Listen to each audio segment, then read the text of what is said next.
guests to join.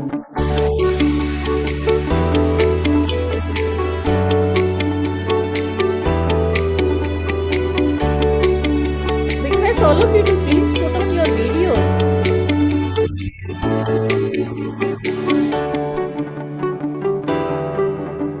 Yeah, thank you. Thank you so much.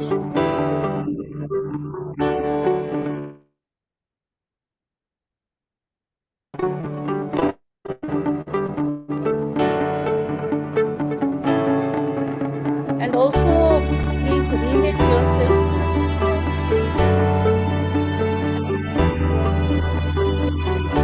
No breath on my phone.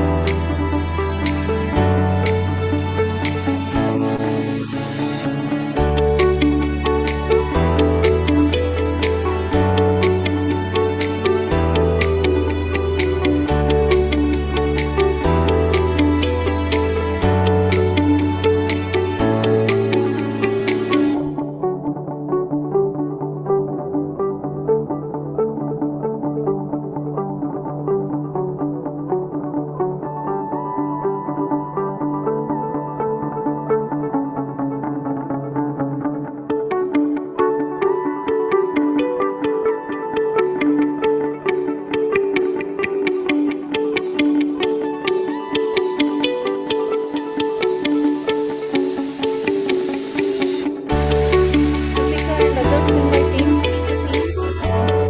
make co-host all our meetings.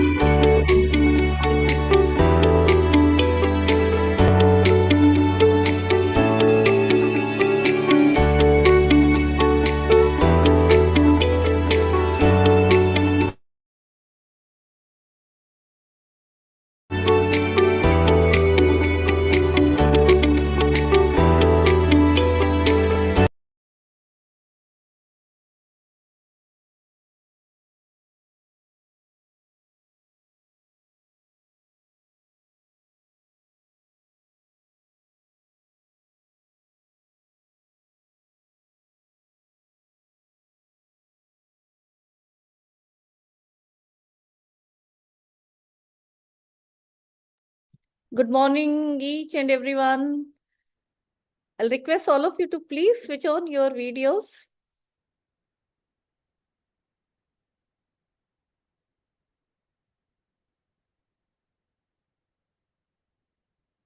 Thank you, everyone. More to go.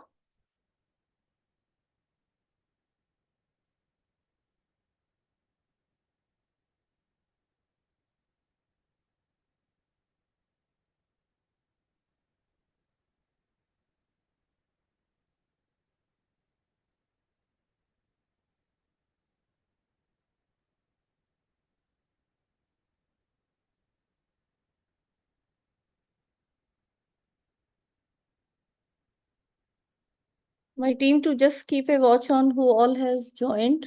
I think Professor Jaswinder Singh sir has joined. We can make him co-host.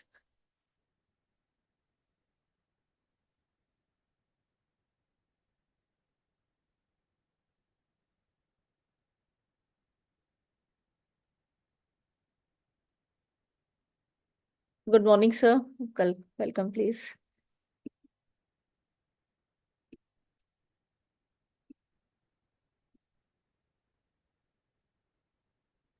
Please make sir co-host, Shrutika, so that sir can unmute. We'll just check audio. Yeah, thank you very much. Yeah, thank you, sir. Please.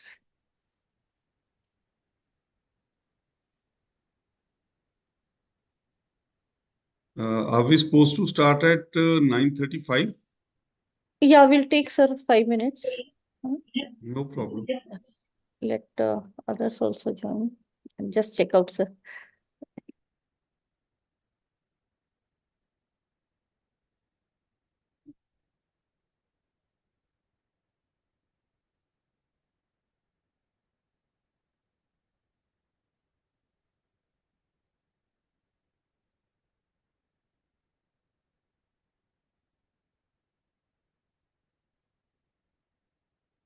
ठीक है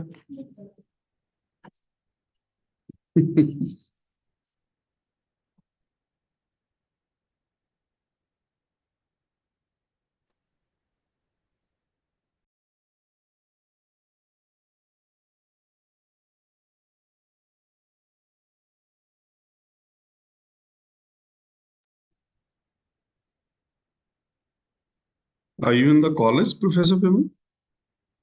नहीं sir, आज मैं घर से ही कर रही हूँ। अच्छा, हाँ जी, हाँ जी। आज प्रैक्टिकल एग्जाम स्टार्ट हो गए हैं, so tomorrow I have my duty. Okay okay.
Can we see Professor Kalpana Bhakuni ma'am, has she joined?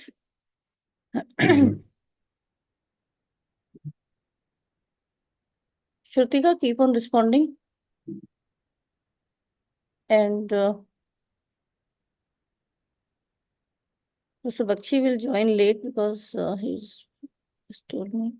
Professor Surinder Kaur ma'am.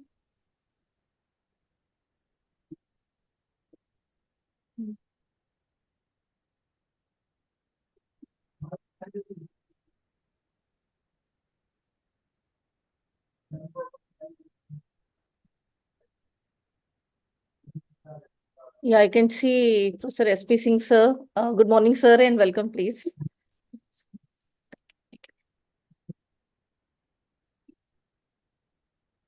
So this will take some more couple of minutes and then we'll start. Yeah, just waiting for others to join.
Good evening, Professor Vedprakash, sir. Welcome, please. Good evening. Rather, good morning to all of you.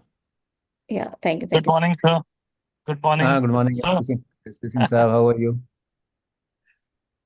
I'll be reaching into my office in another 3 minutes, sir. Okay. No problem. Actually, this is the advantage of technology that you can be connected even while you're traveling. And yes, Professor. There was a little traffic today in the morning, so I took 10 extra minutes. Yeah.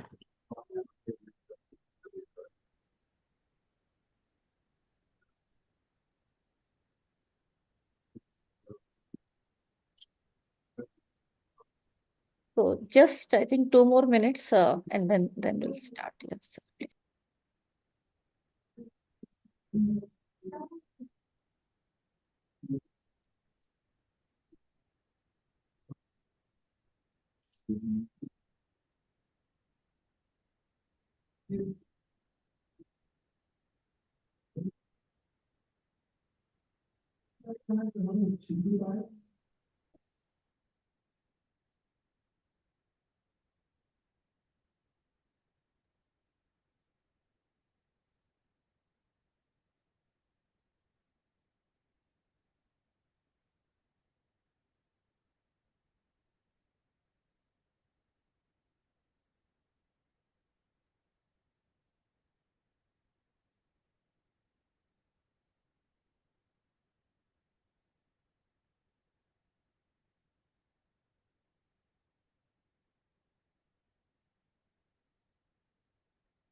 नहीं, tomorrow morning का मतलब क्या है?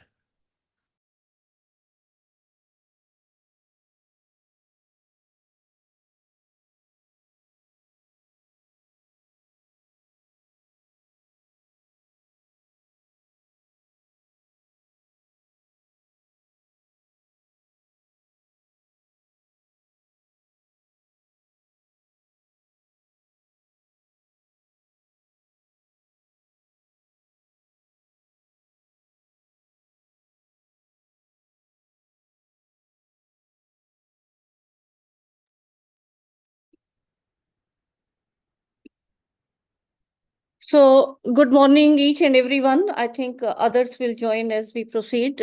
Let me start the proceedings with your permission. Professor Ved Prakash sir, Professor S.P. Singh sir, Professor Jaswinder sir, which I can see right now. So, let me just share my screen.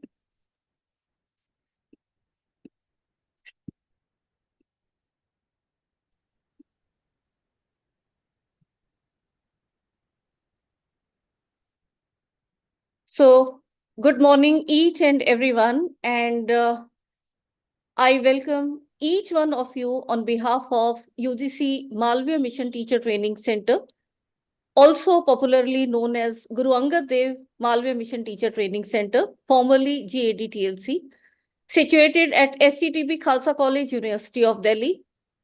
We are conducting this faculty induction program, that is Guru Dakshta, in collaboration with Kamala Nehru College, University of Delhi. Starting from today, 13th May 2024, this is going to be a 1-month rigorous program, and it will end on 8 June 2024.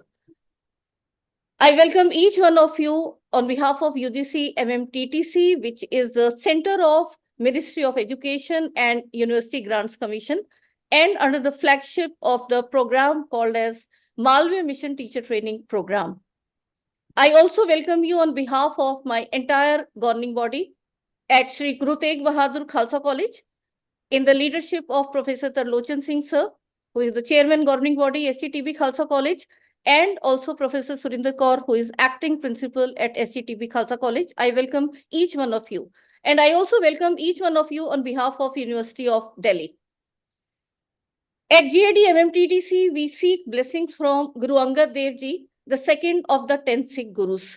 So again, remembering him on this very pious occasion, we take the proceedings further.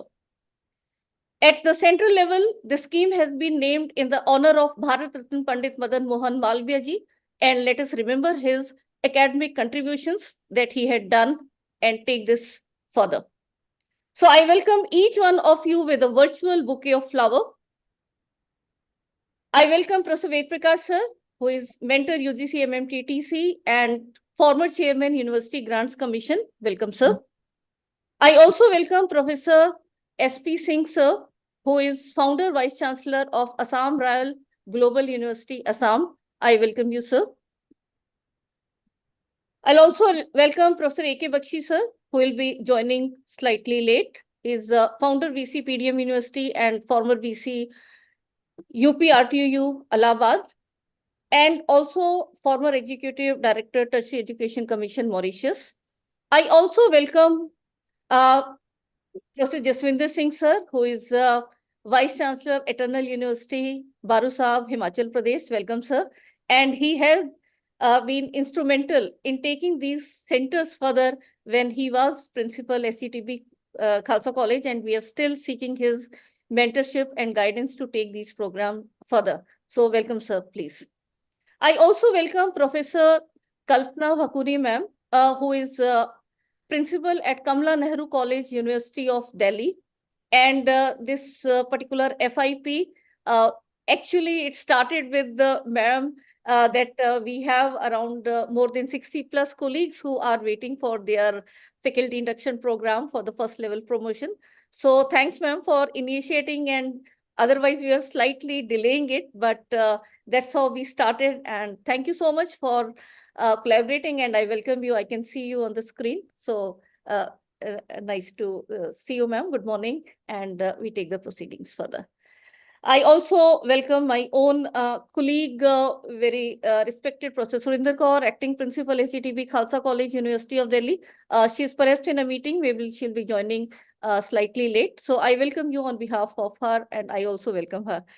And a very, very special organizing team. It's a culmination of academicians from across the country as well as from our collaborating institution, Kamala Nehru College. So we have Professor Sarita Pasi from Zakir Hussain Delhi College, Dr. Arun Jalka from Maharaja Agrasen College, Dr. Pooja from Kamala Nehru College, Dr. Urna from Kamala Nehru College, Dr. Narendrajit Kaur from Kanya Mahavidyalaya Jalandhar, Professor Bubita Kaula from Zakir Hussain College, Dr. Anuja Chauhan from AIU, Dr. Tabassum from Zakir Hussain College, Dr. Jyoti again from Dr. Jyoti and Dr. Anuba Sethi again from Zakir Hussain College, Dr. Ritu Khosla from Acharya Narendra College, and Dr. Vishwajit Singh from Government College Julana, Jind, Haryana.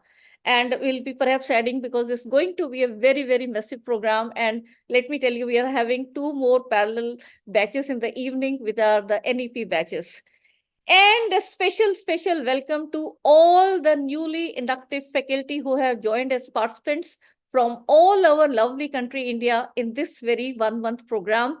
First of all, congratulations to each one of you for becoming permanent members in this higher education field. And it's a very, very responsible position.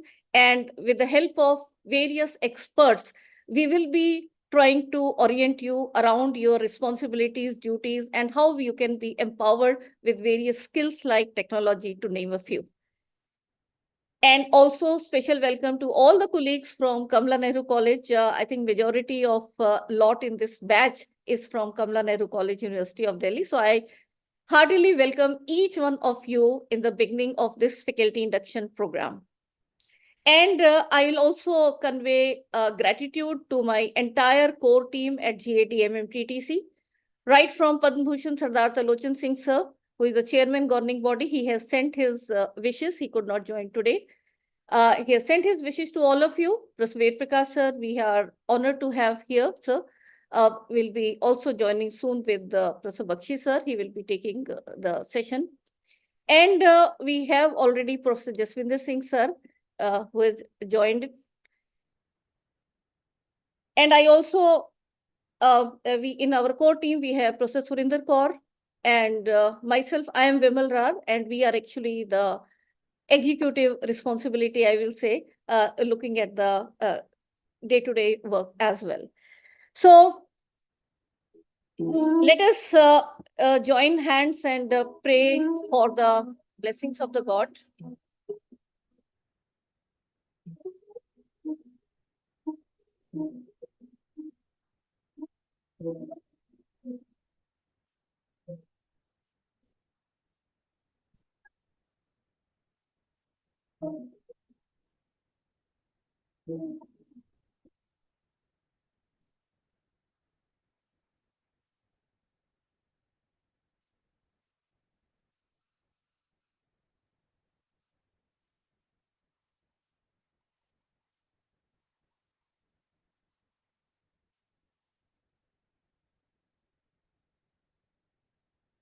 So right now as I told you, there's some urgent requirement come from Professor Surinder Kaur. So rather, I will request our former principal, Professor Jaswinder Singh, to give welcome address on behalf, because anyhow we are the core team member. So please, over to you.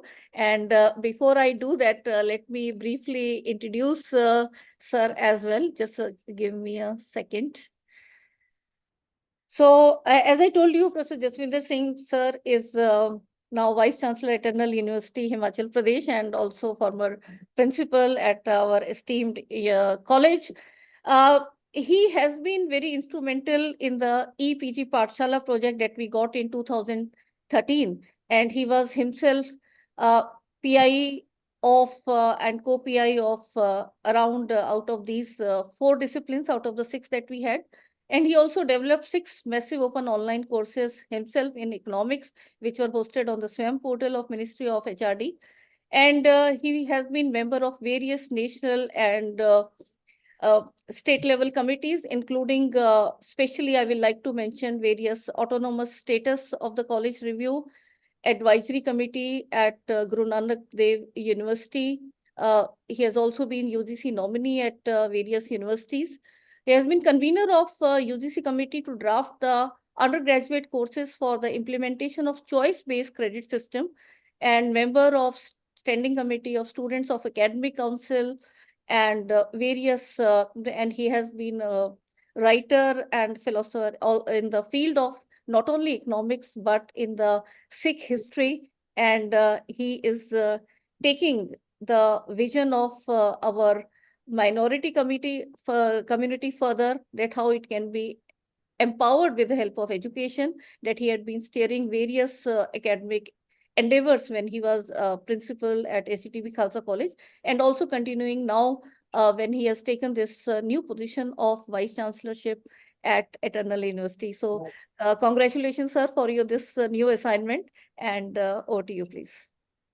Thank you, Professor Vimal, for the very nice words that you have used for me in the form of introduction.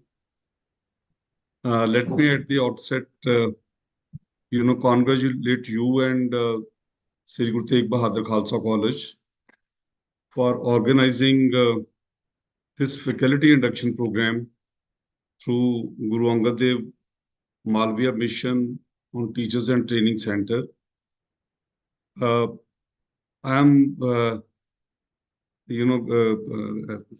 welcome especially Professor Ved Prakash, the former UGC chairman, our mentor, and who initiated our team into the national level.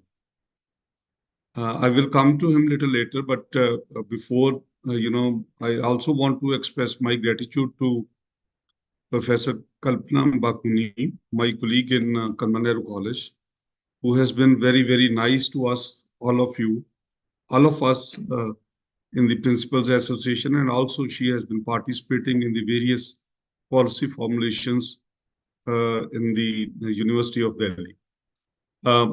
I'm also grateful to all the participants who have joined this program, a very special program, and the organizing team from various institutions which Professor Vimal has formed.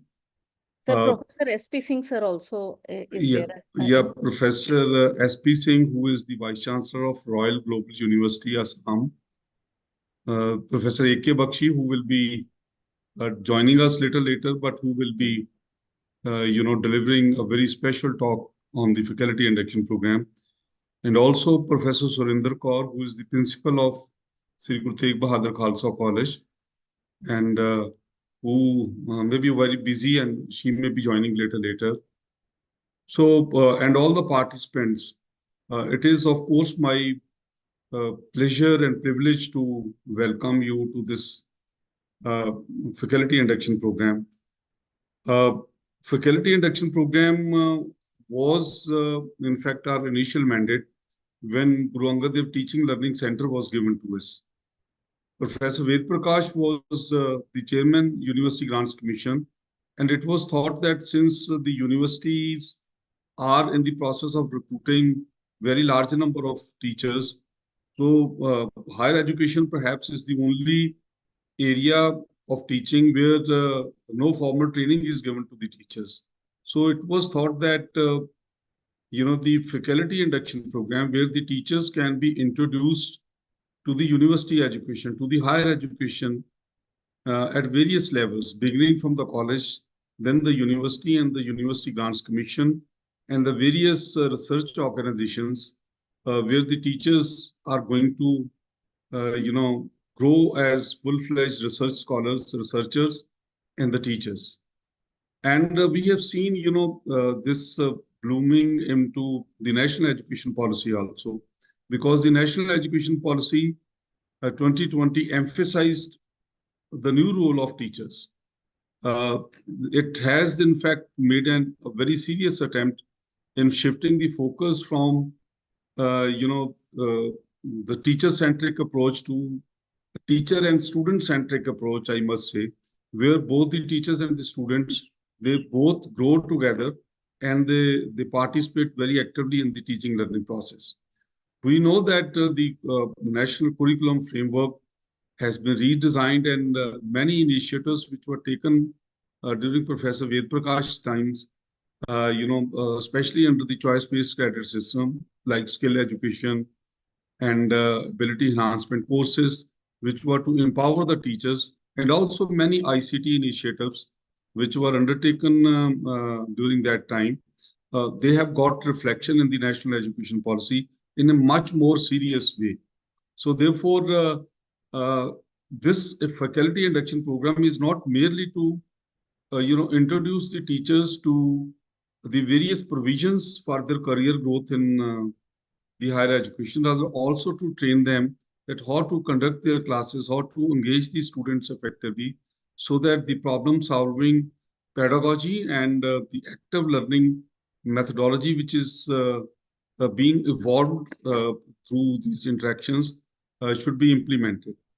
The teachers especially should know that, you see, what are the facilities which are available for their career growth, especially the career advancement scheme, and the provisions under the universities, that what do we mean by ordinances, what do we mean by statutes and acts of the universities and the University Grants Commission, how these can be helpful and how the teachers can contribute to this process of the legislation in the universities.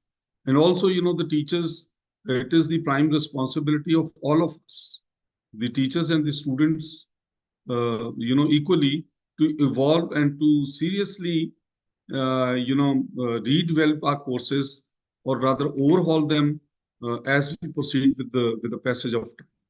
So restructuring the courses as per the needs of the society, and also involving the stakeholders, especially the corporate sector and the prospective employers in the process. Those provisions will also be discussed. And then, what is the role of the Ministry of Education in this? That will also be discussed in the faculty induction program. There were many modules which were prepared earlier, which I think some of these modules will definitely get reflection in this faculty induction program. And I'm sure, with the presence of Professor Ved Prakash and Professor S.P. Singh from the Global University, their presence will encourage our teachers to take teaching profession as a much more serious profession than earlier it was thought to be. So I will not go beyond this, but I will definitely congratulate Professor Vimal, who has been the brain behind all our initiatives at Khalsa College in the University of Delhi, and she's been the member of the various committees in the UGC and the All India Council of Technical Education and various other fora where wherever we have thought it to be essential. She will also share with you the kind of work that we have been doing during the last few years and how we have contributed, especially in the formulation of national education policy. Our group made some suggestions which were taken and which were incorporated also. And also, simultaneously, we were doing work in terms of content creation, training the teachers, especially in the new pedagogy, which is required for this. So once again, I express my gratitude, especially to Professor Ved Prakash, because I know he is a very busy man even after his retirement from the University Grants Commission, and Professor S.P. Singh, who, his first assignment today is to join us this morning for addressing the teachers. Thank you very much, Professor Vimal, and welcome everybody on this platform. Thank you. Thank you so much, sir, for doing this responsibility on our behalf. So thank you so much.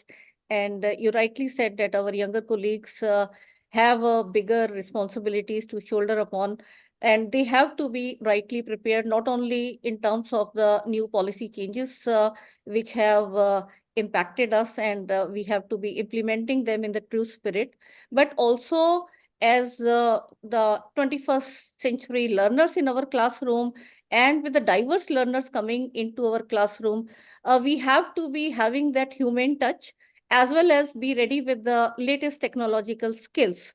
So thank you so much, sir. And we will also be listening to your many sessions in this FIP. Thank you. Let me take you further now and a slight journey on how this national team has been formed. GAD-MMTTC started as GAD-TLC, that is Guru Angad Dev Teaching Learning Center, in 2016, and under the Pandit Madan Mohan Malviya Nation Mission on Teachers and Teaching, we were the first college who was recognized to be given the scheme when the scheme was not even meant for any college or state universities. It was only meant for the premier institution. But then how we got it is again a long story. And now we have the state-of-art facilities in terms of training the teachers into equipping them and making them holistically prepared, whether it is in terms of the research responsibility or the teaching or otherwise for taking the institutions towards greater heights. We started our journey at national level in 2013 when we got the EPG Pathshala project of University Grants Commission. And there it was the responsibility given to us for development of e-content. And rather than outsourcing, we developed our own studio and had own technical team. And I'm happy to share that we successfully completed as pioneers, I will say, in completing around within 3 to 4 years, we completed 89 courses of PG level in these 6 subjects and a massive team. I'm thankful to all the PIs, co-PIs, and more than 2,000 colleagues from across the country who helped in this initiative. So chemistry, commerce, economics, psychology, forensic science, business, eco, and all this content is available on inflibnet.ac.in. In 2015, when the SWAYAM portal was launched, our 42 MOOCs out of the 63 PG level MOOCs were put up on the portal. And that again, we had the massive efforts, and thanks to all entire team. My own concept, which is Teachers E-Kit, it is now taking brighter shapes, and many teachers across the country are developing this as a 4-quadrant e-content module, which also will be training these teachers who can prepare their own Teachers E-Kit as well. Since 1st April 2020, we went online because 2016 to 2020, we were doing offline programs going in different places. And to our wonder also, it was like the exponential leap that took in the number of participation. From 2016 to 20, we had more than 9,000 participants, which again was in the top out of the around 100 centers of TLC and others. And from 2020 to till date, I'm happy to share that around 95,000 teachers we have touched, and the number is increasing day by day, although in small drops of 100 to 200 teachers in every batch. We also got the mandate of preparing the ARPIT courses, which is Annual Refresher Program in Teaching. This was the online refresher course prior to the corona. And out of the 42 subjects, our chemistry subject was rated number 1, not in terms of enrollment, but also in terms of the quality. And as a result of this ground level massive work with special efforts from all my senior mentors and team members and my junior colleagues from different institutions, the GAD-TLC was selected as one of the 45 centers selected out of around 100 PMMT centers and was awarded as Malviya Mission Teacher Training Center. And now we have the mandate of conducting not only the NEP trainings, but various programs, FIPs, FDPs, refresher courses, to name a few. And let me make all of you aware, those who are not aware, especially our younger colleagues who have joined, that for the promotional requirements now, there is the new name, which is Malviya Mission Teacher Training Center, and all the UGC HRDCs, along with the selected centers of PMMT schemes, have been now renamed as Malviya Mission Teacher Training Centers. And the vision of this new phase is to build the competencies in the faculty for better teaching, learning, and research by exposing them to Indian values, updating knowledge and skills, and aligning teaching, learning, and research with the needs of the society and NEP 2020. And it's not going to be fulfilled in just one program. So all of you have to be now on a continuous pace on either you train others or you get trained. So there's so much change happening. I think we all have to be hand-holding each one's. And that's where I thank entire my team of resource persons and also the organizing team to help me in this particular program. In this faculty induction program, there are dedicated, proper structured modules as per the Guru Dakshta program of UGC and Ministry of Education. And we will be covering various aspects like higher education and its ecosystem, curriculum designing, outcome-based learning and CBCS, teaching, learning and assessment, technology for teaching and assessment for iGeneration, personal, emotional development and counseling, research, professional development and academic leadership, academic integrity, constitutional values, human rights and fundamental duties, environmental consciousness and sustainable development goals, and strategic planning and management. So you can see how it is designed so that there is a holistic development and you getting understanding of what all the university system is and how it functions to your roles and responsibilities, how better models you can employ for your teaching, learning, and assessment, how the technology can be used, but then overall, how we have to nurture our students for being better citizens of our country as well as good human beings. So it is a package of full requirement from the teaching community point of view.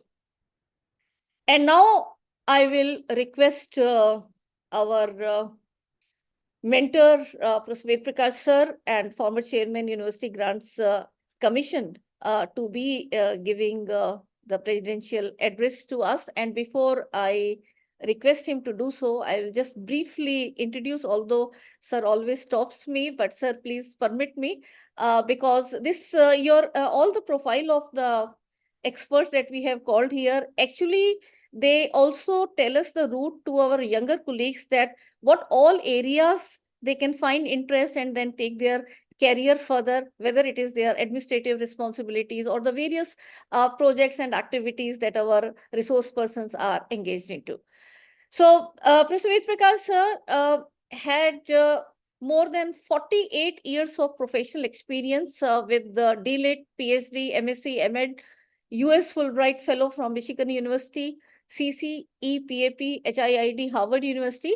And this experience is not only in terms of the administration that you think about as UGC chairman, but then also in policy making, teaching and research. And also I will say from school education perspective, he started his journey from NCERT. So Professor Ved Prakash sir, a distinguished name in Indian academia, has the unique distinction of spearheading UGC, the apex regulator of higher education in India, as its chairman, vice chairman, and secretary for around 15 long years. Under his stewardship, UGC made significant strides in the areas of curricular reforms, internationalization, basic scientific research, skill education, and gender and social equity in higher education, to name a few. He has to his credit the transformation of NIPA into a university, where he also served as its founder, vice chancellor. And in his stellar career of more than 48 years, he had made seminal contribution as advisor education in the Planning Commission of India, chairman of National Council for Teacher Education, professor and head DEME-NCRT, Joint Director, Staff Selection Commission, Government of India. A US Fulbright scholar, Professor Ved Prakash sir, has also been a visiting faculty at University of Windsor, Canada, a guest faculty HIID, Harvard University, and consultant to the World Bank. He has the distinction of being an interlocutor under the prestigious US International Visitor Leadership Program, and he has the honor of serving as a member of the jury for a notable UNESCO APID Venue Award for the Educational Innovation for 10 long years. He also represented India in numerous bilateral and multilateral forums in about 30 foreign countries, and he has published extensively on a wide spectrum of areas concerning school education, higher education, educational planning, and administration. And he has been, no doubt, conferred with various academic awards and honors. So I welcome you, sir, once again, and over to you for your address. So, thank you. Thank you very much, Professor Bimal. My esteemed friend and colleagues, Professor Jaswinder Singh, Honorable Vice Chancellor of Eternal University, Himachal Pradesh. Professor Jaswinder Singh ji, heartiest congratulations on embarking on this new responsibility. I wish you to have a very fulfilling tenure. It's indeed a matter of great delight for me. We have been together for a very long time. And I wish you all the very best and great good luck. My another very dear and esteemed friend, Professor S.P. Singh from Royal Global University. Professor S.P. Singh has taken that university to greater heights. He is a man of very few words, but he means well. And I'm grateful to him that he has agreed to join this inaugural program. Thank you very much, Professor S.P. Singh. Professor Bimal, Professor Surinder Kaur, and all the distinguished members of this faculty induction program. I think we will leave. Kalpana ma'am is also there from our. Who is there? Professor Kalpana Bhaguni ma'am from Kamla Nehru College, principal. Acha, Professor Kalpana ji from Kamla Nehru College. Sorry. Very good morning to all of you. Though for me, it's late evening here in the US. In fact, she has been kind to me that she has given me the first opportunity to reflect. Otherwise, it should have gone to Professor S.P. Singh, who happens to be our chief guest in this program. But because it is going to be very late for me from the US time, so I will be raising certain issues and concerns for the benefit of the participants of this faculty induction program. And I would wish that they and the speakers must reflect on these issues and concerns which are staring in our faces today. I'll begin with a quote of the Greek philosopher Heraclitus, who is credited with the idea that nothing is static in this world but change. And more explicitly, he had said that everything changes and nothing remains still. And you cannot you can't step twice in the same stream. That is what this is how he had explained actually. We are now increasingly observing that the change in education, which is a crucial part of our life, is happening at a much faster pace. And while this rapid change in education is tossing very unusual kinds of challenges, it also provides us novel opportunities. Under the circumstances, those who would be thoughtfully responding, I'm saying thoughtfully responding to the present set of challenges, will only be able to make gainful advantages. And mind you that this will be true for everyone from micro level to meso level to macro level. Whether I'm a faculty in an institution, or I'm an institution, or I'm the Indian higher education system. So for everyone, currently the Indian higher education system is passing through a very peculiar phase. And why I'm saying peculiar phase? Because on the one hand, it is facing the challenges arising out of the National Education Policy 2020. And on the other hand, it is also facing challenges which are arising out of international competition. These challenges become more threatening because of the growing cost of higher education and steadily declining resources. I think Professor S.P. Singh and Professor Jaswinder would agree, being the vice chancellors of two different universities. And therefore, because of the constraint of time, I'm going to flag only a couple of challenges posed by the national education policy first, and then the challenges which are posed because of the international competition.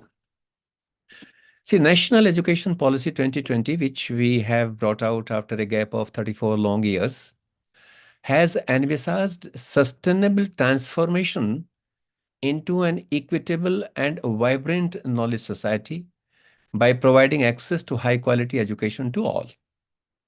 If you read between the lines, this is the biggest challenge because it calls for an inclusive approach across all the three sectors of education: elementary education, secondary education, and higher education, which unfortunately thus far have been working in isolation.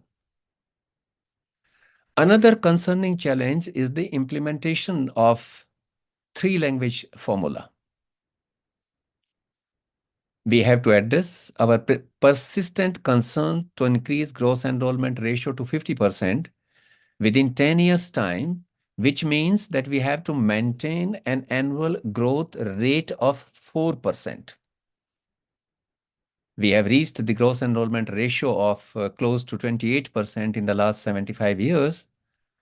And now we wish to raise it to 50% in 10 years' time, which would require a lot of efforts. How are you going to do it? I mean, you will have to think about it. Would you like to utilize the residual capacity of existing institutions, or would you like to setting up newer institutions in areas where the institutional density is far lesser than the national average? Another thing before us is that we are a country of over 144 crore people, wherein skilling of about 60 crore children in the age cohort of 3 to 24 is a tall order, and thus would require enormous sum of efforts and resources. How are we going to do that? Another challenge. These are the challenges which I am reflecting arising out of the national education policy. Similarly, transformation of all universities and colleges into multi-faculty institutions within 2030 is yet another Herculean task before us. And conversion of all the institutions into three types of institutions, namely research-intensive universities, teaching-intensive universities, and autonomous colleges with degree granting powers, is a humongous challenge. We'll have to consolidate all small-sized institutions having 200 students or 400 students across three types of institutions now.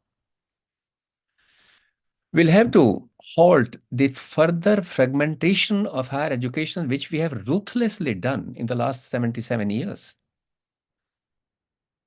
That shall have to be stopped.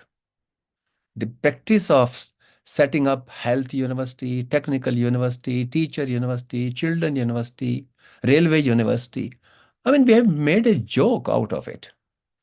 University is a place where universal knowledge must exist. The policy has caught this attention and they have expressed this intent. So this is a challenge for you, I mean, for the country to stop it now, the further fragmentation of the higher education. Now, some of us have already moved, but moving towards a more liberal, multidisciplinary undergraduate education of varying duration, from 1 year to 2 year to 3 year to 4 year. I mean, with a certificate program, with a diploma program, with a bachelor's degree program, and with a bachelor's research degree program, with multiple entry and multiple exit options, and aligning it with master's program of 1 year duration or 2 year duration is yet another challenge that we'll have to face. SP Singh and Jaswinder will probably find it very difficult, and they have to come up with some innovative measures to handle it if they are not getting the support from the state government or the federal government, and if their children leave out after 1 year, and some leave out after 2nd year, and some leave out after 3rd year, then how are they going to survive merely on the basis of the internal recovery?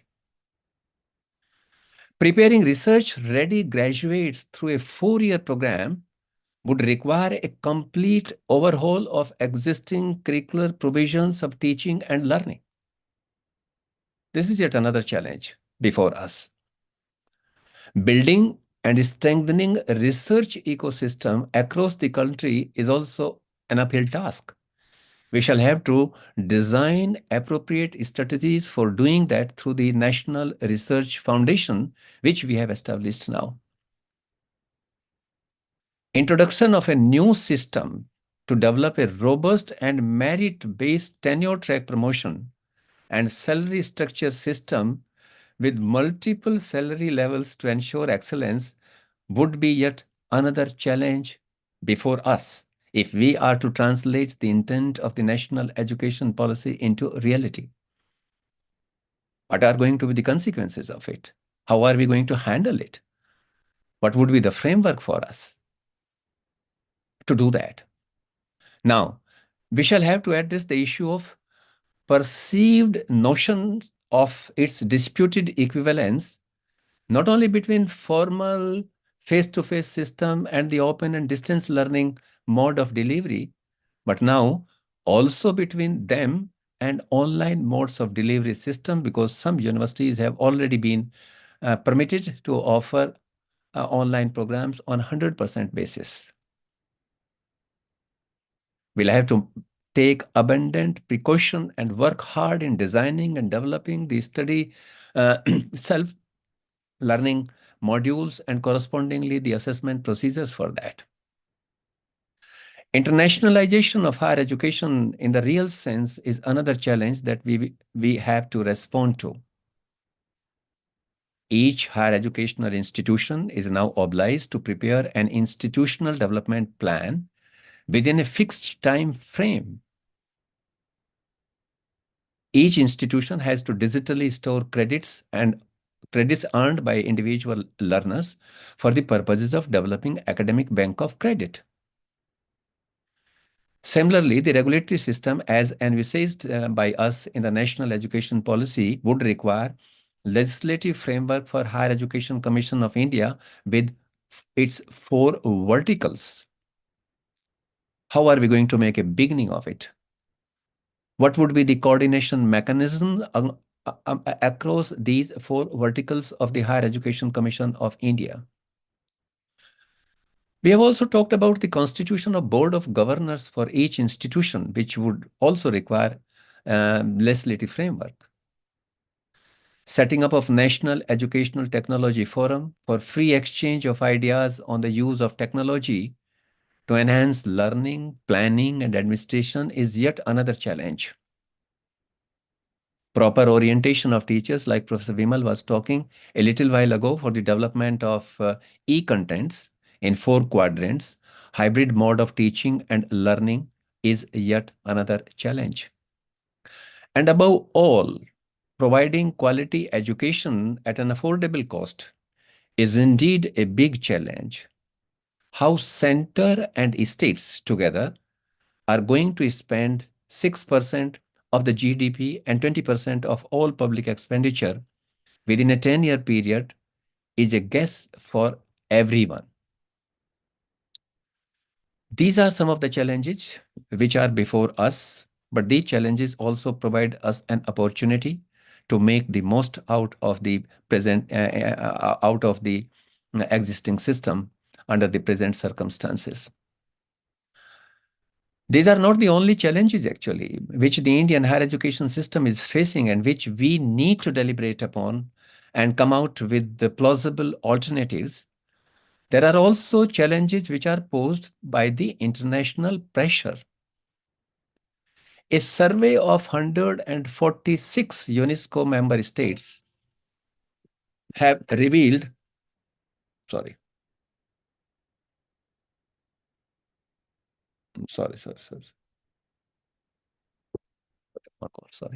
A survey of 146 UNESCO member states revealed, which was carried out very recently, that there are 41 countries which have mandated free higher education by law. This is also going to put a pressure on us. How are we going to do that? Shall we also do that? This is a subject which we need to reflect upon. There are about 20% of the low income and lower middle income countries which have mandated free higher education. So this poses a challenge for us as a welfare state. If low income and lower middle income countries have mandated free higher education, and if we were providing free, almost free higher education 50 years ago, today we are in a much better position resource-wise than what we had 50 years ago. So this will pose a challenge for us as a welfare state.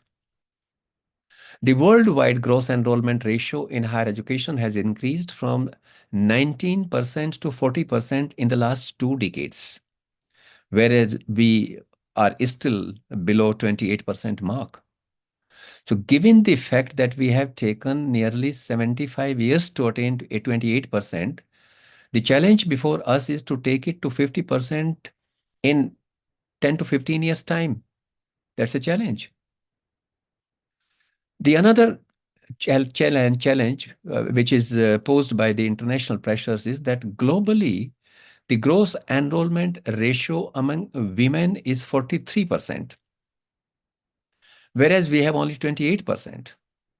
So if we are to compete at a global level on the basis of the broad parameters, this too poses a threat to us to match with global standards. Globally, the percentage of women in STEM subjects, science, technology, engineering, and mathematics, is as high as 41%, as against 16% in our country. We have to meet this challenge as well. How are we going to increase the participation rates of women in higher education is a big challenge, and particularly in market-oriented programs and in STEM disciplines. Would intervention only at the level of higher education address this issue? Or shall we have to make interventions at the level of school education for the purposes of increasing the transition rates of girls into these disciplines from secondary to senior secondary and from senior secondary to post-secondary level? Similarly, another challenge which is posed by the international pressure is that About 18% of physically challenged children hold bachelor's degree in United States and Great Britain, as against only 6% boys and 3% girls in our country. This is a poor reflection on us that has to be mitigated as early as possible. Currently, my dear friends, we are living in an era where technological advances are more common than anything else. Leading universities have been promoting the use of digital tools like mobile learning, AI writing tools, artificial intelligence writing tools, virtual reality, augmented reality, cloud computing, social media and learning, adaptive learning, automated assessment, etc., which I hope Professor Vimal would be talking to you at length. This would call for organization of regular orientation programs for the faculty in collaboration with experts who understand these subjects: artificial intelligence, machine learning, deep learning, ChatGPT, since such tools are going to be of paramount significance in technology-mediated teaching and learning. The number of international mobile students has tripled in the last 2 decades, actually, from 2 million to 6 million. And the most sought after destinations continue to be the United States of America, Australia, UK, Canada. Even China has taken a lead.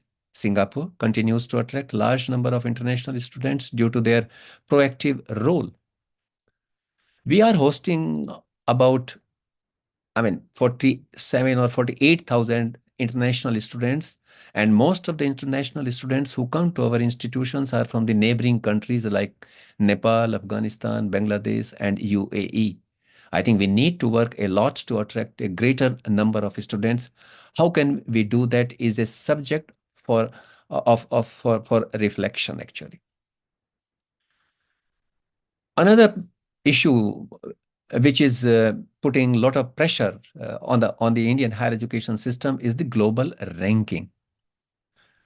I mean, there are quality assurance bodies which are operating in very large number, and these bodies are laying greater emphasis on qualification frameworks.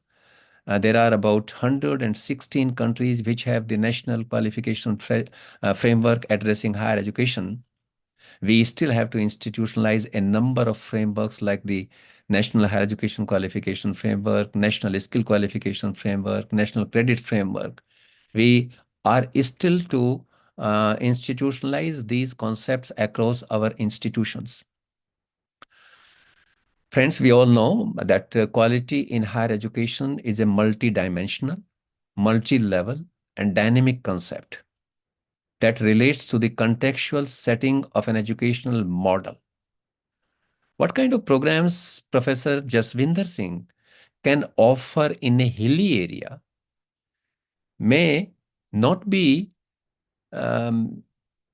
easy, in the coastal areas, or vice versa. What programs Professor S.P. Singh can offer in the northeastern part of the country may be much more meaningful than the programs which are offered in other parts. And if global ranking is taken as a criterion for quality, then there are only a few countries that continue to dominate at the international level. And we keep lamenting as to why our institutions are not figuring in global ranking. That is also a major concern. I do not know how are we going to address that concern. I think we should reflect on this aspect as well during this program. Global research, actually, universities, of course, have the dual responsibility to serving the local needs on the one hand and to addressing global concerns on the other. It is entirely appropriate for most universities and most academics to remain focused mainly on teaching and applied services to society and the economy. But the modern societies need research-intensive universities, which are very few in number. US and UK universities continue to dominate the global scenario in higher education research. The share of US and UK universities in global research turns out to be 17% and 8% respectively. US share is more than twice of the UK share, because US has more number of higher educational institutions than the United Kingdom. While US is spending close to 3.5% of its GDP on research and development, UK is spending close to 3%. But when we compare their research output with our research output and their spending on the R&D and our spending on the R&D, we find that our share in global research is only 8%, because we are spending only 0.65% of GDP on research and development. So the biggest challenge before us is to invest much more to increase our standing at global level in terms of both the volume of research and the quality of research. What kind of strategy do we require to do that? How teachers across the universities can mobilize more resources through consultancies by partnering with the business houses like the Western universities are doing. And I'll take only 2 more minutes. As the enrollment in higher education is growing and the number and diversity of service providers continues to grow, adequate financing has become even more important for ensuring equality and affordability in higher education. Western countries are using multiple models of financing their universities. Public universities in those countries continue to receive greater support from both provincial as well as federal governments. And private universities are not discriminated by the provincial or the federal governments insofar as the research grants are concerned. Our goal of spending 6% of the GDP on education remains a distant dream since 1966. We are spending around 3.9 or 3.8% of the GDP on education. And most of the federal resources are consumed by the central educational institutions. States are not able to support higher educational institutions because of their weak resources. I think we need to set up a fresh committee to ascertain the quantum of resources we require today to support such a gigantic system of education which we have created. We have more than 17.5 lakhs schools in our country, more than 1 crore teachers engaged in the sector of school education, close to 53,000 higher educational institutions, more than 15.5 lakhs teachers engaged in the sector of higher education. So this sector is being hit from all sides by social, financial, curricular, technological, and global challenges. It is evident that challenges in Indian higher education system are manifold. I hope that during the course of this faculty development program, the participants and the speakers will get an opportunity to reflect on these vital issues and concerns pertaining to Indian higher education system. You are the ray of hope. You have a greater responsibility, but you are passing through hard times. I think we were lucky because we have got out of the system at a time when we were not facing these kinds of challenges. We also got education free of charge. Right from primary stage up to the postgraduate and all that. But today we find it very difficult to finance the education of our children. These are very pertinent issues. I thought, I might have omitted a couple of them insofar as the national education policies perspective is concerned, but I tried to highlight a couple of them with the hope that you will be focusing around these concepts, these issues, these concerns.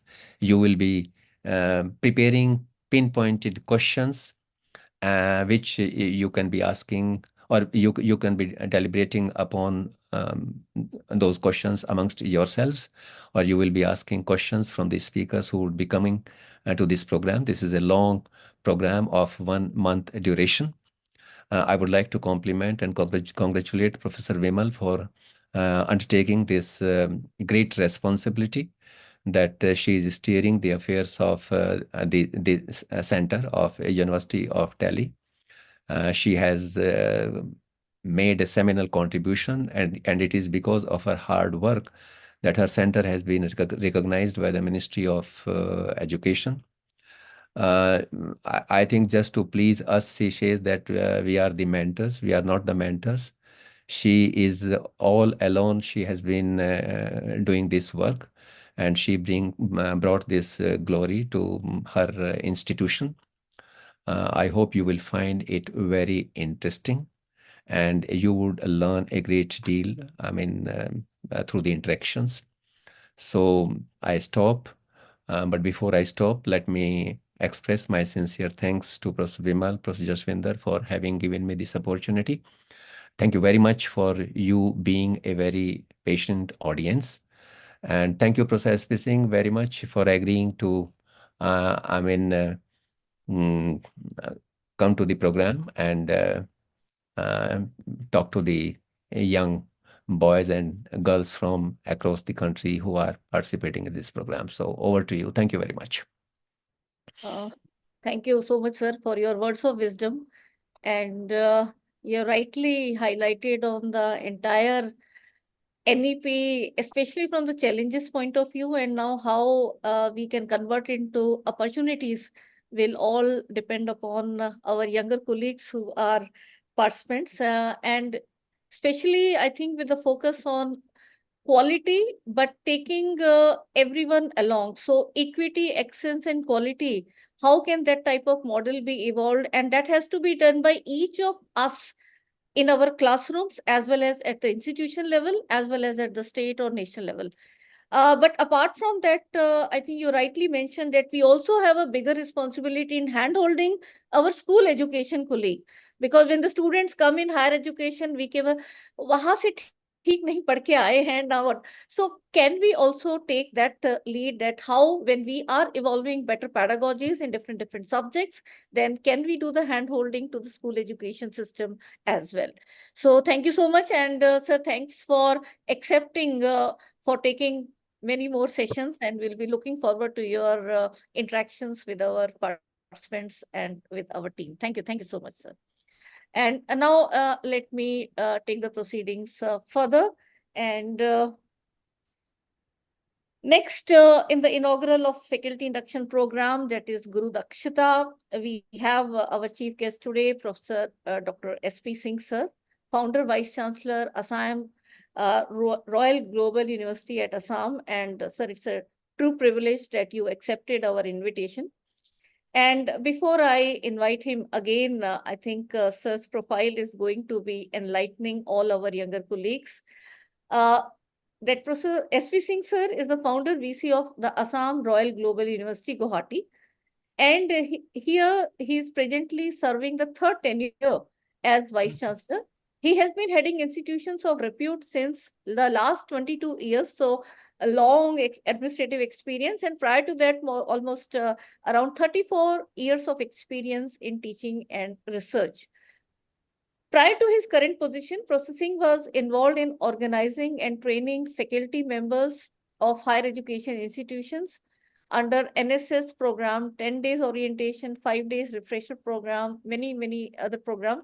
He was also the director, Sherwood College of Management, and vice chairman of Sherwood Group of Institution, Lucknow, from 2001 to 2009.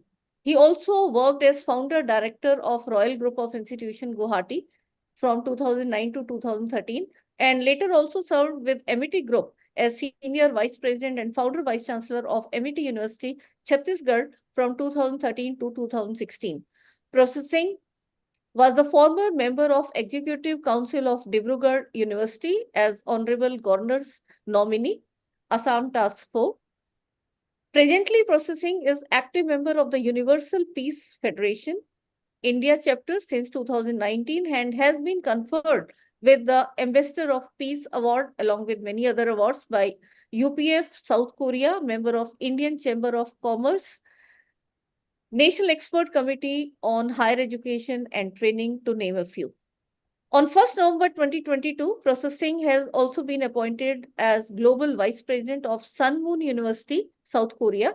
Congratulations, sir.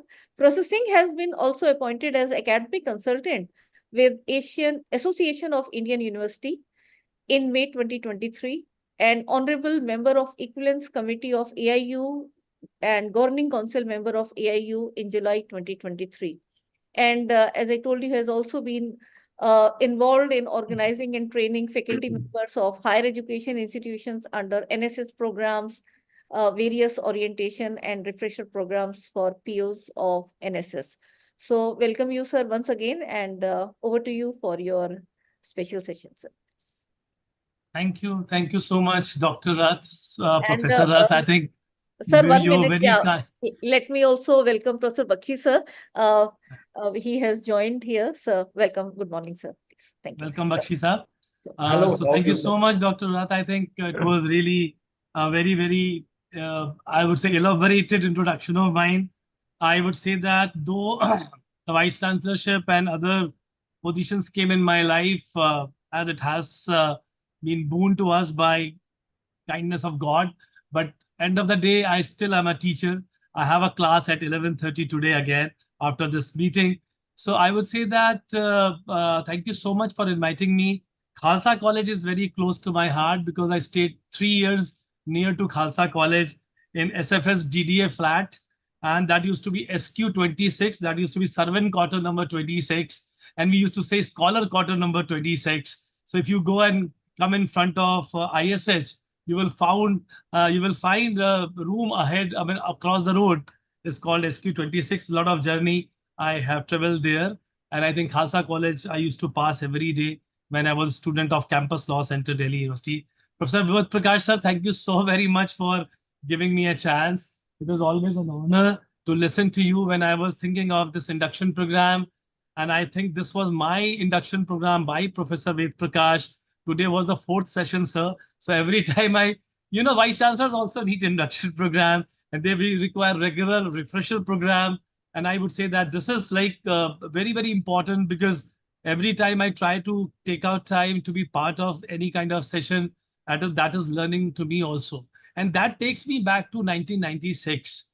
Professor Bakshi, Professor Kalpana, Madam, I think Professor Surinder Kaur, Madam, and Jaswinder Singh ji. This is all which is very, very important for me, especially to go back to 1996. I was a young boy of 29 years of age. Many of the participants are of that age group. And from 29 years to 34 years, I was into teachers training. And there was a scheme of Government of India called National Services Scheme. This is still going on. And we used to have a training and orientation center in Lucknow. And I remember my days, I think we were not formally trained as it is the higher education system. We have been trained or being groomed by our superiors or seniors. But then fortunately, I was into that profession for quite some time, for 5 years in University of Lucknow as a geology department.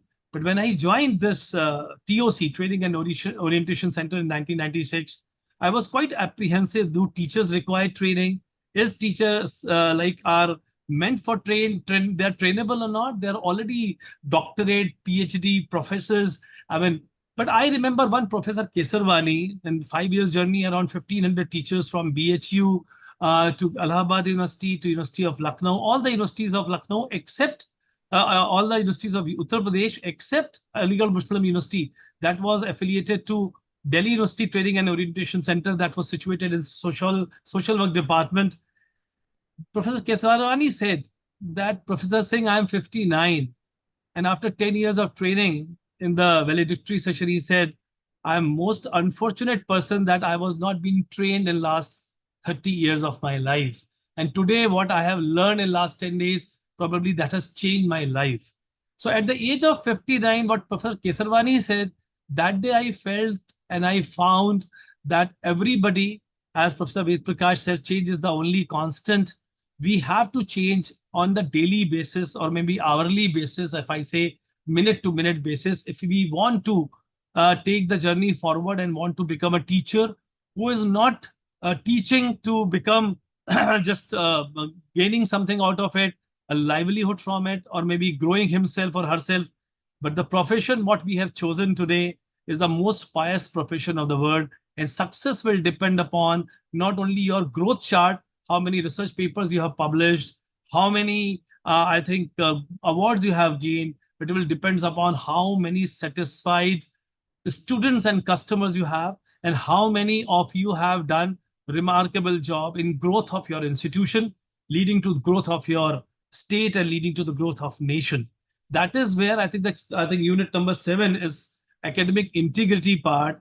I will touch upon few things about academic integrity part because time has been given 20 minutes and professors, it is very difficult for us to stop after 20 minutes, but I assure you, ma'am, I'll stop within 20 minutes. And if I am not, please stop me at that point of time because this is very, very important. The challenges which Professor Ved Prakash has really reiterated with a very elaborative or international and also NEP related challenges we all are surfacing. You are lucky, no doubt about it. You have gone through this journey and you finished your tenure in time. We are passing through a very, very challenging phase. I will never use the word difficult phase, but very, very challenging phase. And I tell you, as part of NEP and later on implementation of NEP, ABC, ME program, ME, and all other aspects and institutional development plan for private institution, for public institution, all together. And every day we are getting maybe bombardment of requirements by University Grant Commission or Governor House and higher education, and so many things are changing. I think probably we have been trained well, so we have been able to take care of those challenges.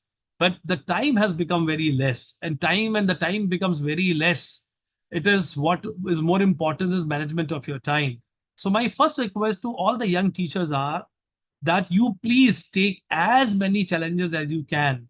I just quote one example of my life when I joined University of Lucknow as a lecturer in Department of Geology.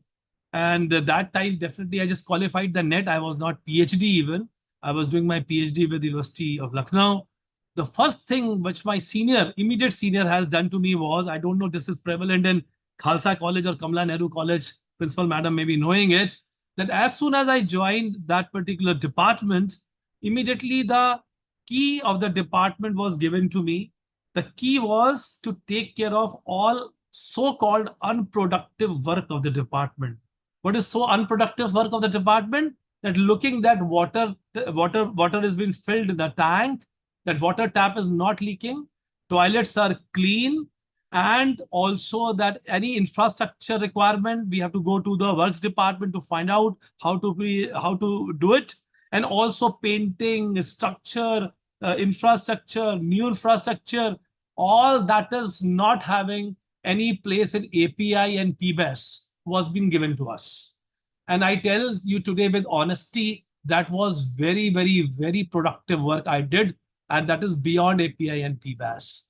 Because somehow or other in this life, if I'm able to do a little bit concrete in my life, in last 9 years as Vice Chancellor and established many institutions, it was basically that knowledge, not only knowledge of construction, knowledge of, I would say, everything which is required to build an institution, which is not limited to the classroom and not limited to the research, which is beyond that. So I request each and every young faculty members that whenever you get a chance in your life to do anything which you say so-called unproductive, it is probably helping you to become a better leader in future, because the way we require the best of the teachers, we also require best of the leaders in this country who can run the institution with a lot of integrity and a lot of knowledge that they carry.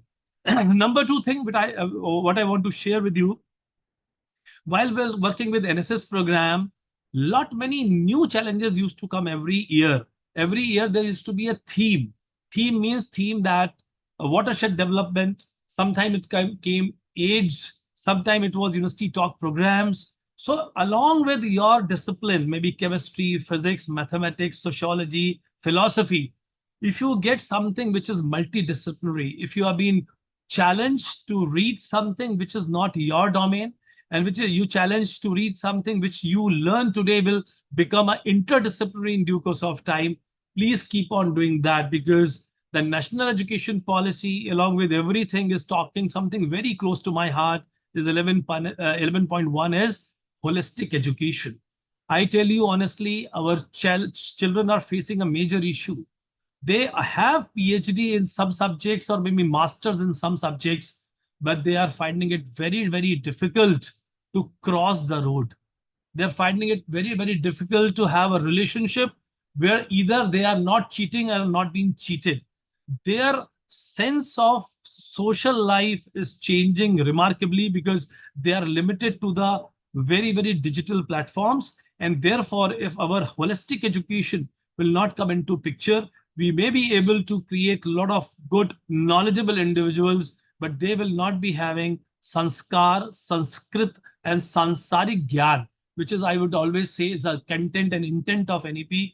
If sansaric gyan is missing from our education, I think the rest of the education has no meaning. And why? Because education is a tool to make you happy. Education is a tool to satisfy you and give you pleasures of life and happiness in the world. If these sansaric gyan will be missing, I think whatever pleasures and life, what you're expected to get and your students are expected to get, you will not be able to attain. So very, very important component is holistic education. And therefore, I think multidisciplinary knowledge, the teachers should train themselves for that. Few more points, because, induction program is also about classroom management, is also about effective teaching techniques in the classroom and how to translate difficulties of translation and also maximize the retention power of the students in the class and outside the class. We say teachers, the faculty members, are those faculty members who talk while they walk. I mean, your personality, your value system, your ethics, your way of life. People say, I have a limited, the profession which we have chosen has very, very long, I will say, repercussions if we are not the right person for this profession, and vice versa. If we are good, it is going to change the world. It is going to change the nation. NEP or no NEP or education policy of today or tomorrow or yesterday through which we have come out, I think it all depends upon the teachers' training and teachers' output. And if teachers are good, I think the earlier policy, I would say honestly, was not bad. And if teachers are not good, this policy is not going to be a good policy. The teachers has to change. And for that matter, I would say that teachers, you are in the profession, which is the most important profession and most valuable and profession and most honest profession is expected.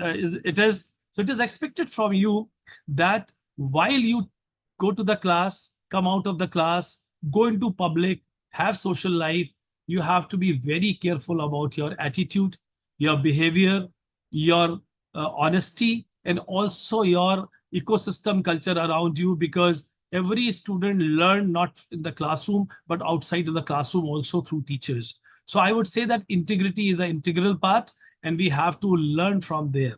Finally, because the time, as I said, we have to stick to the time, I will say the holistic education, the extra mile, which I said in the beginning, is the trump card for the teachers. I'm not asking you not to do research. Research also to be done in a systematic manner, but research also should be not limited to your personal growth. Research should also be societal impact of research should be integral part of your research and publication. And if now I would say that SDGs, Sustainable Development Goals, which is India has signed and everybody is following it up. If every research and research paper you write do not have one component or few components of SDG built in there, that how your research is going to be helpful for attaining the SDG goals, I think that research is also not going to be very, very meaningful in due course of time. Your impact factor, your site scores, citations are important, but more than that, social impact of your research is very, very important. So be very careful. Innovations, we have filed innovations. We do all the activities related to publication of innovation, but how many of our product innovations have become commercialized, and that will take India to the next level? That also we have to be careful with, not only by numbers, not getting sort of marks to get successful in the promotion criteria, but also to see that you are promoted in your own mind, you are promoted in your own thought, you are promoted in your own value system. And are you confident every day that whatever you are doing in the classroom, outside the classroom, and in the research, is it India centric? Is it nation first or you first? So I'll conclude with this particular thought in my mind. India first or nation first should be the first objective of each and every individual, especially teachers. And we have to inculcate this in the mind of every child.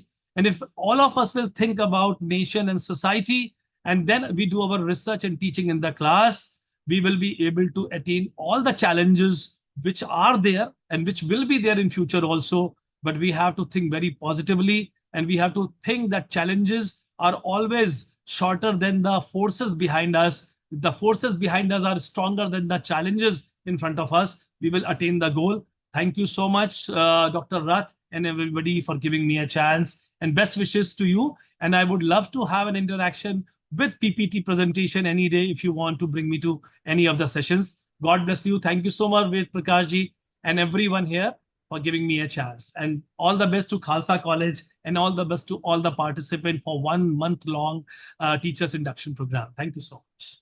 Thank you. Thank you so much, sir, for your very kind words. And I think you have shown a way to all our younger colleagues that first thing which we also emphasize is do not undermine any part of the book, because somehow it has become that if we are getting API, then we'll do this work. If there is no API, we'll not. So please, every component, as rightly mentioned by processing, will be actually grooming you professionally and personally as well. So nothing is unproductive. And in our important two roles, which we say dissemination of knowledge through teaching or creation of knowledge through research.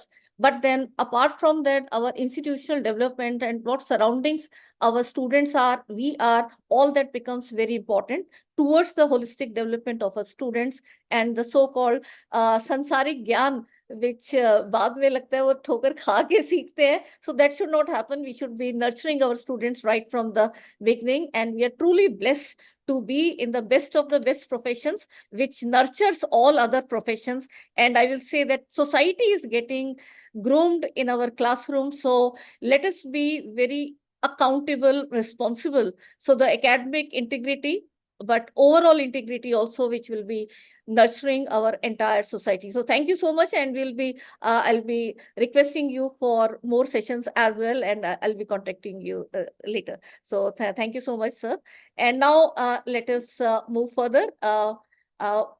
We will be having next special session by our principal of our collaborating institution from Kamala Nehru College, Professor Kalpana Bhagoni, ma'am.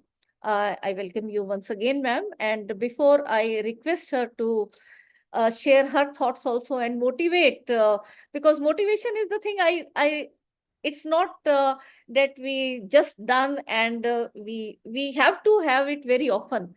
So we'll be having a very motivating session by Professor Bakshi sir as well. And I'm sure that Professor Kalpana Bhagoni ma'am also keeps on motivating her colleagues. But then here, let me first introduce her. Professor Kalpana Bhagoni ma'am has been associated with Delhi University for almost 40 years now. Presently, she is principal of Kamala Nehru College since 2017. Her research work on natural scenery of Himalayan region is recognized as one of the pioneer works in India. She specializes in mountain tourism with geography discipline. She worked as a consultant in Ministry of Tourism in 1989 and also prepared policy document for Himachal Pradesh government under 8th plan. She has accomplished several projects for such as major research project of UGC, innovative project from Delhi University, postdoctoral research from Delhi University. She also visited various countries, including France, under Indo-French Social Scientist Exchange Program. She was awarded the Teaching Excellence Award for Innovation 2015 by University of Delhi in its 93rd Foundation Day.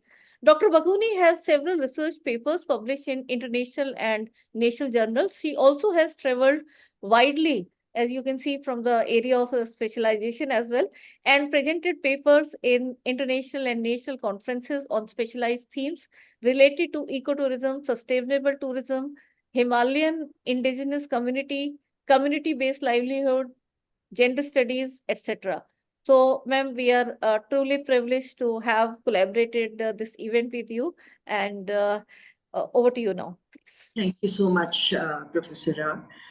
It's my privilege to be part of this program. You know, as we got this, we have such dignitaries on panel, and we got the golden opportunity to hear Professor Ved Prakash, the former UGC chairperson, you know, who had been I would say the educationist of eminence. You know, it's rare to hear from him, you know, and it is also Professor S.P. Singh, you know, who had shared a very, you know, original thoughts and the pointers he has delivered to the participants today.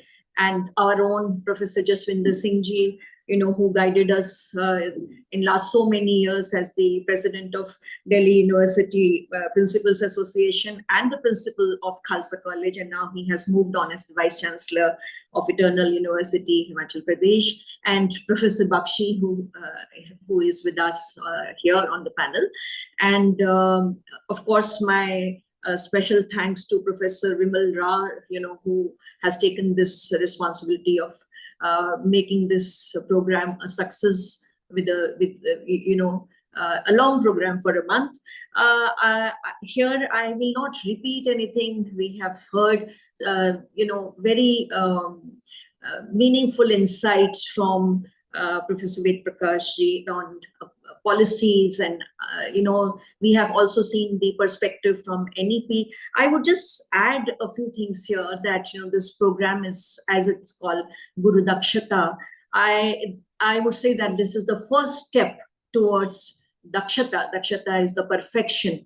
So this kind of orientation program, which is basically a professional development program, it is the first step, I would say, because to be a perfect teacher, you know, every year, every day, I would rather say every hour when we are in the class, we have to move towards that perfection. And this kind of program, you know, we can say that whenever there is any, when we enter any profession at the entry point, we are initiated in the expectations of that profession, the performance, the culture of that profession. So it is a kind of initiation into the profession where you are today. You have entered that profession to better understand that what does it involve, you know, the kind of professional responsibilities. And since teaching is intellectually demanding profession, you know, and especially in higher education level, because in school education, the teachers, they come with a formal training in teaching, learning. But in higher education, after being qualified, you know, for that particular job, for that particular profession, we enter. But then, since I said that it is ethically, intellectually demanding profession, and more importantly, we have to be updated technologically, you know, with the time. And so I would say that it is in this program, in this orientation program, or in this faculty induction program rather, so far our college is concerned, we have about more than 60 teachers participating in this program today, and they had just joined in the month of March. So, sir, you can understand that this is the first available opportunity.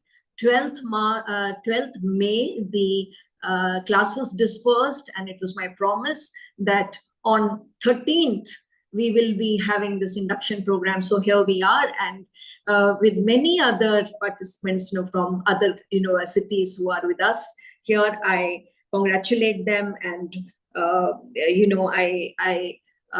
because it is 1 month long program, so I would advise that they should attend it sincerely, because at the end of it, they will get a lot of knowledge, it will give you seeds of thoughts and the culture which will fructify later, in your career, in the profession, as it shapes up.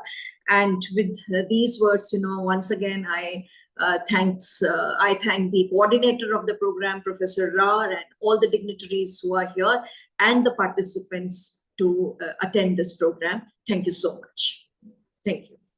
Thank you. Thank you so much, ma'am, for giving this motivational address. And I'm sure that we will be collectively doing this responsibility, where we'll try to show these. I will not use the word trains, because training is a very big word, but we'll try to just orient and motivate our colleagues that towards the important responsibility they have got in higher education. And that we'll be doing with the help of eminent resource persons like we had Professor Ved Prakash sir, Professor Bakshi sir is there, Professor Singh is there, and I'll also be requesting you, ma'am, in the women, the gender studies role. So if you can also enlighten us in detail on the session, because all the diverse aspect we have to be making our colleagues aware about. And then we'll also have various hands-on session, we'll have discussions. So it's going to be very interactive way as we have designed. And any inputs from your side from time to time will be always welcome. So thank you so much, ma'am. And now let me take it further with the next esteemed speaker, our own mentor, Professor A.K. Bakshi sir. I welcome you, sir. He is founder VC PDM University, Bahadurgarh, and former Vice Chancellor UP Rajeshri Tandon Open University, Allahabad. He has also been Executive Director, Tertiary Education Commission, Mauritius. And apart from that, he has also been executive as Head Department of Chemistry, Director of CPDHE, the UGC HRDC, and now that also has been renamed as Malviya Mission Teacher Training Center, and also the Director of Institute of Lifelong Learning, where actually I worked with him for spearheading Delhi University's e-transformation in the year 2008. And he has also been visiting Professor GGS-IP University in Delhi. Professor Bakshi has also been the chairman of our centers, GAD-TLC and National Resource Center of Chemistry. He is also has been the member of Standing Committee of National Mission of Education through ICT, perhaps the very first initiative where the digital integration with higher education and school education began almost 2 decades back. He was also the chairman of the Content Advisory Committee for Chemistry for Sakshat portal of MHRD, a double gold medalist, record breaker, and recipient of several awards and academic honors. Professor Bakshi was felicitated 2 times for his outstanding contribution to education by the former President of India, Dr. APJ Abdul Kalam. And he is the co-author of nearly more than 200 research education articles, 1 patent, many books, e-books, and convener of various writing committees, and including EPG Pathshala Project Chemistry. He was the PI and also for various modules of ARPIT programs in chemistry. Professor Bakshi is one of the most sought after speakers in the country, having delivered more than 400 invited talks. I think this you need to revise, sir, in the just last 4 years and at various national and international forums. He has also been a member of National Writing Team for Chemistry Class 11th and 12th books of NCERT. He has also worked as president of the section of chemical sciences for the Indian Science Congress Association. He has also been a member of various committees of national and international importance, and he was also felicitated 2 times by the former President of India, Dr. APJ Abdul Kalam, for his outstanding contribution to education, and recently by Union Minister Smriti Jobin Irani for his outstanding contribution as Chairman GAD-TLC in the professional development of teachers of the country. He is also one of the first persons from universities in India to have been selected as member scientist of third Indian research expedition to Antarctica. And this expedition built India's permanent base Dakshin Gangotri in Antarctica. So thank you so much, sir, for mentoring this center and agreeing to be delivering this keynote session in this inaugural. So over to you, sir, please. Thank you.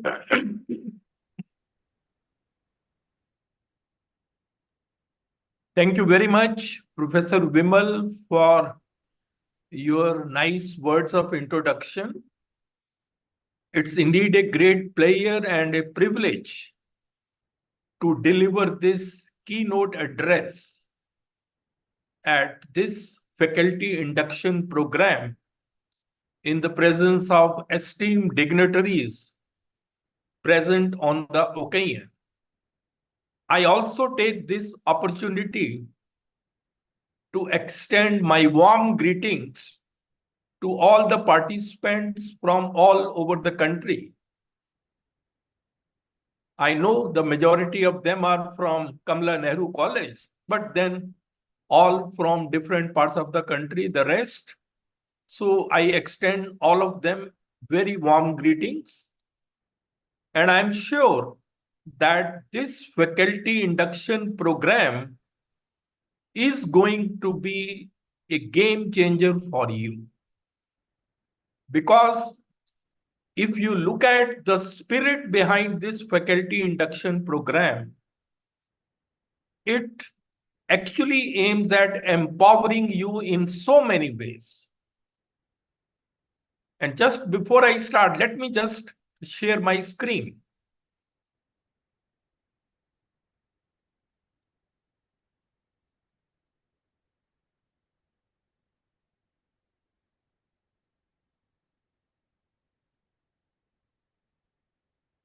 See, this simple slide tells you what are the major goals of this faculty induction program.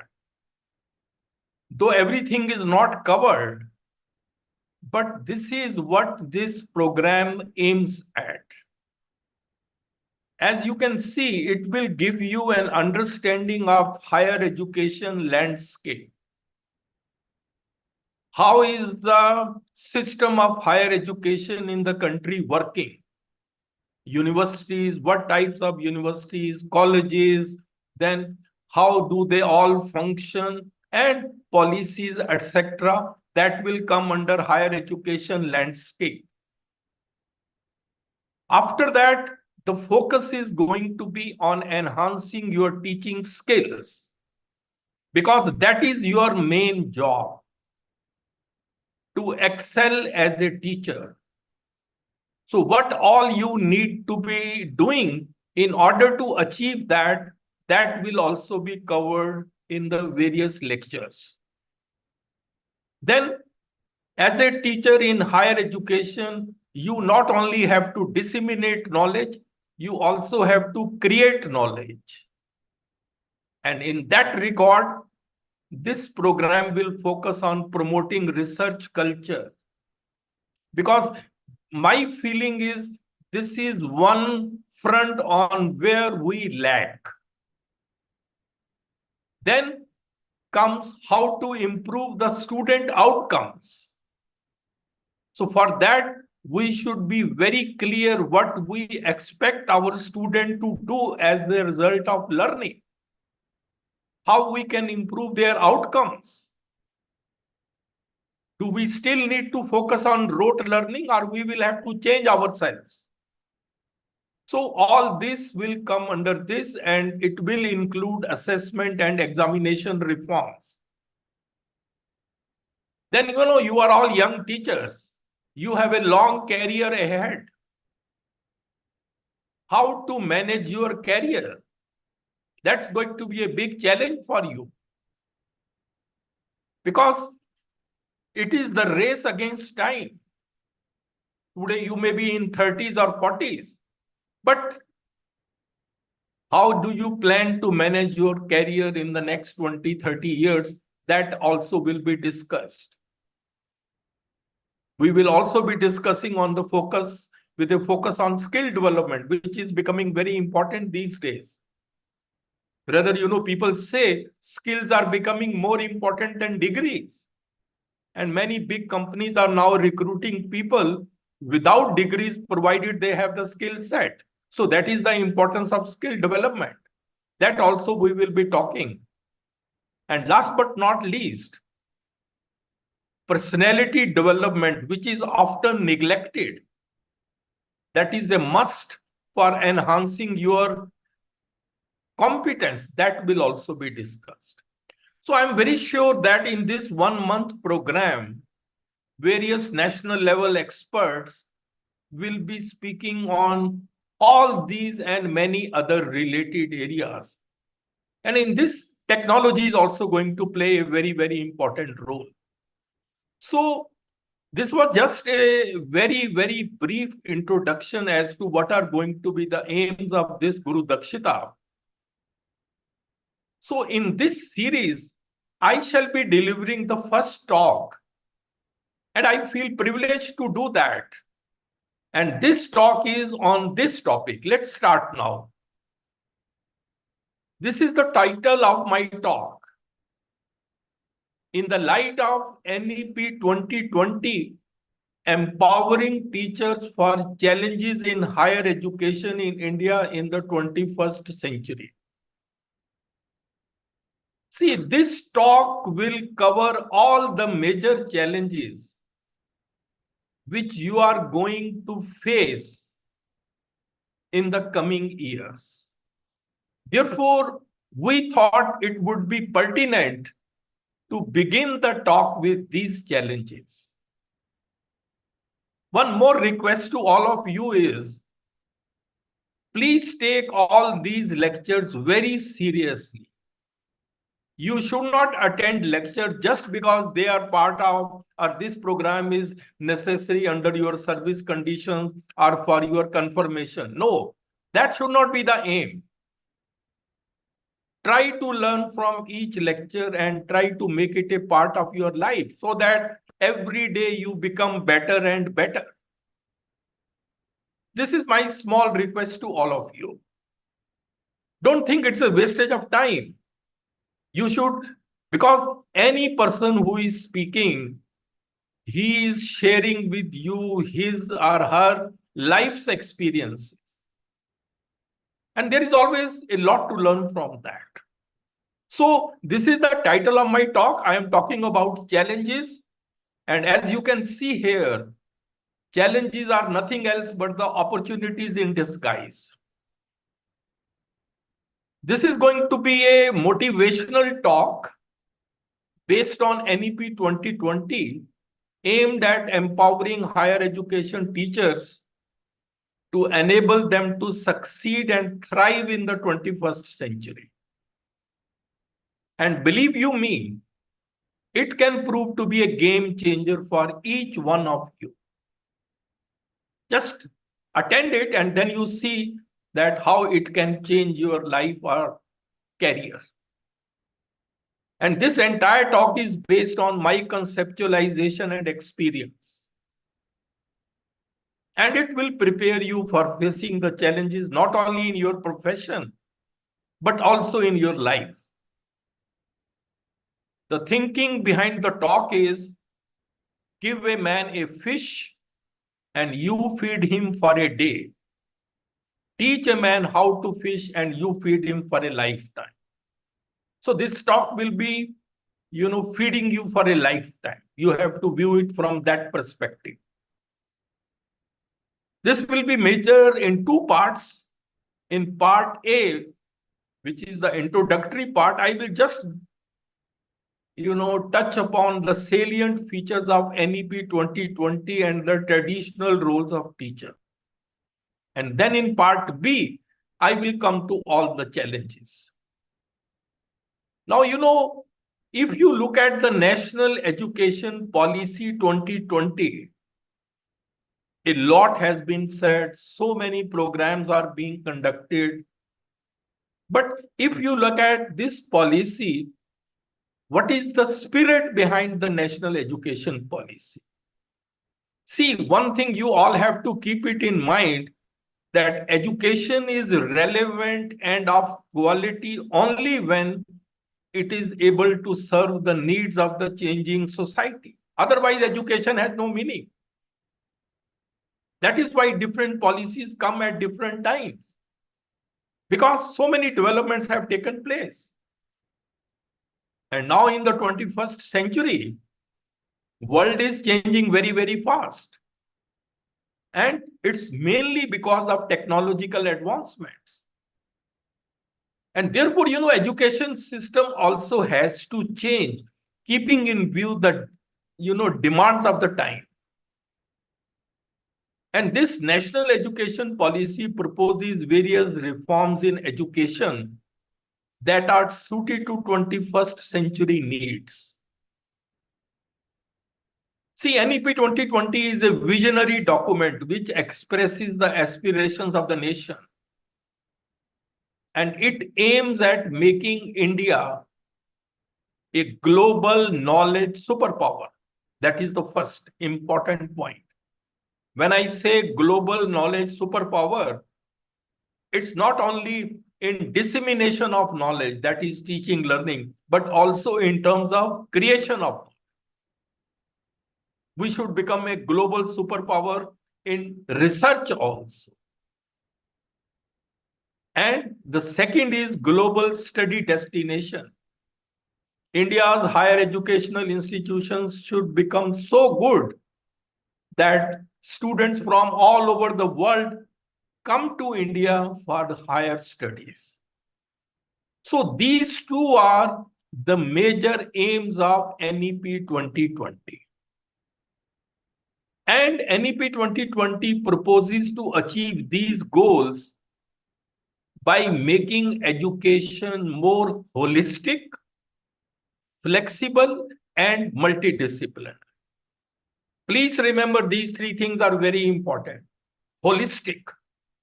We should focus on the holistic development of the students, not only just, mental level, no.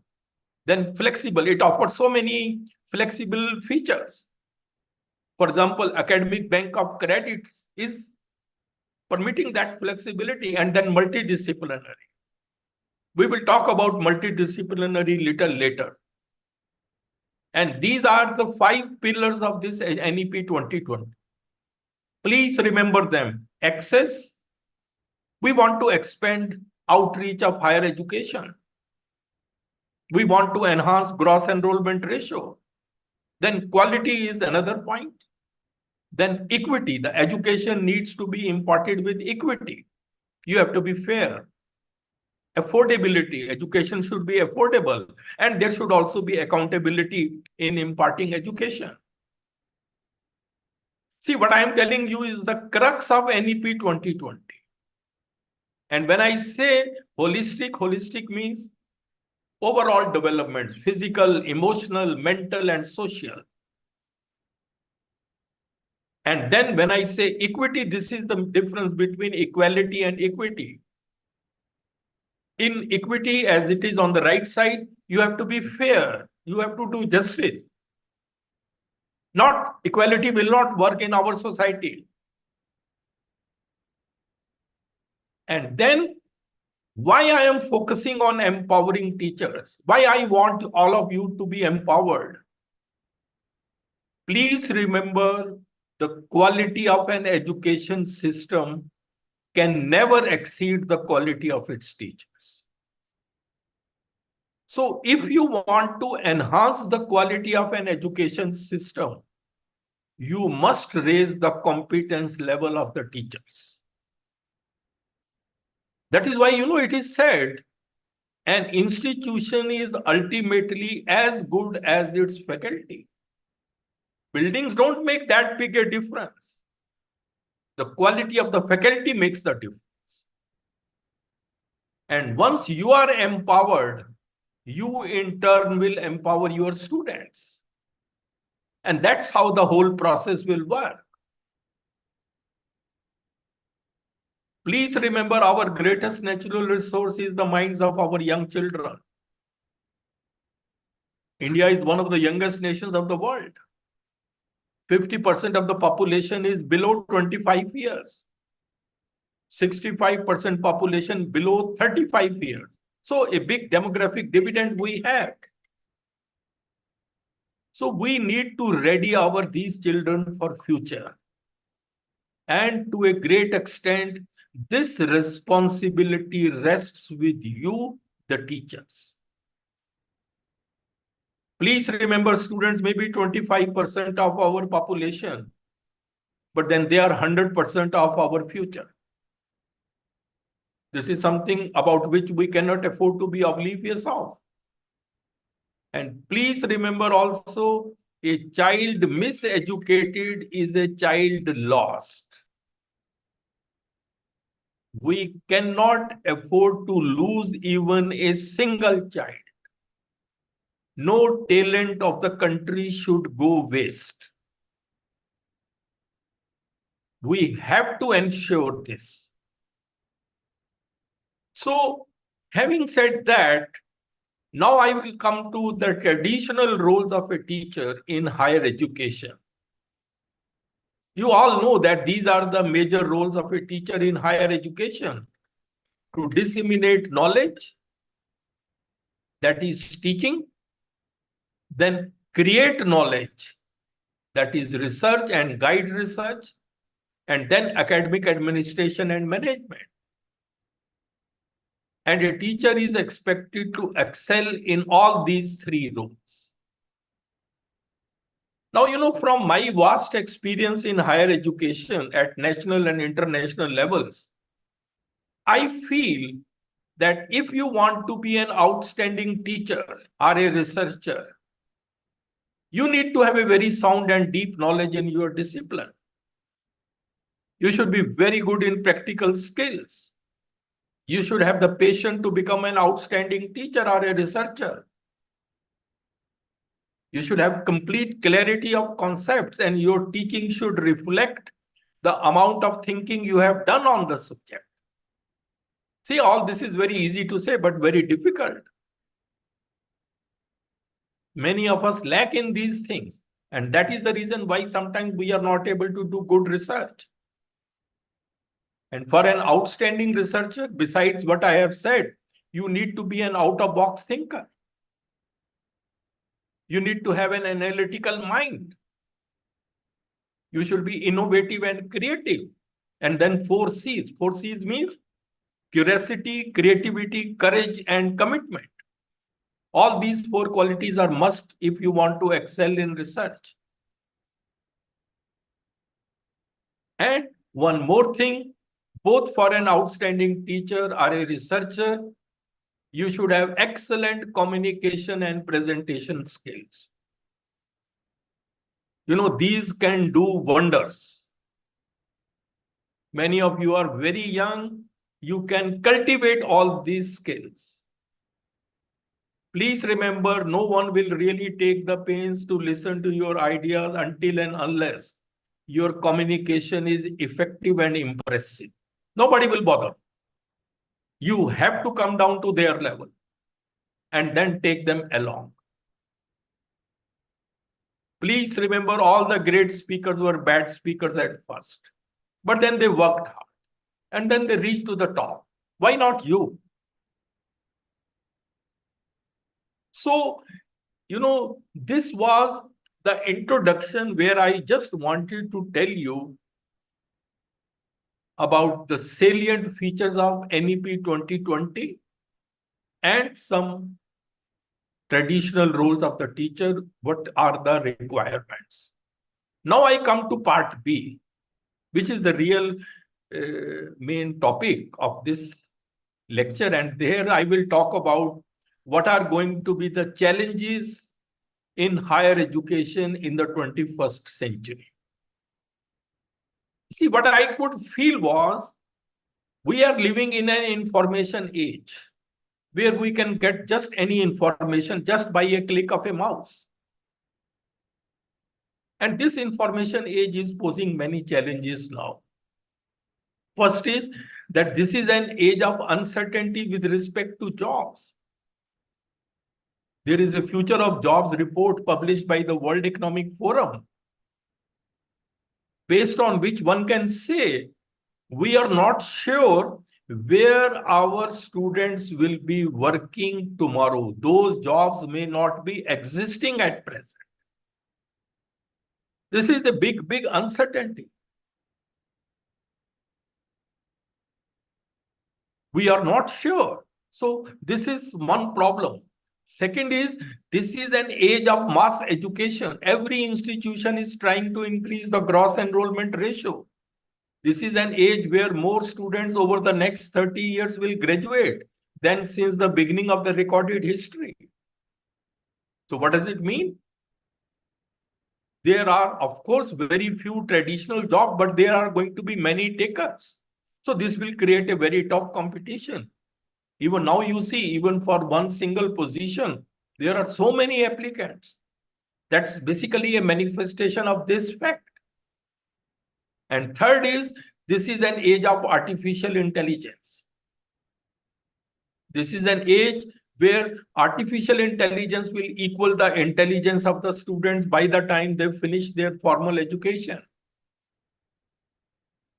So the question is, if I can have machines with the same intelligence as you, then why do I need you? That is the question. And this artificial intelligence is coming in a very, very big way. See, all these jobs are going to be in danger. The jobs which are of repetitive or predictable nature, which require no critical thinking, no critical analysis, no research base, no specialization. All these jobs are going to be in danger. And they are in danger either because of artificial intelligence, automation, or robotics. Look at the picture. Along with humans, robots are working. That is what is going to happen in future. And from this point of view, even there is a plausible threat to teaching profession also. Please remember, there is a threat to the teaching profession if it is just of routine type. And then, this was a recent report that humans may not be required for the so-called left brain function. This is the picture of the brain. And on the left side, we are talking about language, numbers, analytical thinking, logic. Because anything which can be measured by numbers can be solved by AI models.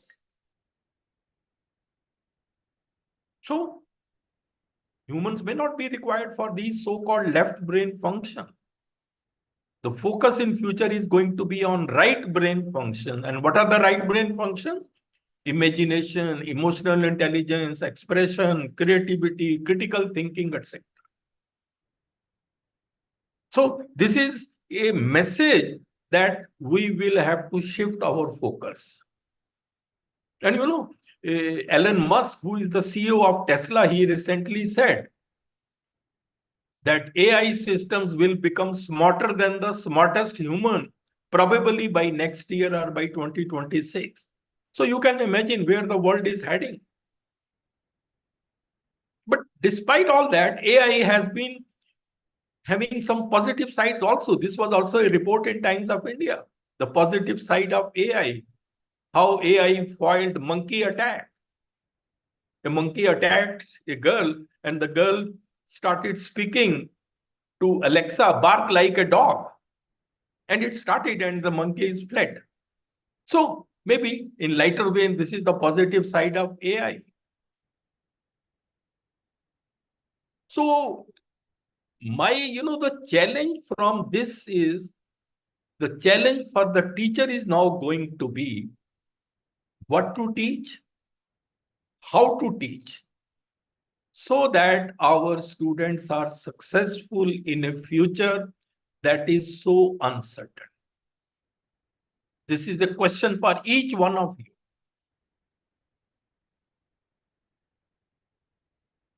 And now I come to the second challenge. Second challenge is of sustainable development goals. Please remember, sustainable development is a burning issue in the world at present. Everybody is talking about sustainable development. The meaning of sustainable development, as you all know, sustainable means which can be maintained for a long time. You have in mind the concern for future generations. Development is economic development, progress. So sustainable development is the development which can be maintained for very long time. But why this issue of sustainable development is becoming so important? Because, why this concern is, look at these points. There is a population explosion in the world. Presently, we have the world population about 8 billion. By 2050, it will be 9.7 billion. So much population means pressure on all resources. There is going to be a fast depletion of resources, including food, minerals, and other.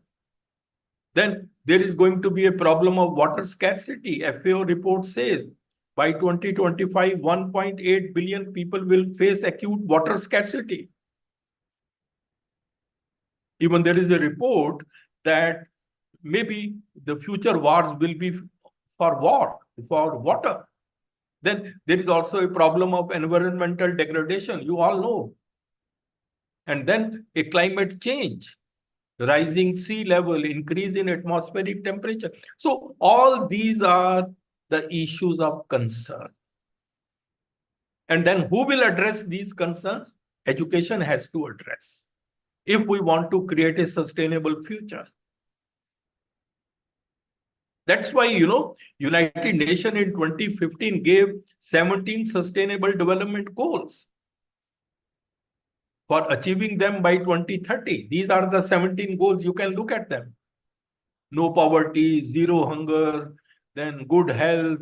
Then fourth goal is quality education, gender equality. All these are the 17 sustainable development goals. And this agreement was signed by 193 countries, including India.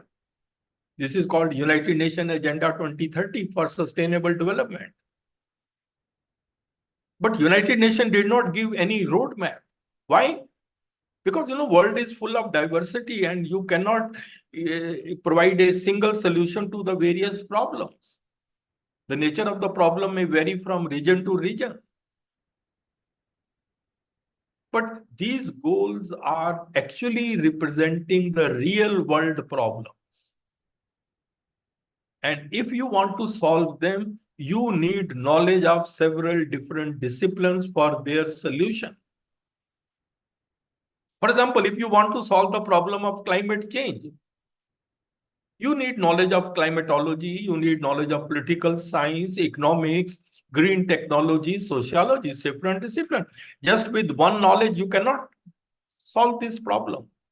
That is why, multidisciplinary approach in education is coming now, which is also a part of NEP 2020.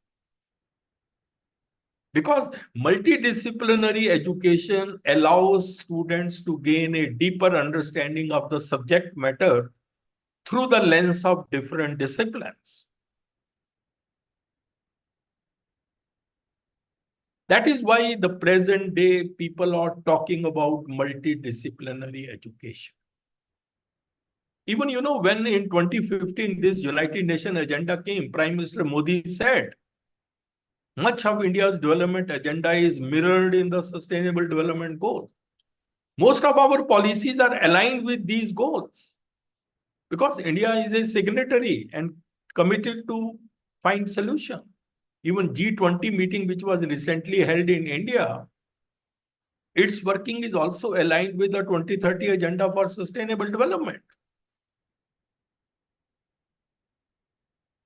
And one of the goals is quality education, SDG 4, where it talks about ensuring inclusive and equitable quality education and promoting lifelong opportunities for all.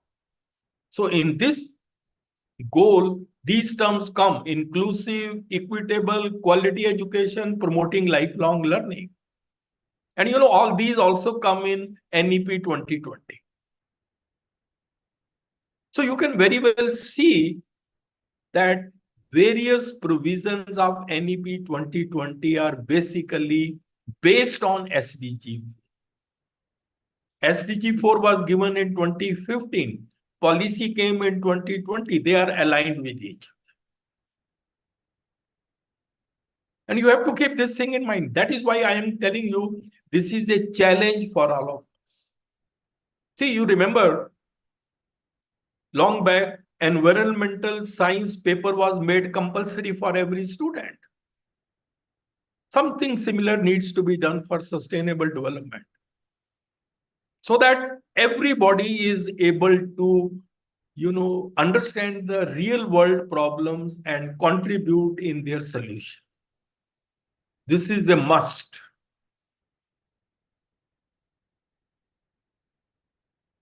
Having said that, this was my second challenge for you. Now I come to the third challenge. And the third challenge is 21st century learning needs. Now the question is, what are these 21st century learning needs? That could be a question in your mind. See, it is said that in the 21st century, if you want to excel, you need at least two things. One is the rigorous academic content. Look at this. Rigorous academic content. You should be very good in the subject. No compromise on that. You may be in any discipline, physics, chemistry, mathematics, zoology, geology, anything. And second is 21st century skill. These two taken together lead to deeper learning. Deeper learning is an umbrella term that, stands for skills and knowledge which we acquire. Now, the question you may ask, subject matter is okay, but what are these 21st century skills? See, these 21st century skills are these. These are a set of abilities which each one of us should have if we want to excel in the modern world. They will elevate your job performance. Please remember it.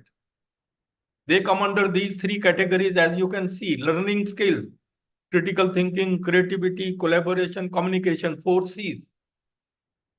Then is the literacy skills: information literacy, media literacy, technology literacy.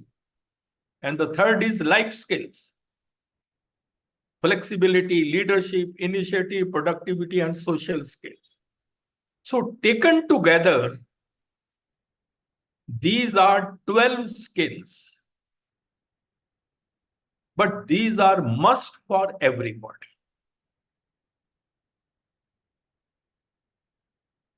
You may ask why these have become suddenly so important. Actually, these skills idea was given by United States Research Council. They did a lot of research and they came out with the skills which are going to play a pivotal role in the 21st century. They are important because artificial intelligence cannot replicate them. You cannot have machines with these skills. You cannot have a machine which is critically thinking or which is creative or which has leadership quality. No. So these are the 21st century skills. And you need to acquire competence for excellence in all this through quality education. And so please remember, quality education in the 21st century is this. This is the most important slide. Please note down. Quality education in the 21st century must focus on knowledge, disciplinary, interdisciplinary, and practical.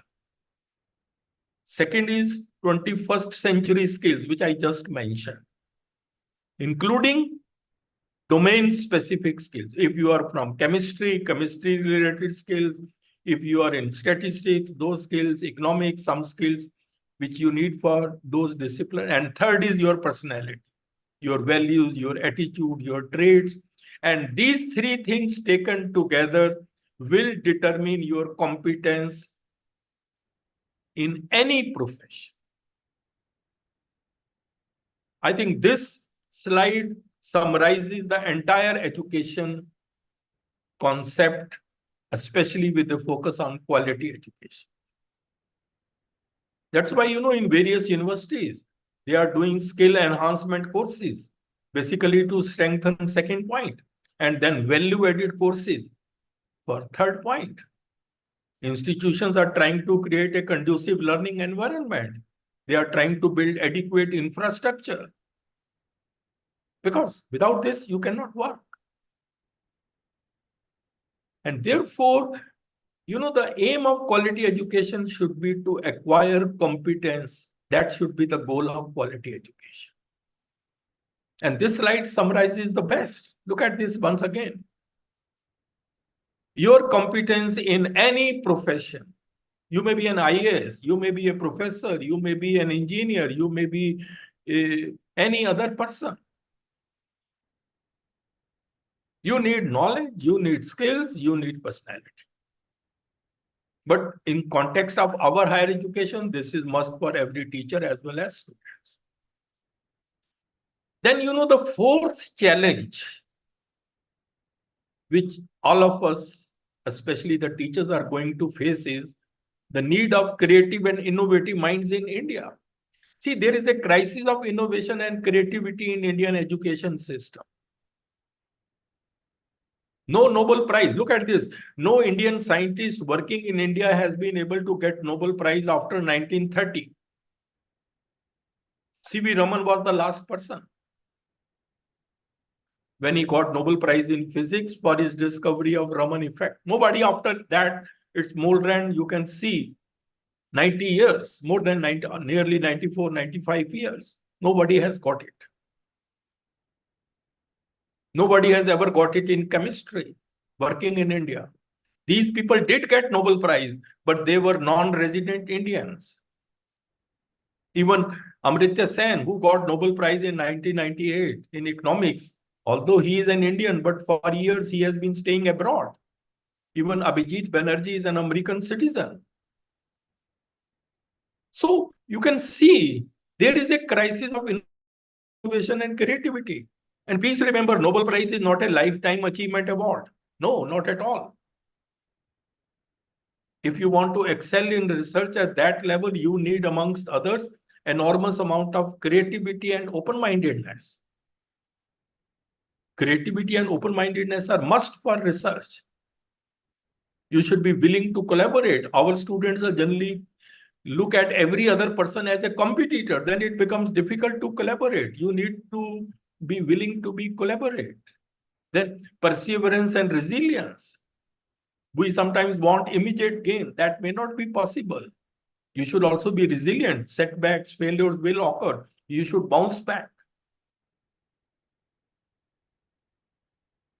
And all this is the reason why we lack in our world university rankings. Because one of the main reasons is poor quality of our research programs.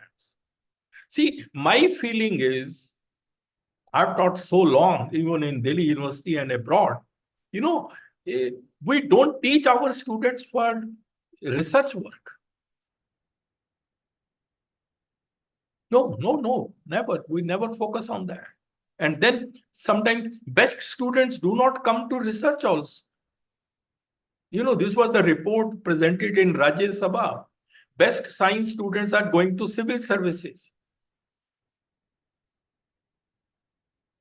During 2017 to 2021, over 76% of the science students, 76% were from science stream, covering engineering, sciences, and medicine.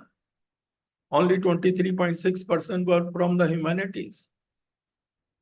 So you can very well imagine we are lacking in quality research. And it has to do with the education system. There is something fundamentally wrong in our education system. See, you have to think. Facts don't cease to exist just because we ignore them. And what is the fundamental flaw in our education system? Just watch this small, I think 2-3 minute video. This will be an eye-opener for us. For decades, people have been finding hundreds of flaws in the education system. No conceptual understanding, no creativity, children are stressed, and the list goes on.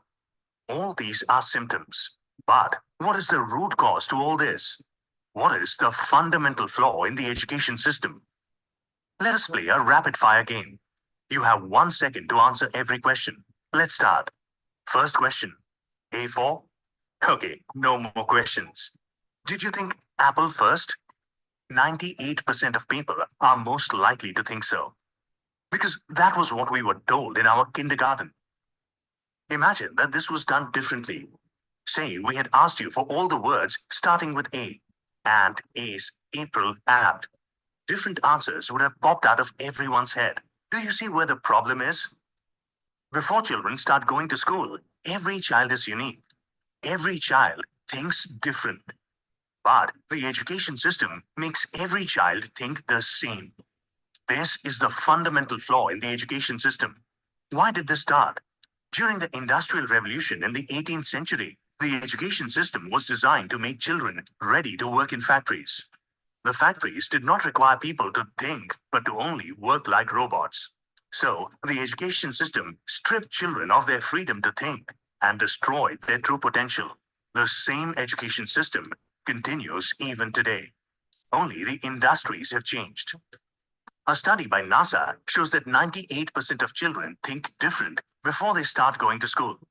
As they go through this education system, at 25 years of age, only 2% think different, and 98% think the same. So how does the education system make every child the same? Let's go back to the apple example. Kindergarten lessons told us that A is for apple. We asked you for words that start with A. Our education system gave us the answers. We asked you a question. Answers make you the same. Questions make you different. Right from kindergarten, the education system keeps giving answers. Instead of asking children how plants make food, the science teacher gives you the definition of photosynthesis. Instead of asking them to describe the sun, the teacher tells them that the sun is a ball of fire at the center of the solar system. Through their years in school, children lose the capability to think on their own. Whether it is their choice of career or their relationship or any situation in life, they become.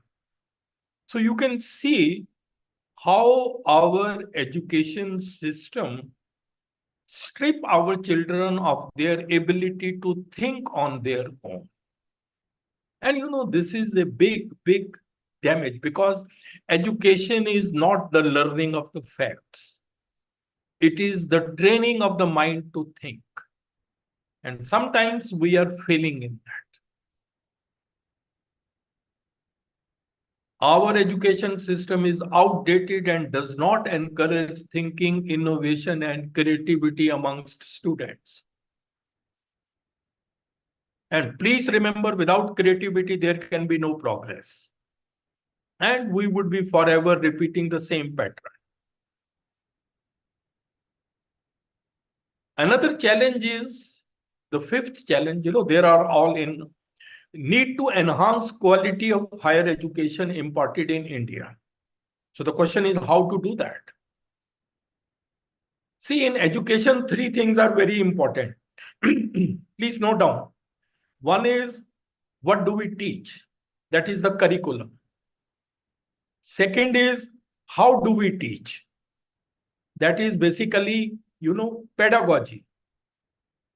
And the third is, how do we assess our students?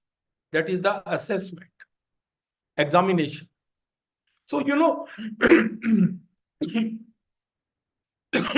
these 3 things are very important in any education system. Now, if we look at our Indian education system, look at this. We have 21st century students, but sometimes we are teaching them 19th century content. Methods of teaching, assessment methods, and courses architecture, all 20th century. It seems as if we have not changed much with the time. That is why the problem is. We need to address to the needs of the changing society. Now look at curriculum. Curriculum is what? Curriculum is the total learning experience. You know, curriculum is like the menu which we offer to the students for any program. And the biggest challenge in curriculum is coming from the growth of knowledge. The knowledge in all disciplines is growing very fast. So fast that, you know, the doubling time of the growth of knowledge has shrunk considerably. Shelf life of knowledge is becoming shorter day by day. You know, there was a time when human knowledge was doubling in 150 years. Now it is doubling almost in 73 days. So you can see our curriculum is getting outdated as soon as it is created. And please remember, what we know in any discipline is merely a drop, and what we do not know is an ocean. All of you have to keep these things in mind. That is why the new education policy says we should have light syllabi so that there is more time for thinking, but it should be modern. Core essentials need to be included.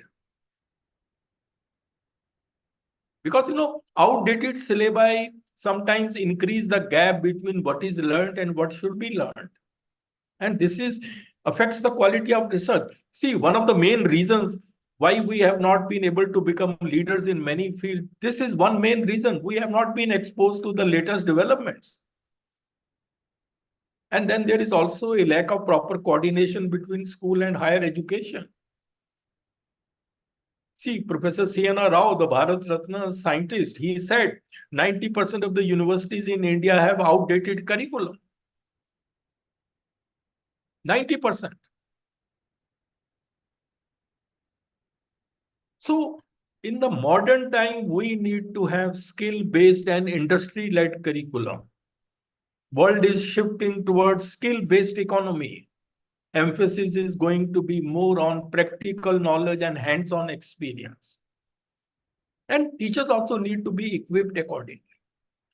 Sometimes teachers teach skills in the same way as they teach knowledge. That's wrong.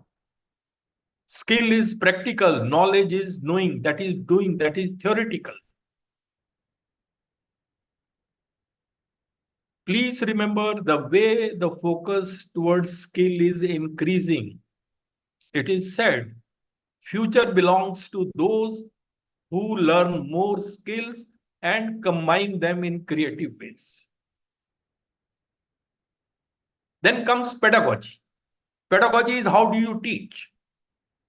This is very important. This is the most important because every teacher is unique in pedagogy. Pedagogy basically means art and science of teaching. We still teach sometimes by the talk and chalk method.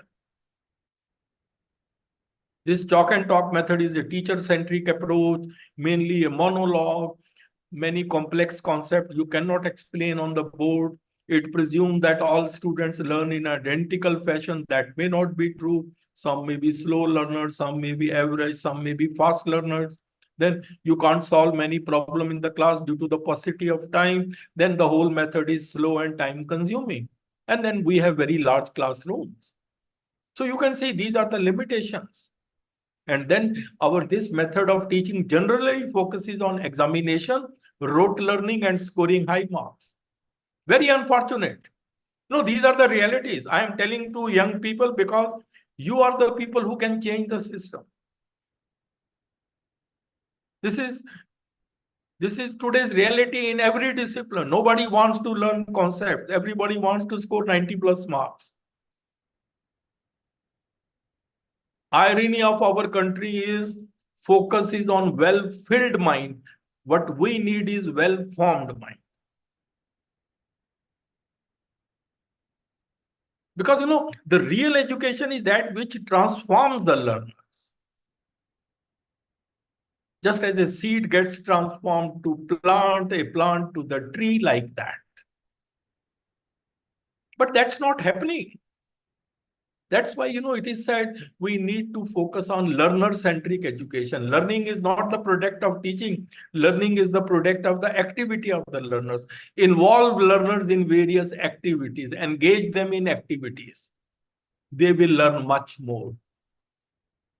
The thinking behind learner-centric education is that students learn best when they are engrossed in the topic, motivated to seek out new knowledge and skills, because they need them in order to solve the problem at hand. And all this is possible in information age. Any information you want, you can get just by a click of a mouse.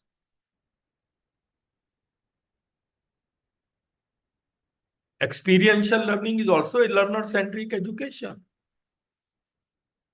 And the basis of experiential learning, I hear and I forget. I see and I remember. I do and I understand. So I do and I understand. That means you do yourself. That is why, fostering experiential learning and critical thinking among students is an important objective of NEP 2020. But then, experiential learning needs to be adopted at all levels in education, starting from school level. And learner-centric education is not any one particular method of teaching. There are many methods which are part of learner-centric education. Please remember that. Problem-based learning, project-based learning, case studies, inquiry-based learning, flipped classroom model, collaborative learning, think, pair, and share strategy, community outreach, travel, cultural exchange, internship, UG research program, all come under learner-centric education. And once you follow learner-centric education, we will have detailed lectures on all these. The roles of the learners will also change. In the talk and chalk method, they are merely passive learners, listeners. Now they will become active, highly independent, and creative thinkers. And if you look at these leading universities of the world, Harvard, Stanford, Wharton, in all of them, more focus is on case studies, experiential learning, project-based and problem-based learning. There is very little focus on lecture-based learning. But we still focus more on lecture-based learning. That's the problem.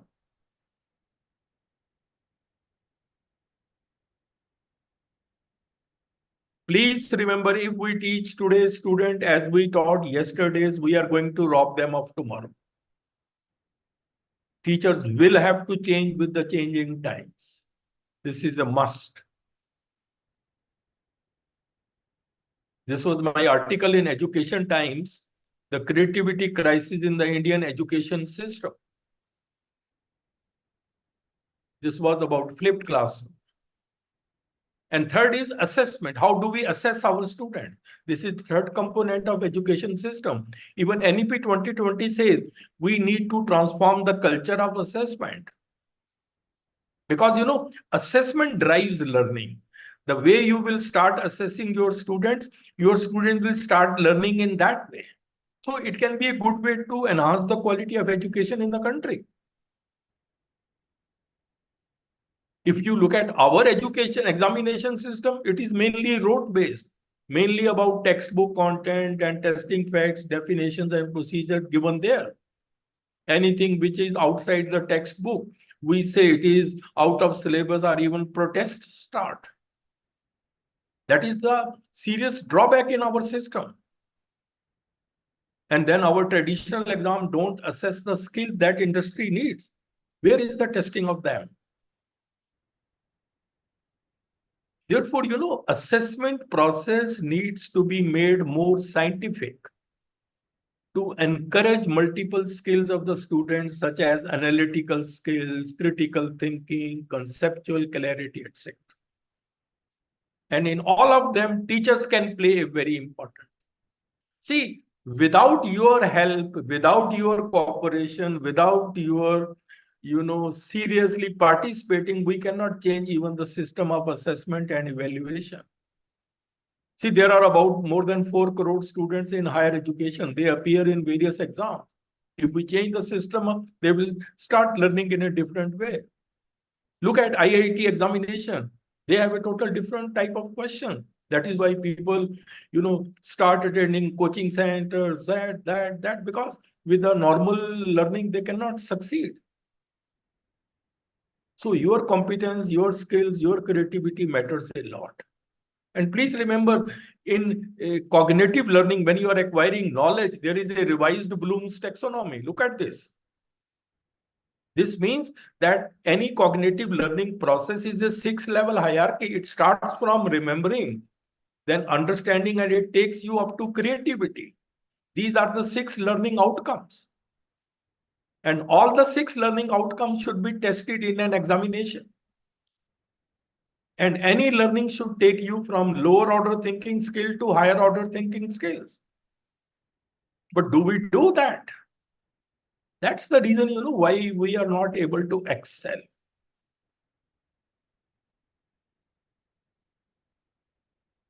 So this is the best way. If, these are the 6 levels. For lower levels, remembering, understanding, application, you can use MCQ, short question answer, match, fill in the blanks, etc. Okay, that will do. But for higher order thinking skill, you need to focus on projects, internships, portfolios, field works. But in our education system, look at the way almost all major exams in the countries are MCQ based. They have a serious limitation. They may be having some advantages. They are easy to evaluate. You can do something like that. But they don't test all the skills of the students. Writing skills are not tested. Speaking skills are not tested. Analytical ability is not tested. They are like Kaun Banega Crorepati type questions.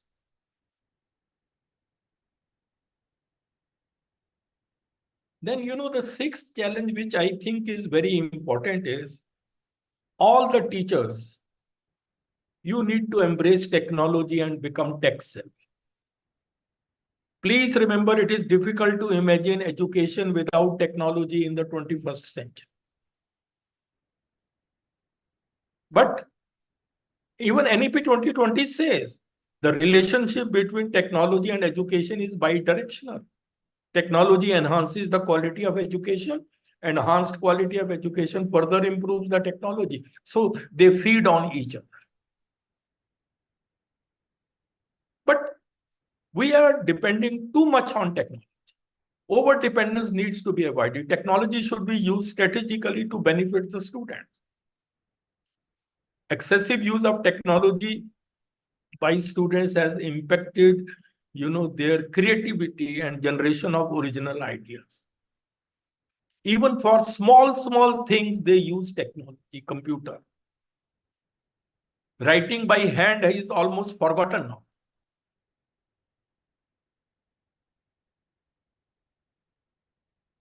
No doubt, technology has changed the way education is imparted, and this was seen during Corona timings. Look at this, how Corona changed the higher education. Look at this slide. Teaching learning has changed. E-learning, MOOCs, PowerPoint presentations are becoming very popular. Experimental work is now done through virtual labs. Revision of syllabi through email, discussion forum, video conferencing, you can do very quickly. So many ICT tools have come for research. Assessment is mainly online. Professional development of the teachers is online. Then ICT and powered pedagogies have come. So, of course, technology has changed. You have to become tech savvy. And who did all this? The teachers only. So you will have to embrace technology, but you should put questions also. Because technology is only an enabler. It doesn't have a brain. It should not overpower you. And then artificial intelligence is coming. It is redefining education in the world. Artificial intelligence is revolutionizing the way we teach, we learn, and we research. Maybe I will deliver a talk on this sometimes, if time permits. How artificial intelligence is going to transform education scenario. Please remember, technology will never replace great teachers, but technology in the hands of great teachers can be transformational. This was my report in Times of India. Technology won't replace teachers. And in the light of all that, the seventh challenge is the new roles of teachers in higher education. Your roles are now going to change. That is also a challenge, to embrace new roles. Roles of the teachers are going to change significantly in the 21st century. You will have to become tech-savvy teachers in ICT skills, 21st century skills, artificial intelligence skills. If students are enrolled in e-learning and MOOCs, and if they have some questions, who will answer? Teachers. So you must learn how to manage virtual classroom and discussion forum. You need to engage students by learner-centric pedagogies. So your role will become more like a mentor, like a coach, facilitator, rather than knowledge provider. Now there are multiple sources of knowledge. See, there was a time when teacher was the only source of knowledge, but not now. And then you should also be proficient in the development of e-content and MOOCs. After all, more than nearly 4,000 MOOCs are developed and hosted on SWAYAM. Who has done them? It is the teachers. So you should be a great teacher, you should have excellent writing skills, and then develop MOOCs. So these are going to be the new roles of the teachers. So ladies and gentlemen, what I mean to say is that transformation of teachers is the need of the hour. A change of mindset is required. Don't think that what I know is enough. No, that will not work. I must learn more. And there is a famous quote, birds born in a cage think flying is an illness. That should not happen.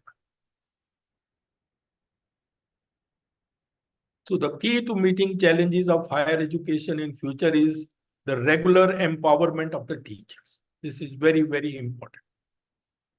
And now I come to the last part, which is very important again. I would like to share with you some personality development tips for enhancing your competence. This can be really a game changer for each one of you.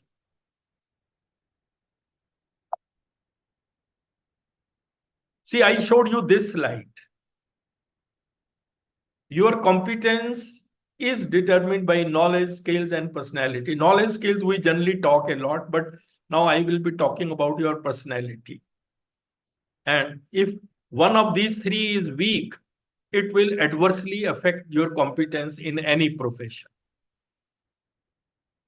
By personality, I mean a set of traits and behaviors that characterize an individual.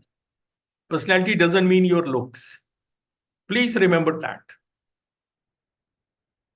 Why I am focusing on personality? Because 87% of all people fail, not because of capability, but because of personality. And the worst part is, people don't know that their personality is coming in the way of their job performance. Because personality development is often neglected in India. And importance of personality, you can judge from the fact that personality influences almost every aspect of human life. There is hardly any aspect of human life which remains untouched by personality. Therefore, I am going to give you some personality development tips, which I have learned from my life in the form of some life lessons to enhance your competence. See, they can be a game changer for you. First is, please remember, life can only be understood backwards, but it has to be lived forwards. This is the sad part of life. Look at this quote, a grandma telling the young one that it is only a short trip, enjoy it. Life looks like an eternity, but actually it is just a short trip. Please remember that. Very soon the trip will be over. So the most important thing is you should learn the art of living. It's very unfortunate that most of the people only exist. Living has become rare. Please remember, you only live once, but if you do it right, I think one is more than enough. So by the art of living, I mean the capability to draw pleasure from life and to succeed in the greatest test called life. Life itself is also a great test. You have to succeed in that. And please remember, you will never find a happy life. You will have to make it. There is no perfect life. You can fill it with perfect moments. That will make it a perfect life. See, don't look at them just as quotes. They are the real life's experiences. Look at this. This is recent report in Indian Express. India ranked 126 out of 143 nations in World Happiness Index 2024. Indians are not happy, always thinking, stressed, don't know how to do, always worried about future. The result is they are spoiling their present also. And these are realities. Please remember, the art of living lies in a fine mingling of letting go and holding on. Sometimes you have to let go things, sometimes you have to hold on. That's you have to decide. दुनिया जिसे कहते हैं जादू का खिलौना है, मिल जाए तो मिट्टी है, खो जाए तो सोना है. That's the philosophy of life, general. And please remember, life will never be fair. जिंदगी बहुत कुछ देकर भी किसी ना किसी चीज के लिए फकीर बनाए रखती है. This is the reality of life. You will never feel that now I don't need anything. No, it will never happen.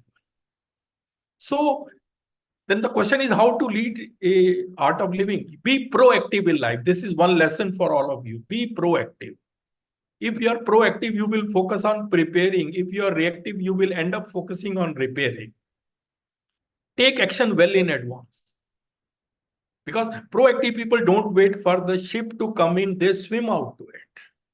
That's the beauty of the proactive people. Be proactive in life. Think well in advance what are the forthcoming problems and take action before it. Then work hard sensibly. I know many of you are very young people, must be very hardworking. The very fact that you have reached this position, it's sure that you are all very hard workers. But working hard sensibly is important. When I say sensible, it means direction is more important than speed. Choose your direction very carefully because you are spending a lifetime on that, where you want to go, plan your career very well. Of course, you are free to choose any direction, but then you will not be free from the consequences of your choice. Please choose your direction very carefully. It's very unfortunate that people spend more time planning their vacation rather than planning their career. Very unfortunate, but that is the reality. Please remember, life is a process. No one rises suddenly in the world, not even the sun. You will have to keep on working. You will have to be persistent, have never give up attitude.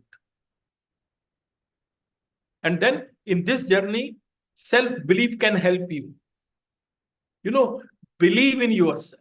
A bird sitting on a tree is never afraid of the branch breaking because her trust is not in the branch, but in her own wings. Believe in yourself. And the person who believes in himself, no need to convince others. In this your vehicle of success, self-belief is the fuel that will take you further. And then one more small advice to you, never become arrogant. Sometimes a small success goes into a person's head and he or she becomes arrogant. Please never become. Because arrogance is the surest path to failure. Look at this quote. कभी किसी चीज का घमंड आ जाए तो शमशान का एक चक्कर लगा ना, तुमसे बेहतरीन लोग वहां राख बने पड़े हैं. So please remember, you are dust and to dust you will go. Keep this reality of life always in mind, then you will never become arrogant. It's just a passing phase. Success, failure, all that keeps on happening. Then समय और भाग्य पर कभी अहंकार मत करो, क्योंकि ये दोनों परिवर्तनशील है. पता ही नहीं चलेगा, सब कुछ बदल जाएगा. Then one more thing which can be a very big help to you is become self-disciplined. See, when I say self-discipline, this also I also learned very late. Self-discipline means mastery over your thoughts. If you can control what you think, you can always control what you do. Become a master of yourself. Because there is nothing in this world that can trouble you more than your own thoughts. And please remember, an average person thinks 70,000 thoughts a day. Cages are not made of iron, they are made of thoughts. So have self-discipline. And if you are able to learn self-control, you will be able to master anything.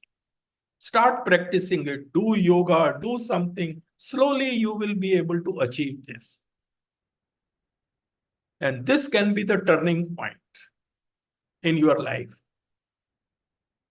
And it will also make you mentally tough, because mental toughness is the ability to focus on and execute solutions which you sometimes need in the face of adversity. It will make you mentally tough also if you are able to control your thinking. And please always strive for excellence. A penguin can never become a giraffe, so try to be the best penguin you can.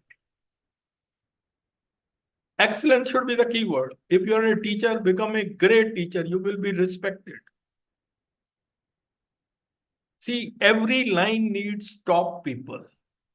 Every line.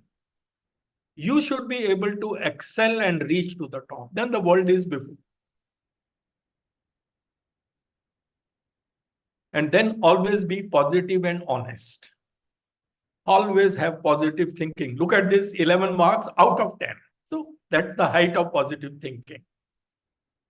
Because positive thinkers will have a solution for every problem, and negative thinkers will have a problem for every solution. So develop this habit of positive thinking. And then many of us are not able to make a mark in life. This is my advice to them. Because very soon people start living in a comfort zone. Oh, I am getting good salary. My husband or my wife getting good salary. My children are well set. Why should now I? So that's a comfort zone. That should not happen. Please remember, life begins at the end of your comfort zone. It's only after you have stepped out of your comfort zone that you begin to change, grow, and transform. See, your motivation should come from where you want to reach. That should be the driving force in you. And then overcome the fear of failure. Many people don't take the action because they fear failure.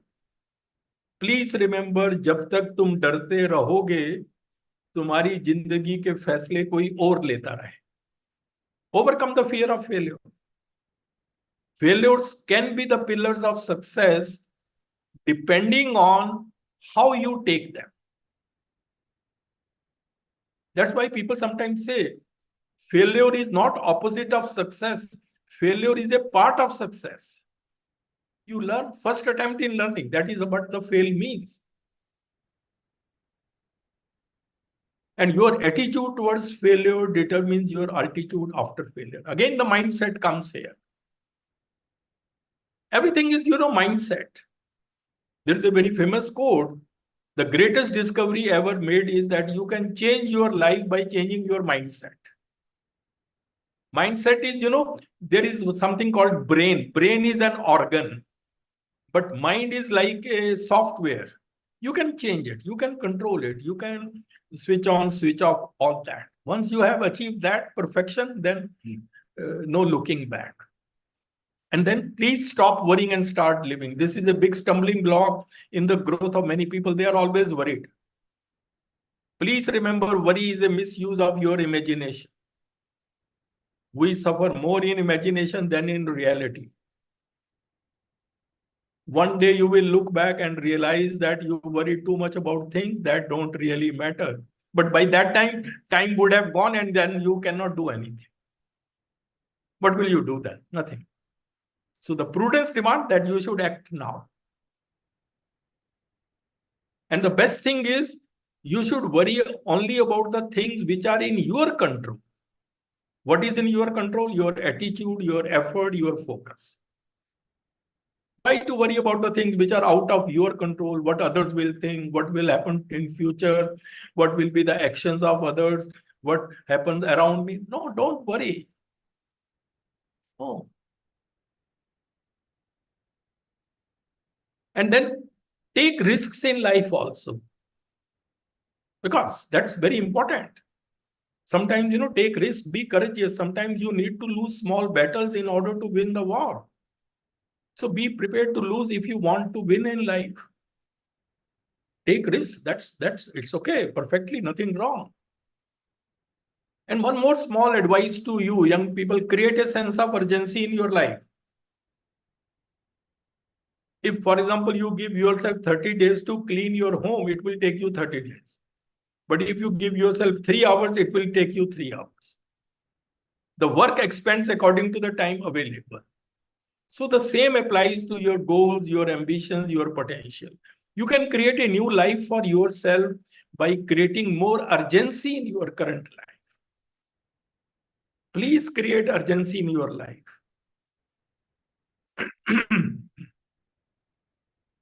And then control anger. This is a normal emotion, but only thing is everybody gets angry. But my small advice is, please remember that the fire of anger will burn you first. So why to harm yourself? That's the message. That's why, anger is one word short of danger, one letter short of danger. And never say mean words out of anger, even in your personal life, because your anger will pass, but those mean words can scare a person for life. Use either kind words or be silent. No, these are small things. They can change your life, not only professional, but even in your institution, even in your college. Nothing, anger happens. It's okay. You have to lose small battles to win a war. And please remember, psychology says beneath anger, there is always some fear.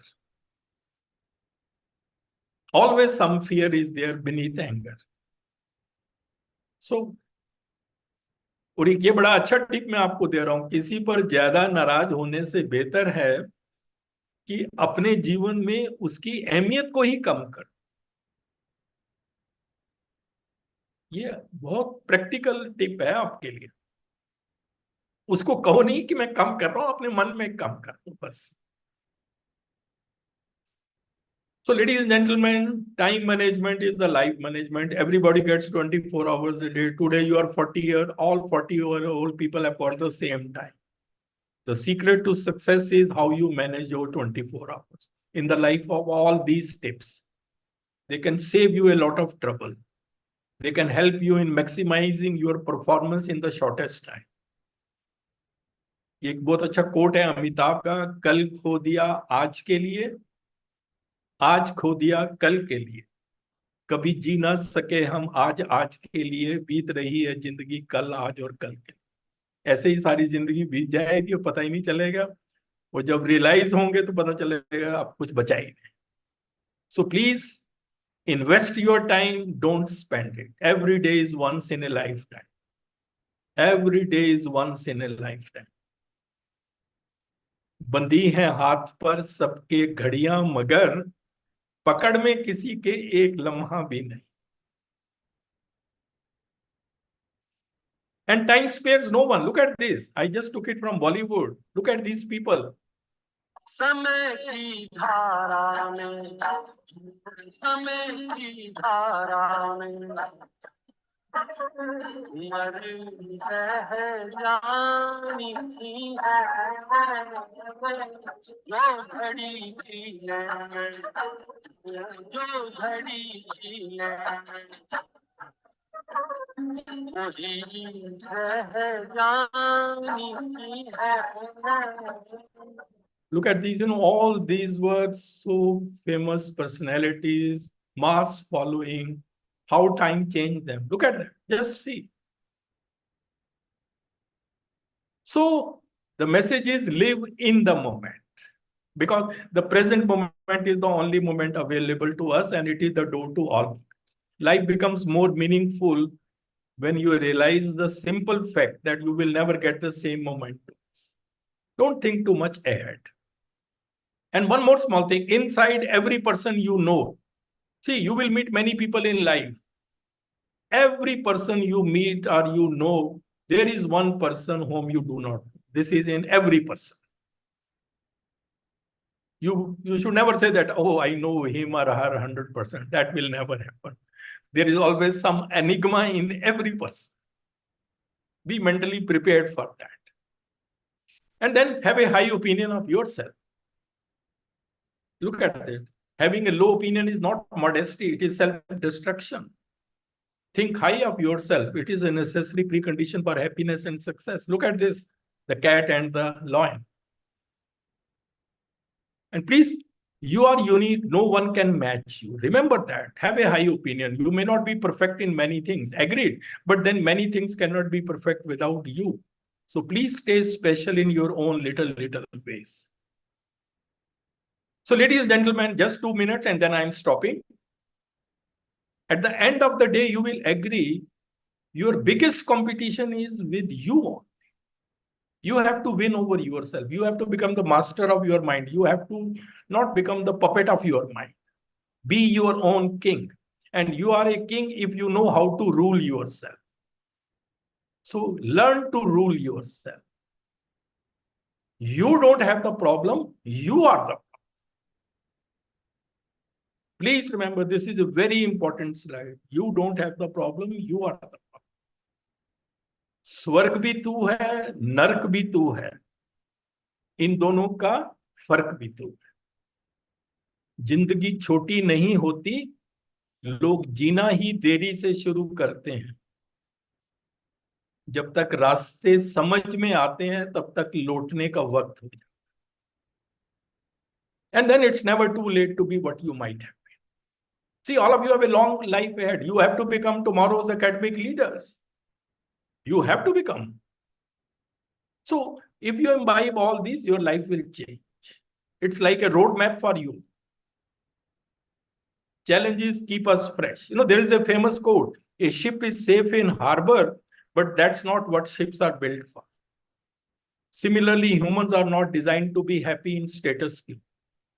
So please continue to remain dissatisfied with yourself so that you can become better and better. Challenges are what keep us fresh. Don't take every challenge as a problem. Take every problem as a challenge. And this is a very famous. Challenges are, the doorways to excellence. These are the opportunities in disguise. Somebody very rightly said, when the winds of change blow, some people build walls while others build windmills. It's up to you how you make use of the opportunities in life. And then, these are some of the common habits of the most successful people in the world in diverse fields. Strategic planning and deliverance, laser-sharp focus and determination, risk-taking ability, courage, hard work and consistency, never give up attitude, and then health and fitness. Health is important. One stage you will realize you have everything, but if health is not with you, then everything goes waste. Because your intelligence, your skills will be able to function at the peak of their capacity only when you are healthy and fit. And then please remember, things end, people leave, time passes, memories fade, feelings change. And you know what? Life goes. One day you will be just a memory for some people. Do your best to be a good one. जिंदगी के रंग मंच पर अपना किरदार इतनी शिद्दत से निभाएं कि पर्दा गिरने के बाद भी तालियां बजती रहें. Thank you very much. जिंदगी नहीं मिलेगी दोबारा. Thank you and thanks a lot. So this is my cell number. This is my email ID. You can always be in touch with me. Give your feedback. I know I took little more time, but I just wanted to complete it because it is the talk which will set the ball rolling for the entire FIP. I have touched almost all features, and then in-depth studies will be done by various experts from time to time. So thanks a lot, and thanks Vimal also for your patience and giving me this opportunity to deliver this address. Thank you very much. Thank you so much, sir. I think it's really a motivational lecture, not only from the professional front, but also from the personal front. And you can see so many comments coming. And you have given the entire overview of the topics that we'll be covering and what are really important for every teacher to be grooming them in the professional as well as personal way. Because हमें लगता है कभी हमारे time पे ऐसा कुछ नहीं था. So we were maybe lacking, and even in terms of the pedagogies and all, I'll say what B.Ed integrates all these things. I think we also have to be looking and learning into. So it's a good beginning, sir, with your motivation, sir, and thanks to all the resource persons and delegates in this morning inaugural, right from Professor Ved Prakash sir, Professor S.P. Singh sir, Professor Jaswinder Singh sir, and we had Madam Kalpana Bhakuni ma'am from Kamala Nehru College, and then your is the icing on the cake, I will say, where we have, I think, all the participants are really motivated. Can I see some smileys coming from all of you? Sir ने इतना अच्छा lecture दिया है. I think it should have put up a good smile on your face, and so that because one lesson I will like to share, maybe many of you are already learned colleagues, is happy environment is what makes a happy learning environment as well. So we have to keep these smileys going, because एक महीने का course है, and now imagine the plight of your students. आप 3-4 महीने लगातार उनको, अगर if you are not putting that happiness quotient in your teaching learning, then it becomes boring, और वो इतनी receptiveness नहीं होती है. So I'll request smileys coming from all of you. अभी कम आई है थोड़ी और. Yes. Thank you, everyone. And now we are open to any questions if you have and something. And let me tell you before we close pre-lunch. Yes, lunch break milega. Please don't worry about that. So morning we will have 2 sessions neck to neck. Then we'll have lunch break, and then later on we will have the hands-on sessions where predominantly it will be more interactive and you will be learning the skills. And then we will give you some time where the activity will be completed and you will be uploading. कहाँ uploading करनी है आज हम आपको बताएंगे. So 2 p.m. to 4:30 is going to be interactive session with all of you. We will know about each other, fine, and try to know what are the questions in your mind, what are the expectations, and other things also. So let's not disclose all the pattas right now. And we're going to have a very fun session from 2. And the pace has been started by Professor Bakshi sir. So thank you so much, sir, for enlightening us on these overviews. And thank you very much. Would you like to interact, ask any question from sir? Any question, any comment, any suggestion, please, welcome. It seems nothing is clear or everything is clear. So be interactive. I think I'll have everything is clear, sir, and it is very fruitful class.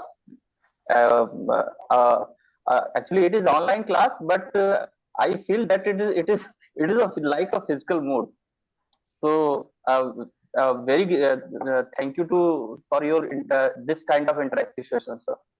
Thank you, and please थोड़ा अपने आप को introduce भी कर दिया करो जब बोलते हो, और साथ में you can give your. आप सारे टीचर्स हैं, आपको बोलना चाहिए, आपको अनम्यूट करके अपनी बात कहनी चाहिए, क्यों नहीं ऐसा? Sir, this is Dr. Ravinder from School of Open Learning, from Department of History. और सर बहुत अच्छा क्लास लगा, और ये लगा ही नहीं कि हम लोग ऑनलाइन क्लास में कर रहे हैं. जिस लाइक फिजिकल मोड में जैसे इंटरेक्शन क्लास होती है, आपने इतनी अच्छे से समझा, इसके लिए बहुत बहुत धन्यवाद. Thank you doctor Singh, thank you. Okay, from Delhi University itself. Okay. From School of Good. Open Yes, Learning. yeah. And yes. Okay. School Okay. of Okay. Learning, yes. I think there are around 9 to 10 teachers from School of Open Learning and many Okay. teachers from Okay. Shivaji College also. So we welcome all of you rather. So we'll go into details at 2 when we are interacting with all of you. Those Yes, from anyone Delhi else? University can always be in touch. Yeah, from Delhi University, so definitely. But पूरे country में ही अब तो I think in this virtual mode we can really connect. हमारे From centre में करीब 1 lakh teachers को train किया है पूरी कंट्री में, तो दिल्ली यूनिवर्सिटी का तो एक स्पेशल प्लेस Yeah, हमारे very हार्ट में special. है ही ना, क्योंकि हम भी तो दिल्ली यूनिवर्सिटी के प्रोटेक्ट रहे. तो anyway it's always a pleasure. So And Kamala Nehru College has even a special place because I have done my undergraduation from Gargi College. तो हम वहाँ के functions में भी जाते थे and every day I used to pass through Kamala Nehru College to reach Gargi College in my graduation days. So Kamala Nehru College में मुझे लगता है शायद साइंस नहीं है, science नहीं है, केमिस्ट्री yeah, नहीं है, science. इसलिए ज्यादा लोग हमें नहीं जानते होंगे, लेकिन गार्गी में तो कई स्टूडेंट्स और कोलीग्स भी हैं. और कमला नेहरू में भी मैं आया तो हुआ हूँ 1-2 बार शायद किसी गवर्निंग बॉडी वगैरह में, नहीं, long but back. last 3-4 years since after नहीं, Corona, उस I समय think हो the सकता है, but online. Anyway this is a good platform to know each other. And I'm so happy that so many participants are from Kamala Nehru College, and along with their principal, she also was present today in the morning. So that's so nice of her. So Yes, learning. anyone else would like to say something? आपको जब मौका मिले ना बोलने का, तो अपने views हाँ, एक्सप्रेस you should. करिए. ये भी एक हिचक को खत्म करिए. यस, अनसॉलिसिटेड बोलना नहीं चाहिए, और जब कहा जाए तो फिर छोड़ना नहीं चाहिए. Dr. Vinitha, I can see you have been quite active in the session. So please unmute. Namaste, sir. Namaste, ma'am. Very good अपने afternoon आप to को both of इंट्रोड्यूस you. कराइए. Sir, I'm Dr. Vinitha Baroni from Kamala Nehru College. And किस subject में? I was, sir, Kamala Nehru College, University of Delhi. किस subject से? Sir, Physical Education, Department of Physical Education and Sports Sciences. Okay. Yes, Nice. sir. I was very enthusiastic about this session, and I haven't thought that after having this session, I'll be able to think differently, and the ways you have taught us in this session, I think that is going to be a very fruitful to all of us, because this is our first session after becoming permanent faculties. And thank you so much, sir. I'm grateful to you and to ma'am that you all have conducted this session, and hopefully all the upcoming sessions are the same. Thank you so much. Thank you. Thank Thank you. Thank Thank you. you very much, Vinitha. Thank you. Thank you, sir. Yes, anyone else would like to just add on something? Yes, Dr. Mukesh is Yeah, I raising think hand. Dr. Mukesh is active. Mukesh बोलिए आप कुछ. I think you're not audible. Either you remove your this headphone. Am I audible? Now you're audible. Perfectly fine. This is Mukesh from Kamala Nehru College. On this platform, since you're urging to collaborate and be creative, I would so I would request Dr. Vinitha ma'am to we can collaborate in a physical education thing. Like, I don't like to have a monologuous kind of lecture. If you can ask my students, I always prefer to do activities learning. And from the next semester, I would like to take one or two of your classes in martial art training, Indian martial art Kalari Bayatu. So it's an honor, and if you kindly allow me to take 1 or 2 sessions of yours. All right, ma'am. I have did my PhD from Kerala. Okay. And during my PhD, I have learned martial art, which is a sort of Indian martial art Kalari Bayatu from Kerala. And I would love to, do some sort of a different kind of things. Definitely, I think Dr. Mukesh, you can discuss in detail, because there will be requirement of a detailed program for the physical education teachers. I recall 2 years back we had conducted one FDP. So if you plan to do a themed type of thing, we can really look forward to that. Fine. Yeah. Thank you. Thank you. Thank you so much. अभी तो focus है 1 महीना. You have to be on this and then take it. Fine. Thank you.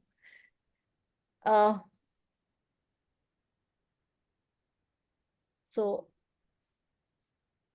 anyone else? Last call, and then we'll close for the lunch time today.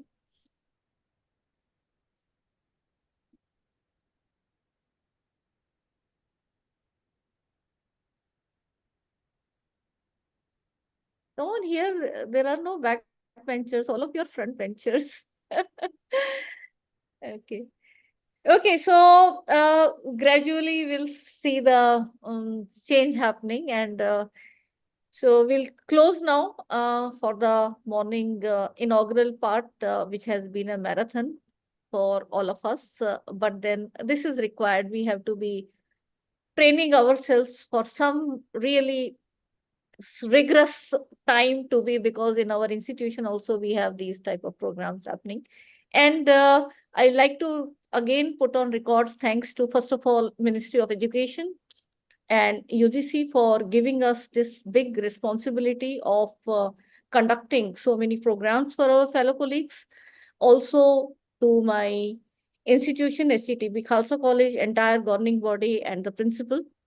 And special thanks goes to all our mentors, right from Sardar Talochan Singh sir, Professor Bakshi, Professor Ved Prakash sir, Professor Jaswinder sir, and the chief guest of the today, Professor SP Singh sir, for having joined from Assam, and my very dear friend now, I can say, Professor Kalpana Bhukuni ma'am from Kamla Nehru College, and thanks to her for collaborating and bringing such lively colleagues who will be interacting with us. And most importantly, all of you, my colleagues who are new entrants into the education system, there's so much responsibility on you. So let's try to see what are the positive ways where we can prepare ourselves to shoulder this responsibility in a very, very responsible way. So with these words, thank you, sir, once again. And Thank you. so at 2 p.m. sharp, we will be joining. Tab tak do enjoy your lunch. And किसी के कोई professional काम भी चल रहे हैं तो उनको भी बीच में मैनेज करो. And then we'll be back at 2. But 2 from 4:30, we will be having interactive sessions. All of you will be introducing yourself with your videos on, and then we'll be taking it further. We'll enroll you in my class LMS. So till then, bye-bye, everyone. And my team can close it now. And 2 again, sharp, we will be back. Thank you, Sid. Thank you so much.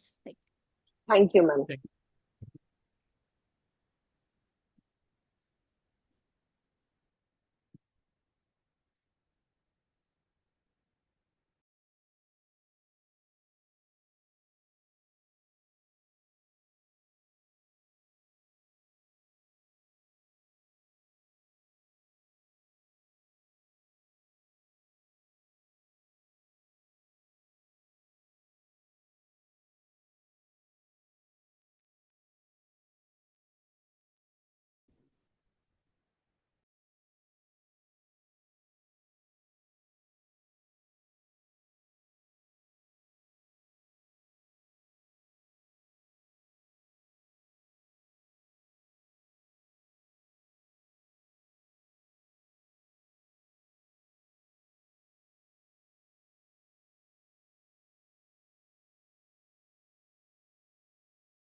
Yeah, good afternoon, everyone, and welcome back.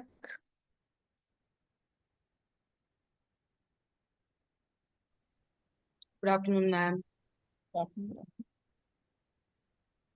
Good afternoon, ma'am. Everyone. Good afternoon, ma'am. I'll request all of you to please rename yourself with your proper registered name. And can I see Anuja also around? Yes. Can you see me? Yeah, Can yeah. you hear me? Just Good afternoon. just Yeah. I'll just request Shrutika, please make me co-host also. So I can share my screen now.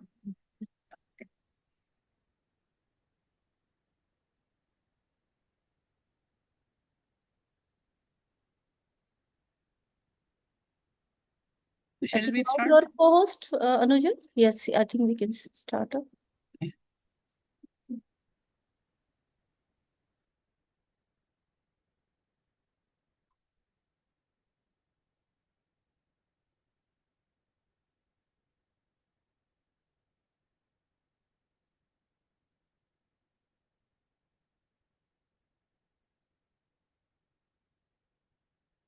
So welcome back all the participants and very good afternoon after post-lunch. So in this faculty induction program, that is Guru Dakshta, organized by UGC Mission Teaching Training Center, GAD-MMTTC and SGTB Khalsa College, University of Delhi, in collaboration with Kamla Nehru College, University of Delhi, going to run from 13th May to 8th June 2024. So we welcome again all the participants. And let me introduce the next speaker.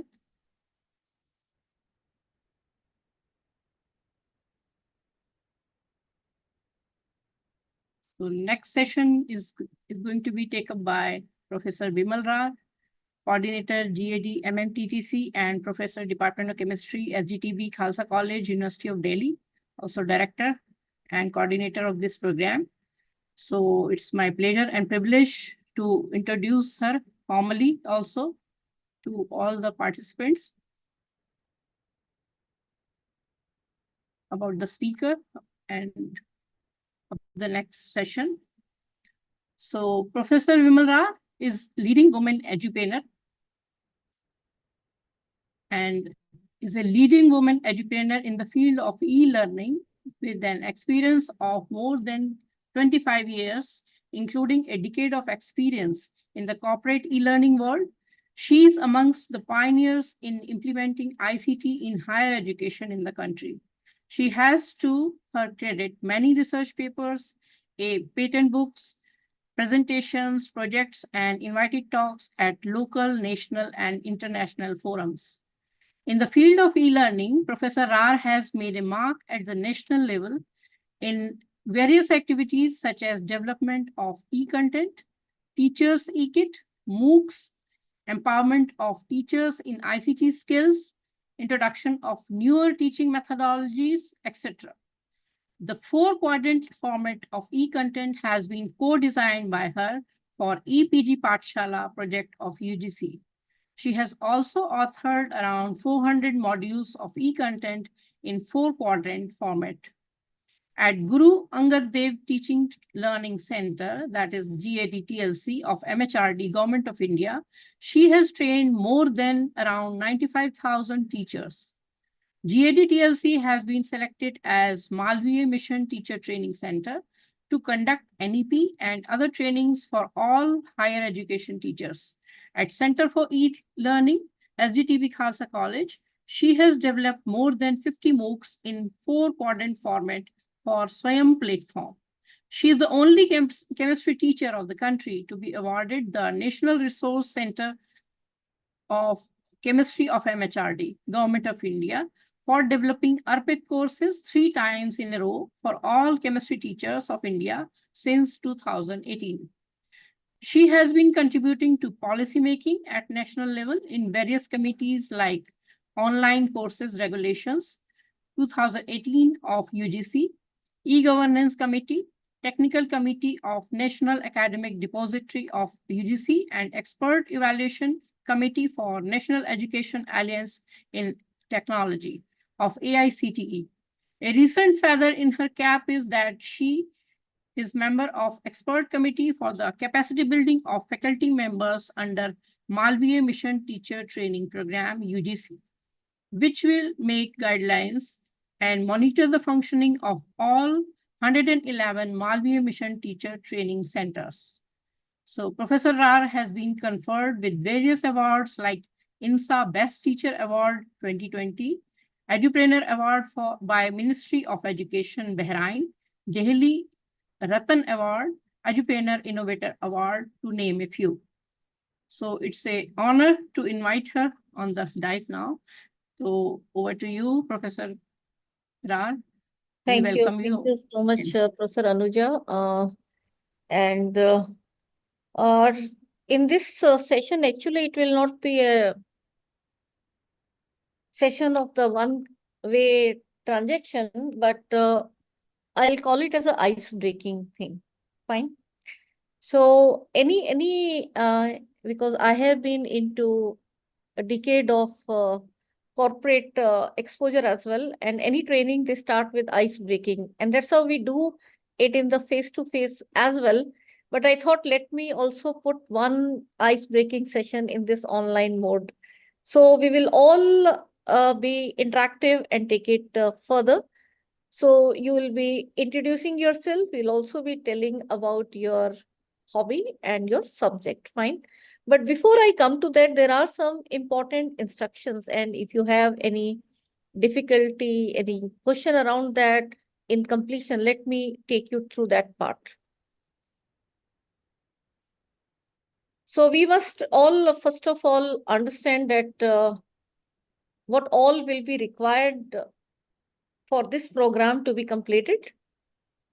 So in this faculty induction program from 13th May to 8th June, which is Guru Dakshta, and I'll be sharing some assessment parameters and other important information, which all of you should be now actively listening. And any question, please, we will be solving that as well. Fine. And this PPT I'll be sharing in your WhatsApp group as well. So first of all, you should be checking your eligibility criteria as we have mentioned in the poster. I don't know why it is running. The eligibility for completion of this FIP is only for the faculty members in central, state, deemed to be universities, private university, institutions of national importance, colleges and other HEIs having their first promotion due. So if you have already taken the promotion, please volunteer to go leave this batch. We will be helping you in your other development, but this is strictly now for the newly inducted faculty whose first promotion is due. Fine. So because at the time of registration, it was just a Google form, and because it was free, so anyone would have logged in. My team has tried to send you the mail, confirmation. We have also put this important information, but still, if you have entered somehow, please, my humble request that do inform, so that there are waiting lists. Let me tell you, there are within one day for 100 seats, we have got 600 registration. So if this within one day, I'm telling you, so we are having so many on waiting list. So humble request, first of all, to those who are not in this category to please leave and inform us so that the corresponding number of seats can be given to our waiting list. That is very humble request. And if you are in that category that still you want to attend this, then we'll take you in the organizing team, but leave the participant part so that there'll be. So the learning can happen in two ways. Either we take our responsibilities as my entire team has taken. So that is another way, but you have to accordingly inform us. So this is very, very important. Also, you must have received our mail of confirmation. And in case you are in this category, that is your promotion is due, you want to do this FIP as soon as possible, but then what has happened is you are not sent mail of confirmation by us because we have looked at various parameters, the sequential date, and somehow you have got the link to join, but you have not got our mail. So this means you are not registered for the faculty induction program, clearly. So please follow that. And still, if some of you are here, do inform us as we get some seats vacant. We will be taking you on board by tomorrow, but it has to be done through a proper process. It cannot be just you enter and then later you'll say, I attended the program and give me the certificate. Please, we will not be able to help you. It has to go through a rigorous process of registration through our team. And once you have done that, the next step is you have to submit a no objection certificate, which is also mentioned in the confirmation mail. The no objection certificate has to be on the letterhead of your institution, duly signed by head of the institution and with a stamp. And there is no format, and every institution knows you have to simply say it is for no objection in joining this particular program with proper title and the date of the program from 13th May to 8th June.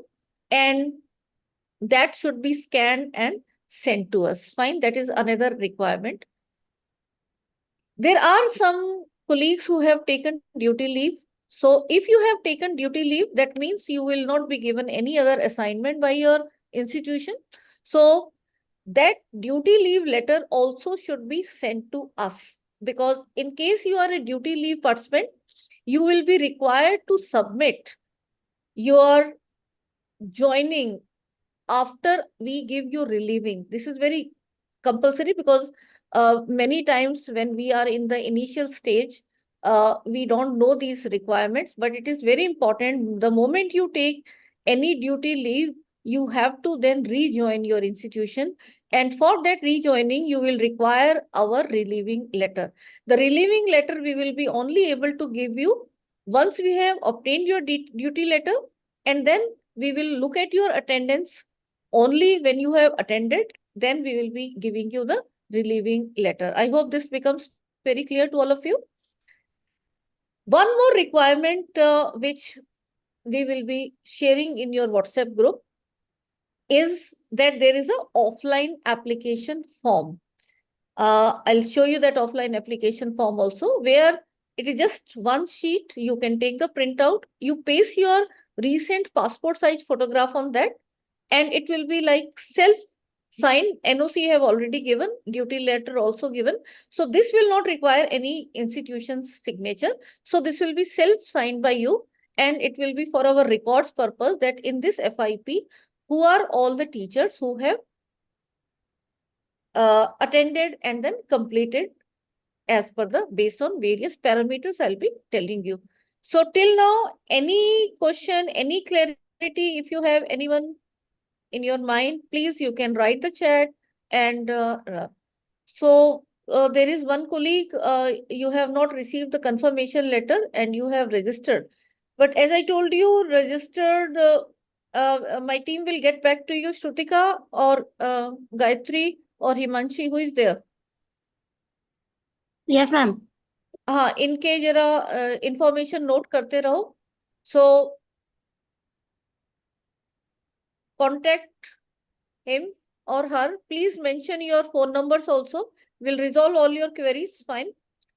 So if you have not got the confirmation letter, we will check your status, whether you are in the waiting list, very near waiting list, or it's a far end, because there are 600 entries that we have got. So accordingly, we'll take your enrollment further. Fine. Damini is asking, do we have to submit this application through mail? Yes, all these documents have to be submitted, scanned, and through mail. Fine.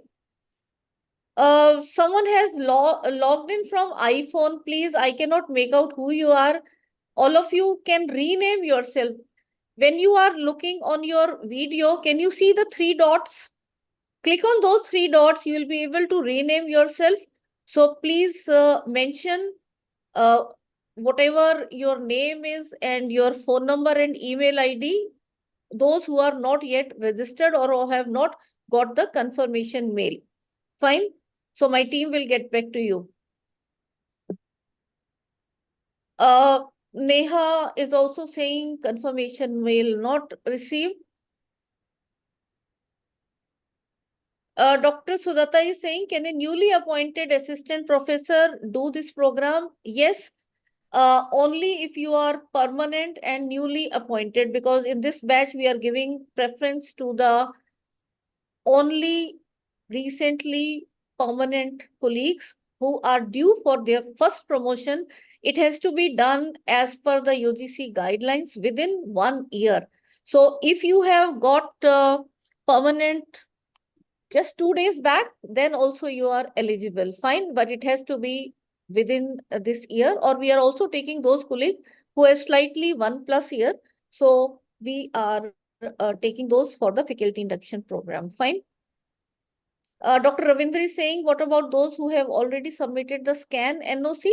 Those who have submitted, very fine, but you have to also submit one offline application form. Fine, that will be given to you, and then you can submit that also to mail tlcworkshop@tlckhalsa.in.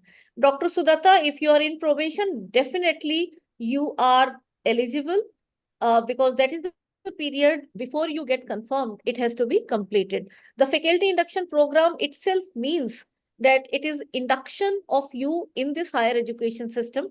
Although in Delhi University colleges, the permanent absorption has happened after a long time, I will say. So many of you are already experienced, maybe some 10 to 15 years, but that does not matter. Now your counting starts from the date of permanent. So within 1 year or 2 year maximum, you should be doing this, and your first promotion will happen only once you have completed this induction program. So it has to be taken in that serious mode. Fine. Dr. Girdhari is saying where to submit NOC. Samne screen pe we have this email ID. Fine, you have to submit these 3 documents. First is NOC from everyone, duty letter only for those who are given duty leave, and offline application for all of you. So all of you have at least to submit NOC and offline application form scanned and mail. But do the scanning properly so that yes, Dr. Vinita, I'll be giving you the PDF form, which you can take the print, fill it with your hands, paste the picture, and then take it further. Let me just show you the offline. Just a minute. Let me download this. So there may be slight corrections, but then this is how the application form will look like.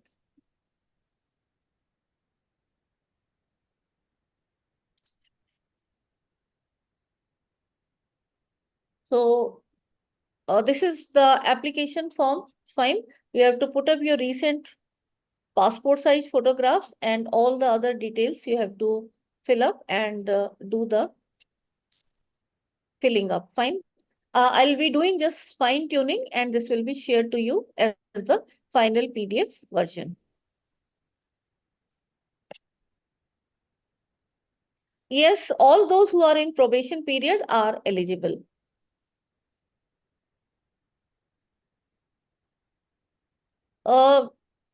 Yes, this information, this PPT as PDF will be shared in the group. Fine. But all the interactions obviously cannot be shared. We are recording this session and all the recorded sessions will also be available to you in the LMS you'll be enrolled, which is my class. Fine. As we go further, we'll explain. Don't worry, we are there with you to take this completion, because doing an online is even more challenging than an offline event. Fine. So let me now go further.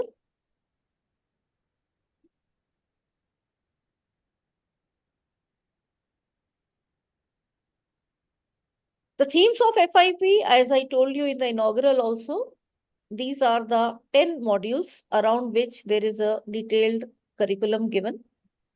And we will adopt different methodologies. Some of the sessions will be one way. Maybe the resource persons prefer that way. Some will be very interactive sessions. Some will be hands-on thing. And some resources will give you for additional reading. Some activities will be provided. So it's going to be a different ways that we'll be trying whatever possibility is there in the online mode and as per the timings constraint. Fine. In order to complete all these modules, it will require 144 hours. Fine. So we will try to see how 144 hours will be engaged with you in terms of live sessions or your hands-on, and it includes some project work and field visits or surveys, and the duration of the program will be of 4 weeks. So around this UGC guideline, let me share with you a broad structure. I will not be sharing all the sessions because as we are progressing further, we are having resource person and there are always last minute changes. But let me tell you, almost 50% of the session is from our core team. And in addition, there will be other resource persons also pitched in. So even in the case where there is a last minute drop, then our team pitches into. So you will be given day-wise sessions, not the week-wise session, or the entire 1 month program I cannot give you. Fine. This is how our program goes in a different way. I'll be throughout ensuring what has happened in this and then how the next sessions have to be taken further. All those who are not registered, please in Gayatri and Shrutika, make it if in the feedback form after this session, all the problems they are facing, you can write your credentials and my team will get back to you and try to resolve each query. Fine. So don't worry. Now you listen to further instructions as well. So in order to complete all these, it will be overall 144 hours. And this is how broadly the structure that we have evolved. And this will give you some understanding. Just a minute, why it is.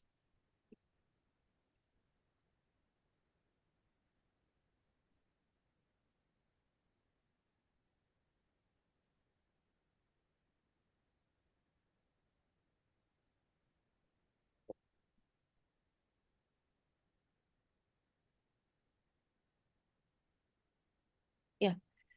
So there are 4 weeks and I will give you broad structure, what will be required and you can plan your things accordingly. 9:30 to 11 and 11 to 12:30, we have scheduled more of one-way sessions. Fine. Resource persons will do in-between interactions and some spillage which may happen. So till 1 p.m. we are giving time so that some question answers, interactions, query can also be taken. So from 9:30 to 1 p.m. we will be having the session followed by question answer interactions. Then obviously we all will have lunch break from 1 to 2 p.m. So align your things accordingly. And 2 p.m. for the first and second week, you can see there are hands-on sessions. Now, hands-on session will be preparing you in the technology and the software you can use in the teaching, learning, and assessment. And there we will request that please sit with your laptops or desktop on. And you should be ready to do the screen share and ask the queries wherever you are so that you can complete that. Wherever these hands-on sessions are there, because today's is no hands-on, fine. So when predominantly it will be across these 2 weeks. After every hands-on session, there will be an activity given. and you have to complete that. That will be strictly based on the understanding given here, or if the speaker thinks, then they can take it, this part you can do self-learning and you can upload. So there will be different strategies that we'll be using. So all these will be the sort of the open examination where there will be unique activity given to each one of you, and you have to submit this activity because this is going to be a part of your continuous formative assessment. Yes, week 1 and week 2 activities will be given by the resource person. And here I have requested Dr. Arun Julka and Dr. Narendrajeet, both collectively will be taking this responsibility of these 2 weeks, where you will be given activities and that Word doc will be shared to you on WhatsApp, as well as it will be available on My Class, and that activity has to be submitted within particular time limit which will be announced. And that time limit will not be more than 2 days after that session has happened. So in case if you have missed some session, immediately when you reach home, you should watch that session, complete that activity, and do the submission online. Fine. So that will be there. But whenever you miss any, it should not be more than 20%, because 80% has to be done live. 20% flexibility we are giving you, and I'll tell you more about that as well. And the moment you miss, obviously your queries we will not be able to resolve, because that resource person will be available on that very particular allocated time. Then you'll have to juggle on your own, and accordingly you'll have to complete this. But all the activities will have to be completed.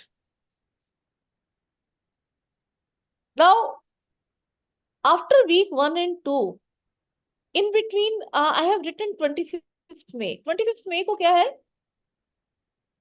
Some of my Delhi colleagues will be having our very important responsibilities to be done. Fine. So 25th May, we are giving you no session, but hands-on. Yes, Parul, thanks. We are having Delhi election, and all of you will be going out for voting as a responsible Indian citizen. But then before that and after that, we have ample time. So there will be a presentation that you have to make. You have to make some lesson plan. So what is that? Around that detail, in week 2, one of the place of hands-on session, will tell you the exact date. Before 25th May, we will tell you what all has to be done for this micro teaching presentations and making a lesson plan. So these two again will be forming very important part for the project completion. And 25th May, along with that, the 26th May happens to be again Sunday. You can utilize your time to make these presentations. And from 27th May onwards, so week 3 and week 4, we will be putting you in different slots. Each one of you will be required to do a presentation. The details we will be telling you in that very particular session. And then the week 4, the last 8th June, we will be having valedictory. I hope the structure is clear to all of you. Okay, so rather than having full day 4 sessions, we will have ample time for hands-on, for interaction with you, your participation, and your projects will also be done simultaneously. And there's another one important catch that I'm going to tell you. If project is giving, your presentations are there, pata laga 27 June ko aapki presentation ho gayi, and then you are absconding, then you will be put up in negative marks.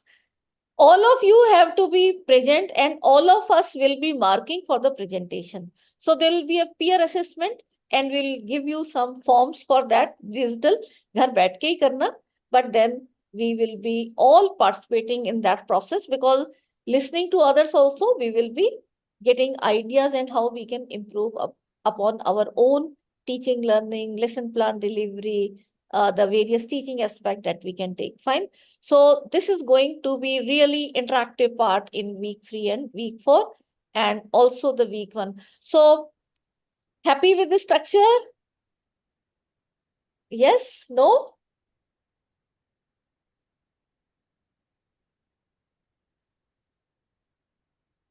Okay, good, good, good. So we will employ different techniques and try to go further. Thank you everyone.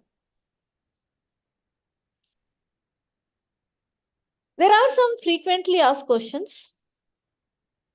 One thing is we will be giving you a OFIP code. Now, what is this OFIP code? This OFIP, O stands for online and FIP, you know, Faculty Induction Program. Each one of you will be given a unique code. Fine. And this code will be utilized with us for all the future correspondence, because it will be also mentioned on your certificate, and we will be sharing this particular code with you also. Another question which may come is it compulsory for us to join the LMS My class? Yes, definitely, because some hands-on session, we will be training you how to use the LMS, and also all the recorded sessions and all the project, quizzes, activity submission will be happening only on this LMS. We will not be taking your any assignment on mail or WhatsApp or any other medium. Fine. It becomes difficult, and that is the futuristic way of, even for the blended learning. You can learn when you are attending this online, that these are the ways that you can employ further in your classroom setting as well. Other very important question is how will my attendance be marked? See, for attendance, one thing is that all of you, when you go into Zoom, today's case we will ignore in the morning if you have not done. In order to join the Zoom, you should be either using your registered email ID. If not, then it is a very simple process. Download the Zoom desktop application, or go in the Chrome, and then you make your account with the same email ID. Fine. It's very simple. It's a free process. And you should be registered there, and then you should be able clicking on the link we are providing. So all of you should use your registered email ID for doing that. Alternatively, you can use your phone number also, but it has to be the same phone number that you have filled up in the registration form. So we will take both of these from the backend. Writing your name in the chat is not going to be looked up by my team at all for the attendance purpose.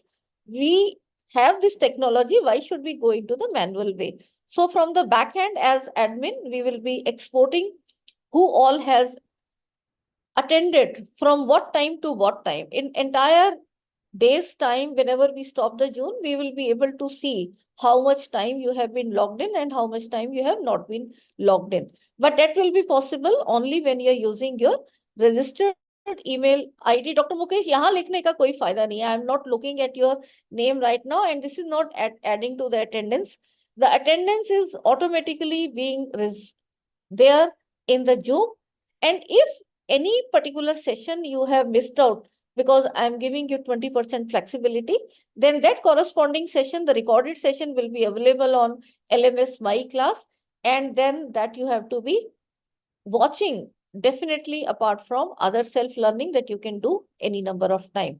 So there is no need of marking your attendance in the Zoom chat. Chat is meant only for the proper interactions, anything which is you're facing difficulty, or putting any comments as the resource person is saying something, because it has distractions. I have seen many programs being done where they will just write the attendance and maybe leave out and go. No, that is not the way that we are looking at our program delivery.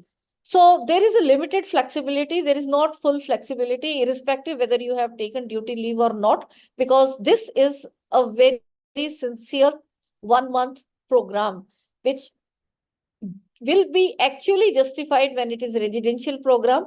But in online, we will try to be, we have all to be as committed as we can. So 80% of the sessions have to be attended live, that is on Zoom. and remaining you can do it in case you have some, because some examination and invigilation duties will come as we have talked to some colleagues. So you should be attending that very corresponding in the LMS, and then compiled attendance we will take. But the moment you are in Zoom, rename with your registered name. Fine, that is something very important. Otherwise, we will not be able to know who all has joined or not. So even if you have attended, your attendance will not be marked. Is it clear to all of you? I could see someone marked with iPhone. So please rename yourself so that in the remaining part is getting in the.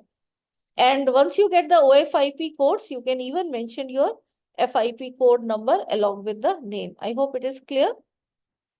Okay, thank you. And timely submission of activities for continuous assessment, I am repeating, is very, very important. That also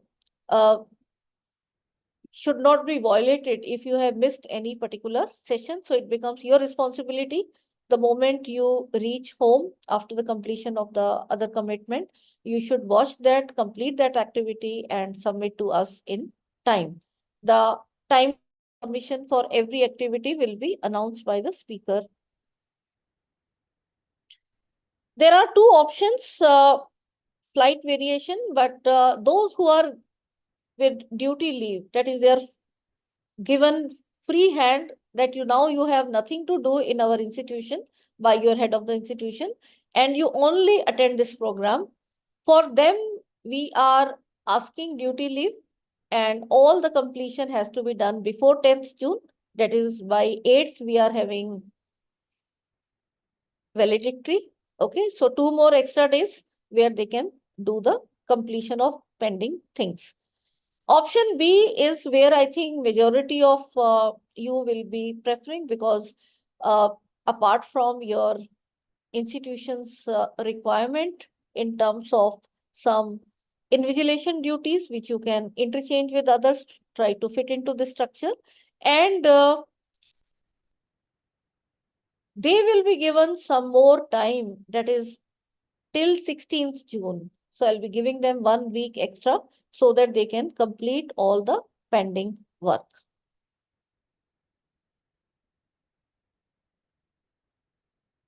Next question comes is, Anshula, we will tell you, we will enroll you in the LMS after this session, fine. And we will tell you where all, and every day, 3:30 to 4:30, my team will be there. Any problem which is coming, they will be there to resolve, fine. When will I get certificate? The provisional certificate will be released within 48 hours after 8 June.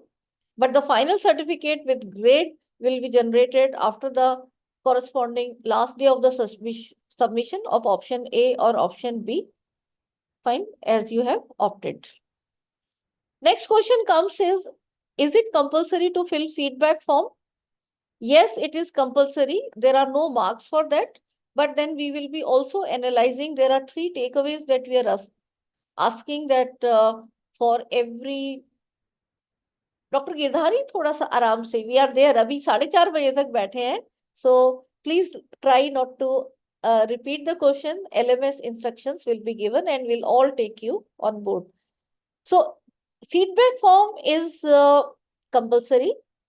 2 things. One thing is, any problem you are facing, my team can immediately get back to you.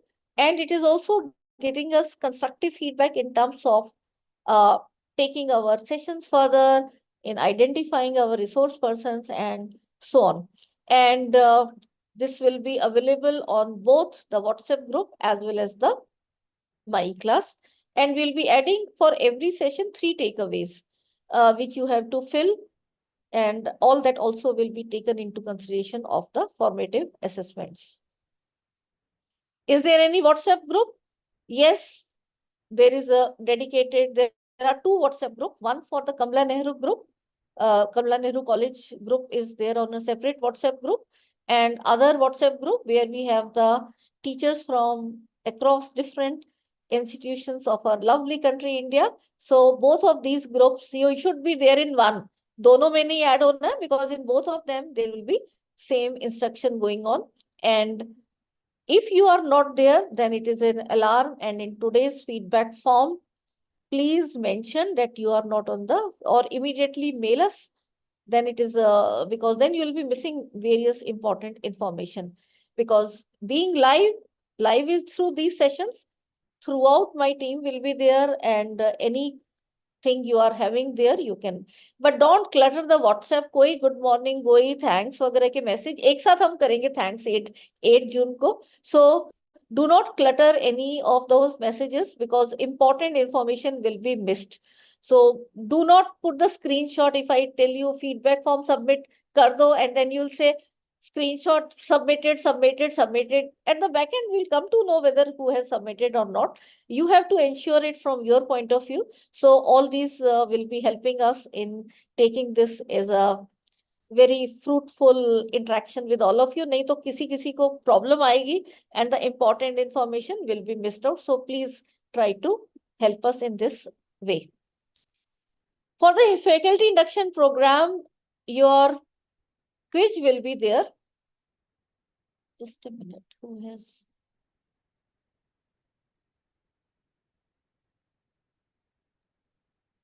Someone has just, I'll be removing this annotation. Yeah. So the quiz will be, you block your date, 15th to 16 June, one quiz will be there. And anytime from 10 AM 15 June to 11 PM 16 June, you can find the time and do the quiz. Fine. So these are the overall FIP completion parameters. One thing is overall response, attendance, and participation. For that also you'll be given 20 marks.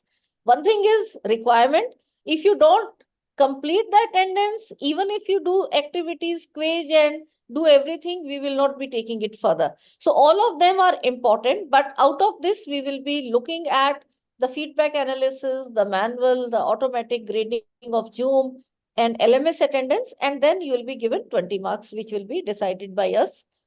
Activities throughout you will be given, and there may be more marks given for individual activity, but finally they will be graded out of 30. So we will reduce that. The quiz will be overall graded from 20. That does not mean there will be 20 questions. So the number of questions and the timings will tell you, but finally they will be graded down to 20 out of 20. And micro teach presentation and lesson plan, this forms your project work, and that will be manually graded. There will be presentations.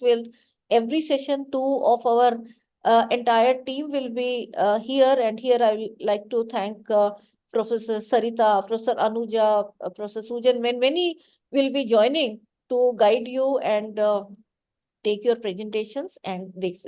So this will be marked from 30. So overall, now you see it becomes 100, and the qualifying marks are 50. But then there are proper grades around, which I'll be telling you, and all these activities. So in between, there will be timelines for everything, which you be active will tell you. And everything for duty leave participants has to be done by 11 PM 10th June, and everything for all other partially flexible mode participants, I will say, by 11 PM 16th June. And the quiz date, I repeat, from 15th to 16th June 2024, which happens to be Saturday, Sunday. Feedback, I told you, is compulsory, and this is how the grading and certification will be there. We will not be putting your exact marks. It will be only grades. So anyone who is scoring 85% and above will be A+, 70% to 84% will be A, 60 to 69% will be B, and 50 to 59% will be C. And those who will score less than 50 marks will not be given any certificate as per the UGC guidelines. And the participants will have to repeat the course, and that time will have to pay, because for the first timers, it is free. Next time, if you are repeating, then you'll have to pay and complete that on your own expenditure. And if still facing any problem, we will be having today's feedback form. जो भी आपकी problem है, please do write. Every entry will be critically looked and my team will be resolving all the queries. और उसके बाद भी नहीं होता है, then this is the WhatsApp number, you can message. Please don't call because this is logged in at multiple locations and they will ensure that it is there. And I also keep a watch on this. और इसके बाद भी नहीं होता है, I am there in all of your group. So please feel free to write message to me and I will ensure that every query is resolved and all of you are on board to take the things further. So now I am available for any questions, anything which is not clear till now, बताइए चलिए. You can unmute and say. या doctor Atul, अगर 1 साल नहीं हुआ है तो but then you have to be permanent. Fine. So if it is only guest or ad hoc, then please you can take it out because you'll have to do it again and we will not be allowing because of the limited seats. Now we will not allow that. Hope Dr. Atul, you are permanent.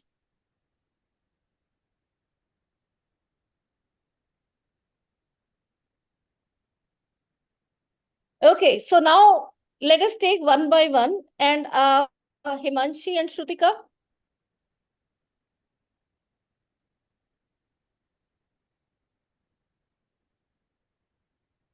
Yes, ma'am. Fine. Yeah. So you're there. You now keep on announcing the names. And please, when she announces your name, she's marking your enrollment. Uske baad kisi ke naam Okay, so we will take care of that part. And when you come very Sure. briefly, you introduce something more because your name and institution ID we have. Fine. But what subject you teach and also some hobbies that you can share or you will like to share. Very quickly, you can take it further. So Himanshi, over to you.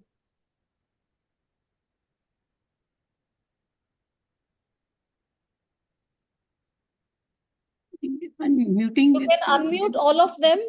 Shrutika, make a provision. Who is the host right now? Gayatri, just have a Ma'am, look. it's done. Huh.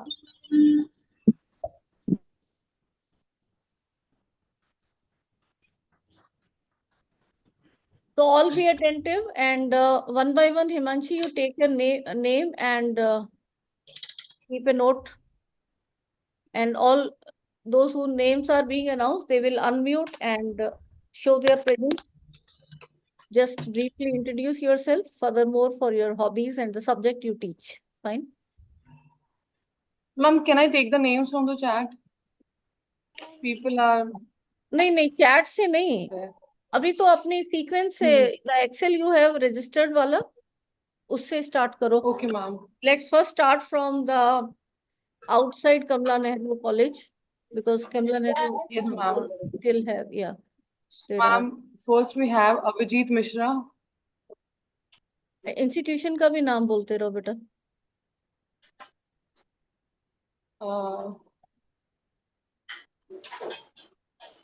Abhijit Mishra.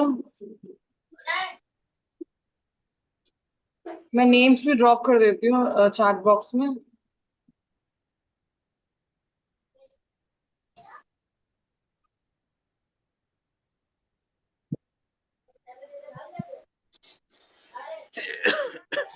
Abhijit Mishra का कुछ response नहीं है. Next is Akshay Subhash. नहीं है. You all make the provision of unmuting everyone.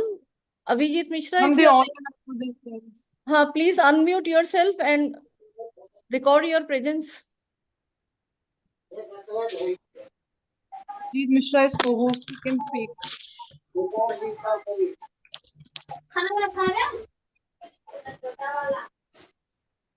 And please, those who are not speaking, keep yourself mute. Dr. Abhijit Mishra, can you speak?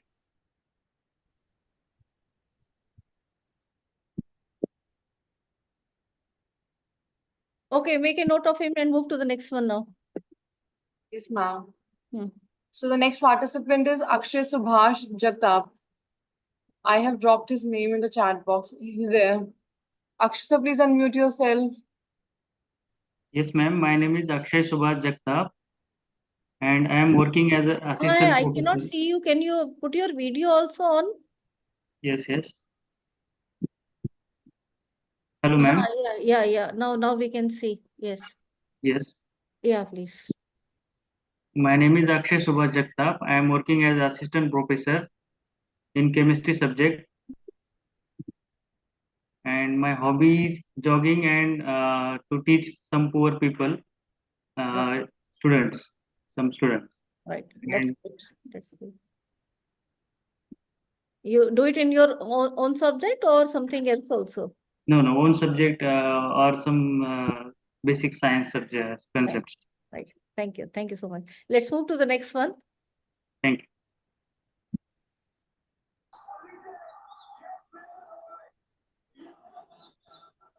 Myself. Hello, madam. Hi. Hello. Yes. Myself, Atul Amar Patil. My subject is organic chemistry. Just a minute. Let my team be looking at your name schedule.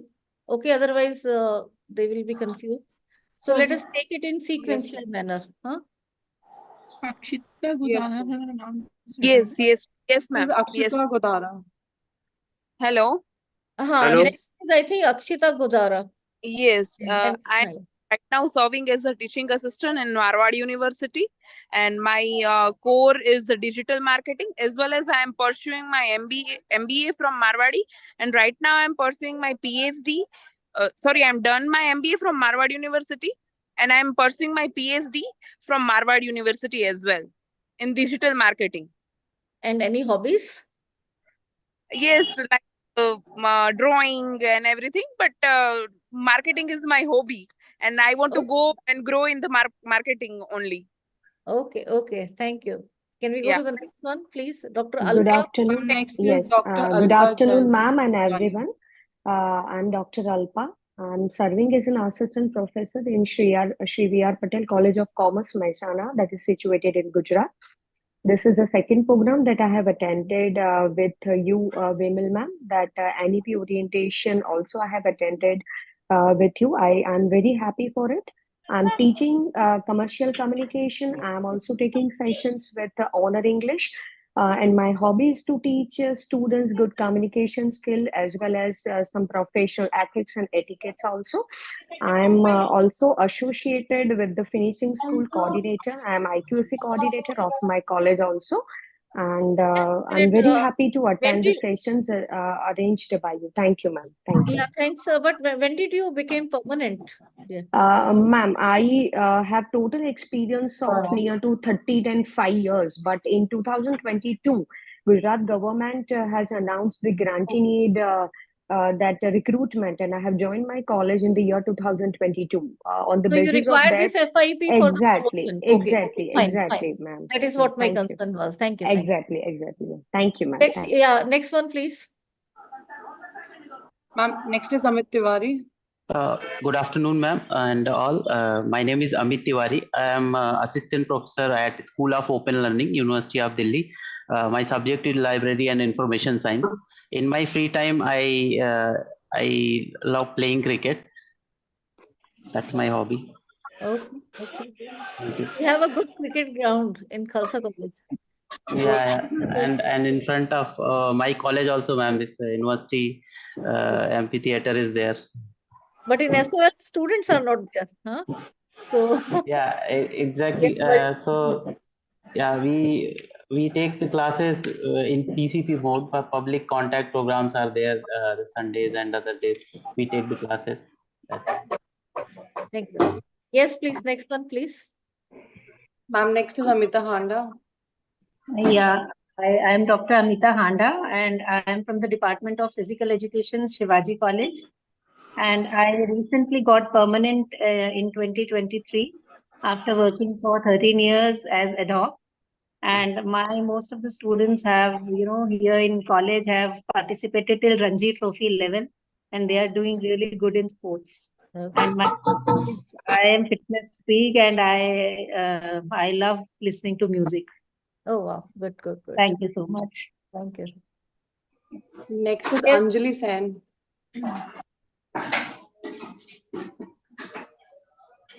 Anjali is there.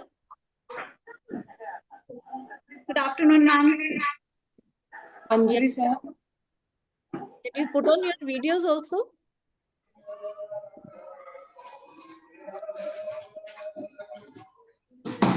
Am I audible? हाँ, पहले तो आप OnePlus से name अपना ठीक करो. Okay. Can you change the name? No, Your attendance will I'm not not be able to do it. Maybe you're from phone. Okay, I'll do it later on. You do it later on. Yeah, I'll do it. But Himanshi, make a note that OnePlus AC 2001 is Anjali, you told, huh? Yes, ma'am. Okay. Okay, go ahead, Anjali. Yeah. Okay, I'm Anjali Sen from School of Open Learning. Currently, I'm teaching corporate accounting and international business. And in my hobbies, I like painting and listening to music. Listening to music. Okay, good, good. Yes, next one, please. Hello ma'am, सुनाई दे रहा है क्या? हाँ, बिल्कुल सुनाई दे रहा है। अतुल जी बताइए। हाँ मैडम, मेरा नाम अतुल अमर पाटिल है, मेरा सब्जेक्ट केमिस्ट्री है। मैं नॉर्थ महाराष्ट्र यूनिवर्सिटी जलगांव से हूँ और मेरा हॉबीज है प्लेइंग क्रिकेट। ओके, तो सर आपको अभी आपका क्रिकेट सीक्वेंस में नाम नहीं है प्रोग्राम की सर। जरूरत है? हाँ हेलो मैडम। हेलो हेलो, या बताइए। हाँ मैडम, अभी मेरा 1 साल पहले ज्वाइनिंग हुआ है, अभी प्रोबेशन चालू है। तो मुझे ये फैकल्टी इंडक्शन प्रोग्राम क्लास में काउंट हो जाएगा ना? हाँ हाँ, बिल्कुल काउंट होगा। हाँ, या ठीक है, thank you. Next one please. Good afternoon, ma'am. Ma'am, next is Dr. Anjali Elubendi. नहीं, अभी कौन बोल रहे हैं? Lalita? Anuradha Gupta. May I speak? हाँ, या please. May I speak? Ma'am, I think we should go with this. Himanshi, नमस्कार ma'am, मैं Yes, ma'am, I am, but Anuradha requesting all others to be on mute, please. Yeah, Anuradha, go ahead. Anuradha ma'am, ji, can we ji, announce your name thank please you, ma'am. from then only? आपका Right now नाम it's announce not किया था for. Anuradha, अभी नहीं किया ना? Actually, नहीं, मेरा नाम अनाउंस किया था, बट मैम ना ये माइक में कुछ इशू था, तो ये अब जाके इसको परमिशन मिली है, तो now I can speak.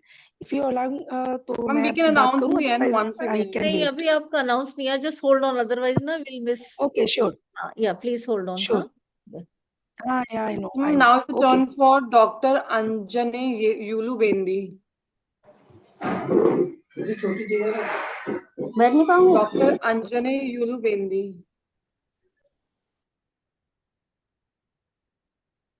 just seen the participants name list also. Gayatri, you can search the name and Gayatri, keep make searching, them yeah. in the spotlight. और जो नहीं है उनका नोट करके and then accordingly we'll take the waiting And list we can participant. go to the next one, which is Anshula Upadhyay. Yes, Anshula. Anshula Upadhyay. Good afternoon, ma'am. I hope I'm audible. हाँ हाँ, yeah. I am working as an assistant professor in English at Shivaji College, University of Delhi. And I'm very excited about the program. Thank you so much for the enlightening lesson that we had in the morning. My hobbies would be reading, mostly literary readings.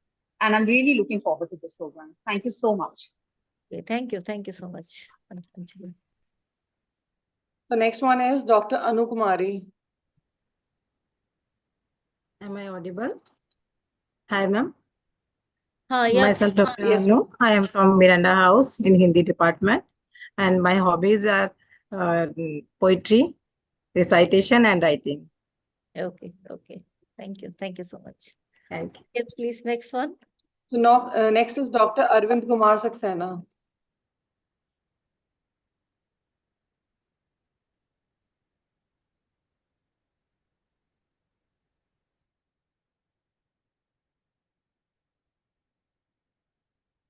Dr. Arvind Kumar Saxena. Anuja, can you take the proceedings further? Huh? I'm having one important call coming. Huh? Okay. We can move to the next one, which is Dr. Arvinder Kaur. Arvinder Kaur. Can you please? So I'm putting the names in the chat, ma'am. Video so on. People know their sequence. Dr. Arvinder Kaur. So we'll skip to the next one, which is Asma Nisar.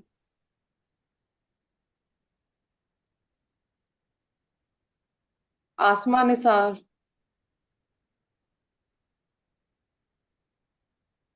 Then I think Dr. Amar Patil is done. We have Dr. Suresh Kumar. Dr. Suresh Kumar. Yes, ma'am. Yes, So you please can speak. put your video on, please.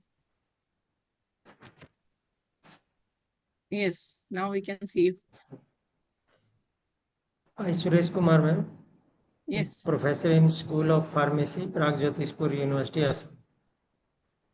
And my subject is pharmacognosy and phytochemistry. Okay. And my hobby is plantation and yoga. Okay. Thank you. Thank you, ma'am. Next. So next we have Binshad MS.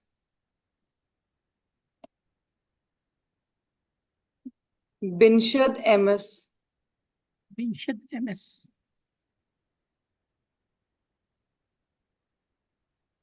Gayatri, keep on searching their names and bring them to the spotlight. Yes, if they are in the Zoom meeting right Once you list in your name, you can raise your hand or something like that, so we can spot you. Actually, they can unmute themselves and they can directly speak if they are in the meeting. Yeah, And if the ma'am, I'm video is also on. dropping their names in the particular sequence in the chat box as well, so that they know and be ready. Okay. So let's skip to the next one, which is Dr. Chandrasekhar Singh. Hello, good afternoon, ma'am. I am Dr. Chandrasekhar Singh, Department of History, School of Open Learning, University of Delhi. So I'm also an archaeologist. So in my part time, I like to carry out excavation exploration during that particular time. Subject, which Hello? subject you do? Department of History, ma'am. History. Department of History. Okay, okay. History is a very good subject now. It is picking up. Okay. Next. Yes, So next we have Damini Kumari. Damini Kumari. Hello, ma'am. Am I audible? Yes, you are audible. Yes, ma'am.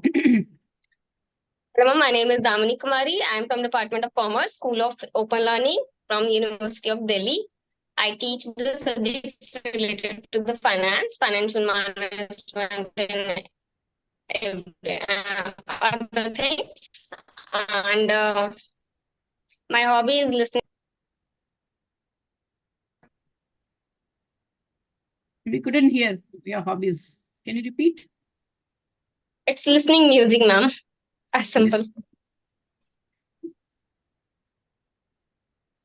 Through mobile, it's always available, na, with you in wherever you're traveling. So music is the mobile is there, so music can be there. Yes. Yes. Easily approachable. Okay. Who is? Okay, thank you, Damini. So next we have Dr. Deepa Kannur, ma'am. Dr. Deepa Kannur.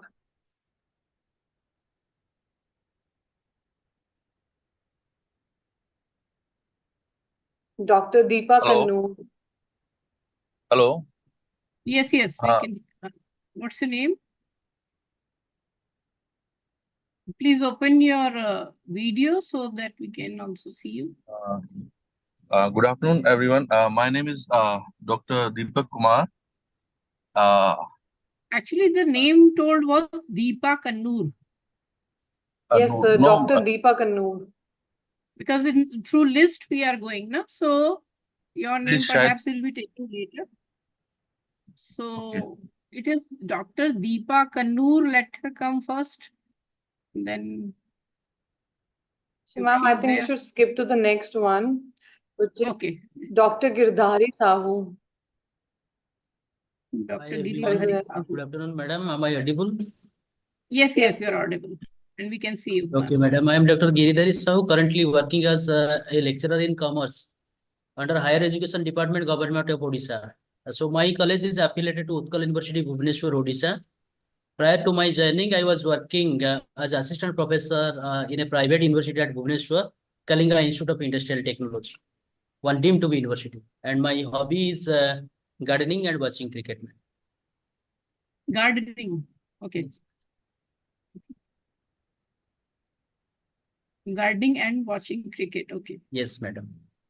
Thank you. So you have a space around your house to play cricket? Some pots are there. Okay. Because in your lawn, actually, either you can do gardening or you can do play cricket. One lawn is there and some flower pots are also there. So you are in Bhubaneswar, right? I am from Bhubaneswar also. Okay, thank you. Next. Thank you so much.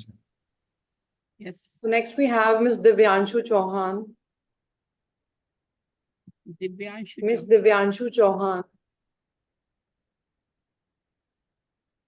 Yes, we can see you. Hello. Yeah, am I audible?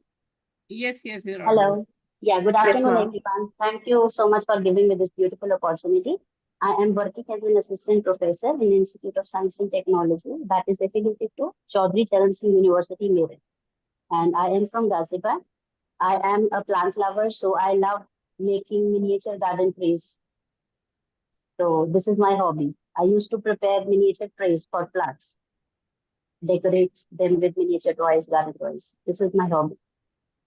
Which place you said? Which place? Ghaziabad. Ghaziabad. My institute is affiliated to Chaudhary Charan Singh University, Meerut. Okay. Chaudhary Charan. Okay, and I am from Ghaziabad. Okay. And subject?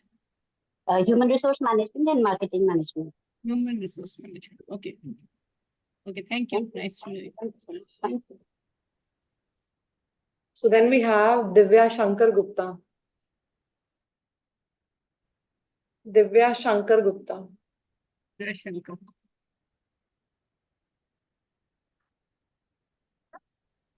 Sorry, Divya is in a meeting right now. I'm her colleague.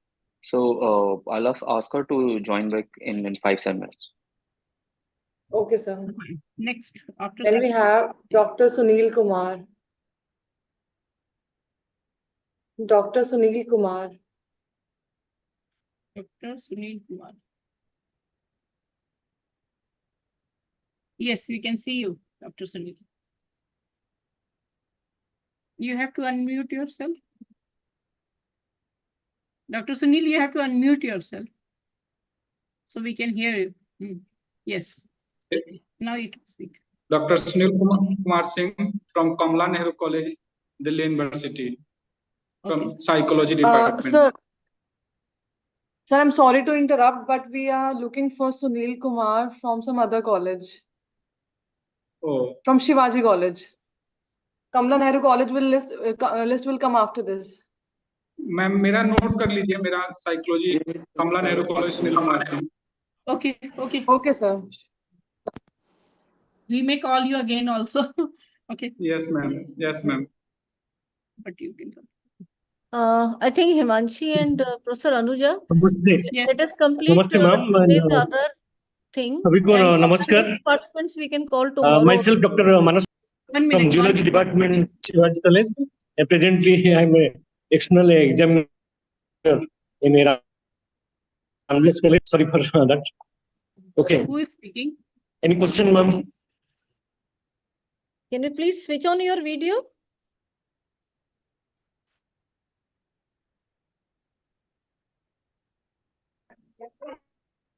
Ma'am, now is the turn for Dr. Einstein Charles R.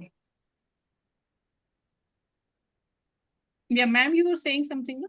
Yeah, Himanshi, we should continue this till 3:30. try to complete the outside Okay, one, ma'am. and remaining will take tomorrow. And also message in group that everyone should be marking their attendance by coming on video and interacting with us till tomorrow. Fine. So tomorrow again we'll continue Okay, this ma'am. from 3:30 to 4:30, and tomorrow today 3:30 I think Dr. Narendra is here. She also has to tell the steps for my class enrollment. Yes, ma'am. So I'm we here. have to also look Yes, into that. ma'am. Fine. Yeah. Thank you. Thank you. Yes, ma'am. So please continue. So I think we should continue with the introduction, ma'am, right? Right. Till 3:30 p.m. So Dr. Einstein Charles R. Anuja, ma'am. Dr. Einstein Charles R. Dr. Einstein Charles R.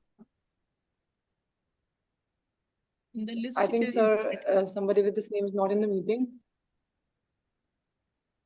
in your list. So it next is we there. have Fayaz Alam. I have dropped the list in the chat so that people know their sequence, their turn. Dr. Fayaz Alam. Then we have Garima Sirohi. Hello, everyone. My name is Garima Sirohi. I am working as assistant professor with the School of Open Learning, Department of Commerce. I recently taught corporate accounting, international business, and fundamentals of investment. And my hobbies are watching cricket and appreciating music. Thank you. Thank you.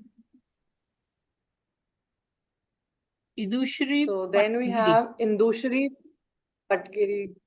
Right. Indushri Padgiri.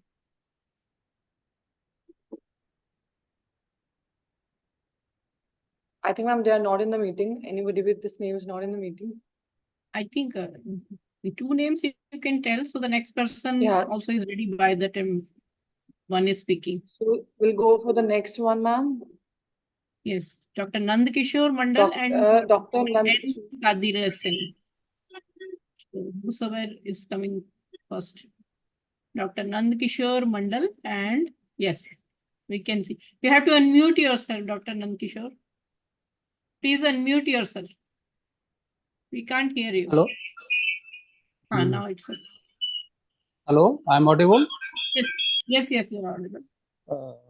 My name is Dr. Kishore Manda. I have been teaching economics in College of Vocational Studies. My hobby is playing chess and swimming. And chess and playing chess. Okay, and swimming. Oh. This is my hobby, and interact to student go very deep inside of the heart of the student. Always I try to know the real problem of the student. Always I try to interact to the student. That is my hobby. Thank you. Thank you. Ma'am, then we have Dr. N. Kadirasan. Good evening. And Kavya Good evening. Bhatia also, please be ready. Good evening to everyone. Hope I'm audible. Myself, Dr. N. Kadirasan. I am assistant professor in Department of Library Information Science from School of Open Learning, University of Delhi. My hobbies are playing cricket, and I used to do this micro pencil art carving also. Okay. And your subject? Library Information Science. Library information. Good. Thank you. So now we can Next have is Kavya Kavya Bhatia. Bhatia. Yes, Good afternoon, everyone. So I'm audible. Yes. So my name is Kavya Bhatia. I'm an assistant professor of law at Maharishi Markandeeshwar, deemed to be University of Malana. I teach criminal law here, and my hobbies are sketching and watching web series and movies in my pastime. Sketching and web series. Web series from on TV, you mean to say? Watching Yes, ma'am, OTT platforms. Yes. Any particular web series are there? Ma'am, actually, my interest is in suspense movies and suspense OTT platform. As I belong to criminal law field, so Criminal my law, major. that's why you were interested Yes, in ma'am. Yes, ma'am. Yeah. Sherlock Holmes kind of things. Okay. Yes, ma'am. Exactly. Okay, next. Ma'am, now we can have Kishore Kumar Shah and after that M. Gayatri. Kishore Kumar Shah. Kishore Kumar Shah and M. Gayatri. Whosoever comes first. Kishore Kumar Shah. M. Gayatri. I think both of them are not in the meeting. Okay, Dr. Maitra Devi Shivarya. Please tell your name correct so we know the correct pronunciation also. And Dr. Malvika Singh. Are you there? So Dr. Malvika. Yes, I'm very much here. Good afternoon, respected dear colleagues. And,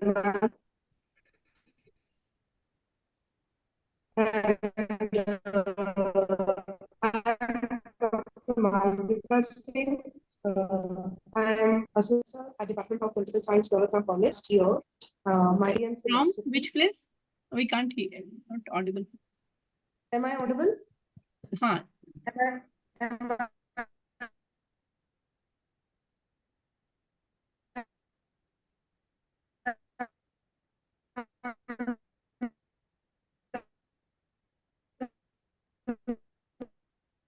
It's not audible.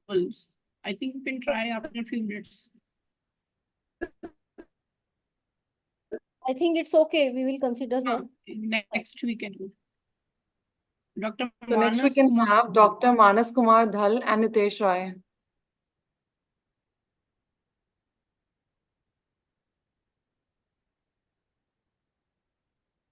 I think Manas Kumar Dhal, he came earlier also, but right now he's not in the meeting. Dr. Manas Kumar Dhal. And next we can take Parath Kumar Kasana, Pankaj. Ma'am, Nitesh Roy also. After Manas Kumar, it was Nitesh Roy's turn. Nitesh Roy. We have taken the name, but yes, he's not in the meeting. Not responding. Nitesh Roy there. Next is Parath Kumar Kasana. You can also watch your name in the list. It's given in the chat list. So you can spot your name. So be ready while your name is approaching. Parath Kumar Kasana and Pankaj. Pinky Dolly. Pranav Pilania. Ma'am, Pinky Dolly is in the meeting. Achha. Dr. So Pinky, please unmute yourself. Now you can note Pranav Pilania and Rahul Dev Ambedkar. Good afternoon, everyone. Myself, Pranav Pilania. I am assistant professor in Department of Economics. Video on, huh? Now you speak. Hello. Good afternoon. Myself, Pranav Pilania. I am assistant professor in Department of Economics, School of Open Learning, Delhi University. Currently, I am teaching statistics and macroeconomics to the BA Economics Honors students, and my hobbies are playing cricket and trekking. Thank you. Next is Dr. Rahul Pratap Singh Patil. Very good afternoon. Please open your video. Am I audible? Yes. Very good afternoon. Myself, Dr. Rahul Patil. I'm assistant professor in zoology, affiliated to Pune University, Anna Sahib Wagere College, Okti. My hobbies are doing gardening, then playing chess, and do the geographical and zoological survey. Thank you. Okay, thank you. Komal? Ma'am, we missed Rahul Dev Ambedkar. Rahul Dev Ambedkar, we have announced, but it's not. Rahul Dev Ambedkar, Pinky Dolly. Yes, please. You have to unmute yourself, Rahul Devandik. Oh, okay. Sorry. Yes. Sorry.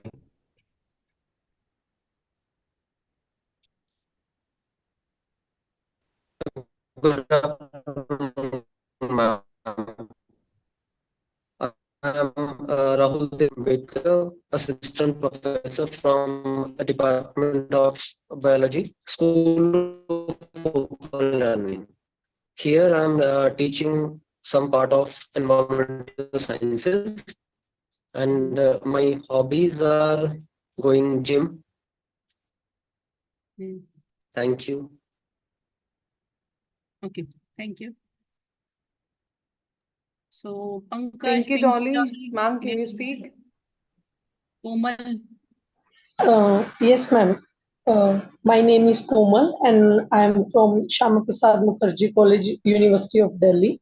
I'm teaching there political science, and my hobby is in my meantime, I usually work on social issues, specifically workers' rights and migrants issues. So this is my hobby. So I like to work with different NGOs and human rights organizations. Thank you. Hello. Yes. Hello.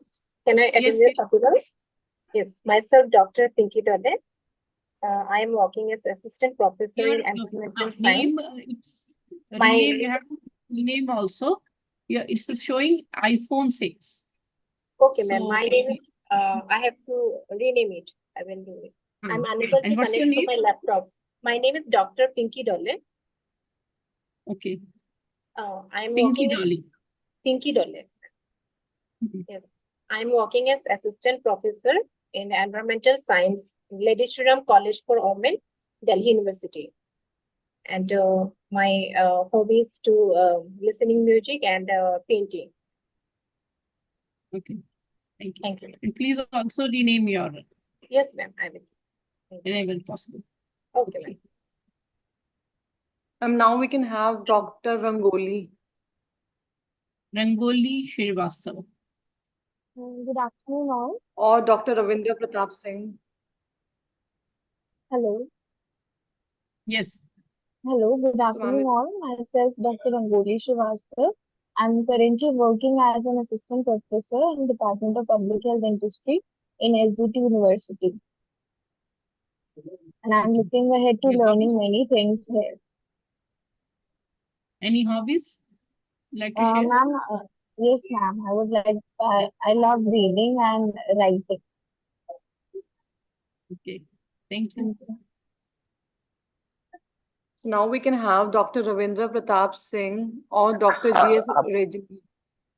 जी नमस्कार, मैं doctor Ravindra Pratap Singh, school of open learning से। इसके पहले मेरा introduction दे भी दिया था। मेरा हॉबी है, मैं खाली समय में गाने सुनना पसंद करता हूँ, और उसके बाद अगर कोई पॉलिटिकल और इंटरनेशनल लेवल की चीजें हो तो उन सब चीजों को जानने और सुनने, उस पर डिस्कशन में ज्यादा इंटरेस्ट लेता हूँ। What's your subject? जी डिपार्टमेंट ऑफ हिस्ट्री में, department of history. History, okay. Yes, Okay. Thank you. Next is Dr. G.S. Rejani. Dr. G.S. Rejani or Ritika Sharma.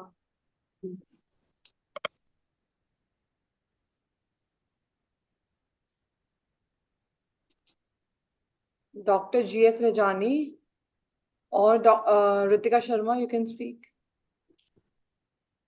Good afternoon, everyone. My name is Ritika Sharma from Department of Commerce, School of Open Learning. My hobbies are listening to music, painting, and collecting cute stationery. Thank We you. can see behind you some of them. Okay. I have many plants with me also. Yeah, okay. Thank you. Thank you. Thank you. Ma'am, now we can have Dr. Ruhi Mittal and then Dr. Shripad Arun Joshi. Dr. Shripad Dr. Joshi. Ruhi. Okay. Yes, Dr. Ruhi. Good afternoon, ma'am. I am Dr. Ruhi Mittal. I'm currently teaching in Department of Economics at School of Open Learning, University of Delhi. And my hobbies are listening music, and if I get chance, I like to swim. Yeah, I like swimming. So yes. Swimming. Yeah, swimming. So in the evening, if I get time, I go for swimming. Good exercise. Yeah. Okay, thank you. Thank you. Yeah, good afternoon, Dr. Shripad Joshi Dr. here. Anuja, Am I audible? ma'am. Yes, Let's just take 2 more names because we are going to be out of time. Excuse Right, me, ma'am? I'm Dr. Shripad Joshi. Am I audible? Can you hear me? Yes. Yes, sir. Yeah, I'm Dr. Shripad Arun Joshi.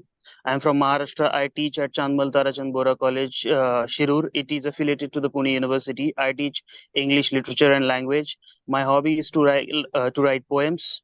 2 anthology of poems are published till date, and I write for Marathi film industry as well. I write songs. Thank you. It's writing songs or listening? No, I write songs. I'm a lyricist in Marathi film industry. I'm a poet. Extension of your profession, you know? Yeah, it's my. Hobbies, I mean, I'm your a hobbies hobby. are just extension Yeah, of your hobbies. what you are Hobbies. subject. Yeah. Hobby as well as it's Any commercially other also I do different write. activity kind of hobby? Sorry, madam. I mean, Yeah, other any hobbies to listen to the music because I write, so I love to listen to as well. Yeah. Thank you. good. Thank you. Yeah. Thank you. Thank you. My pleasure. Anuja, ma'am.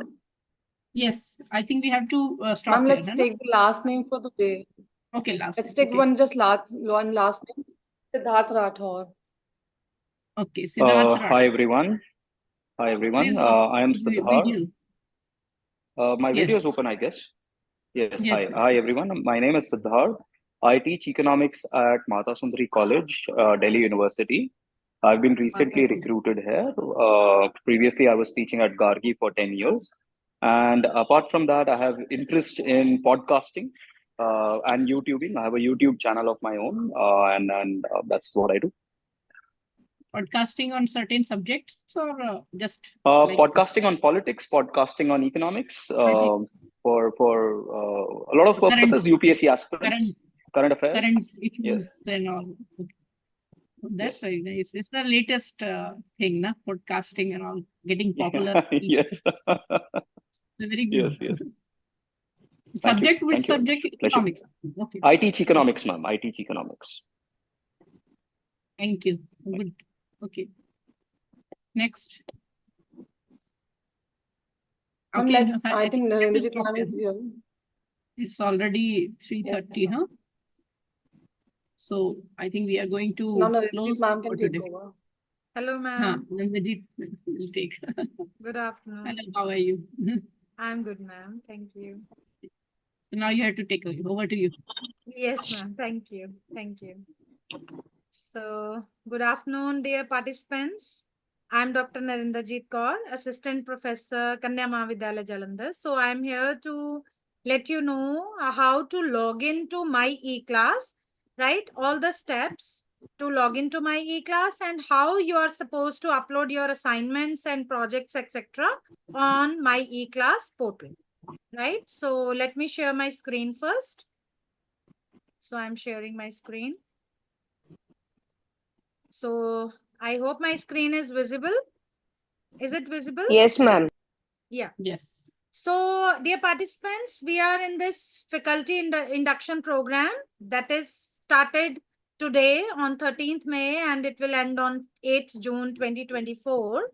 And how to log into my e-class, I'm going to give you the detailed steps for that. And my e-class is actually an LMS based on Moodle, right? So I'm explaining these steps in English. If you have any issue, you can ask me and I will explain in Hindi also, right?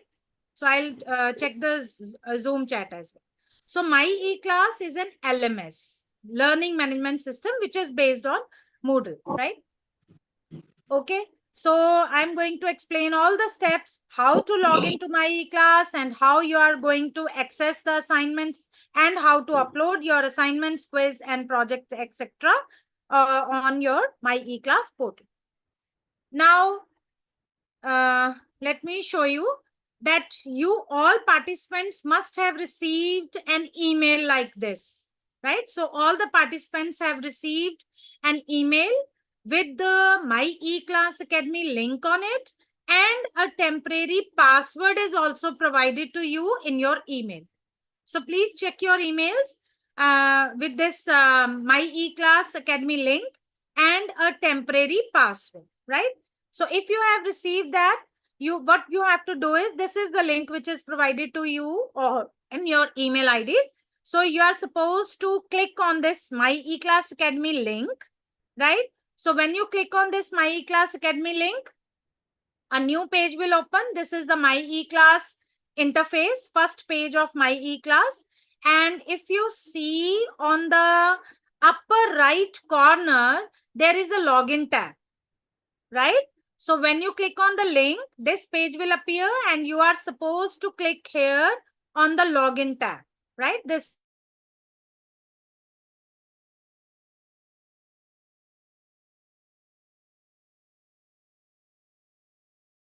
class, right? Login page of My eClass, right? So here in this login page, this is the username column. So in the username column, what you have to do is you are supposed to put your email ID, the registered email ID, which you have used for registering to this FIP, right? Which you have given for registering to this FIP, right? Use that email ID. That will be your username and the temporary password, which is provided in your emails, right? So that temporary password you are supposed to put here and then click on this blue tab. That is the login tab, right? So when you click on login tab, this is the one method. And second method is, if this doesn't work, the first method doesn't work for login, then you are supposed to click on the Google tab, this red tab on the same page, right? So if you click on this Google tab, it will ask you to choose your email ID on which you want to receive the link of My eClass, right? Then check your email.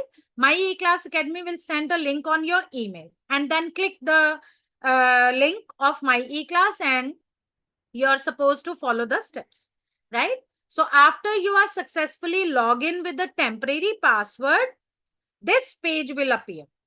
So this is the new page on My eClass where it will ask you to change your password, right? So for proceeding, you must change your password to proceed, right?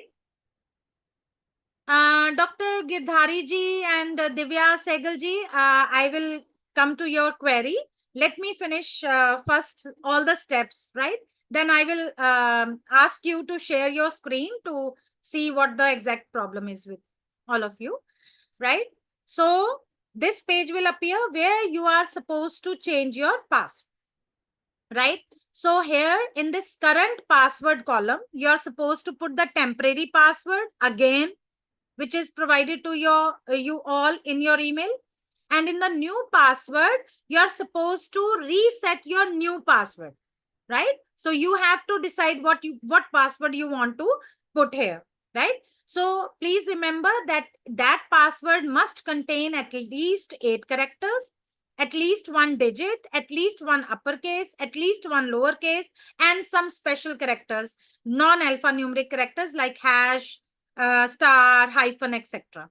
And that password again in the new password again column, right? And please remember, you are supposed just write it down somewhere after resetting your password so that you may not get any problem while log into the My eClass.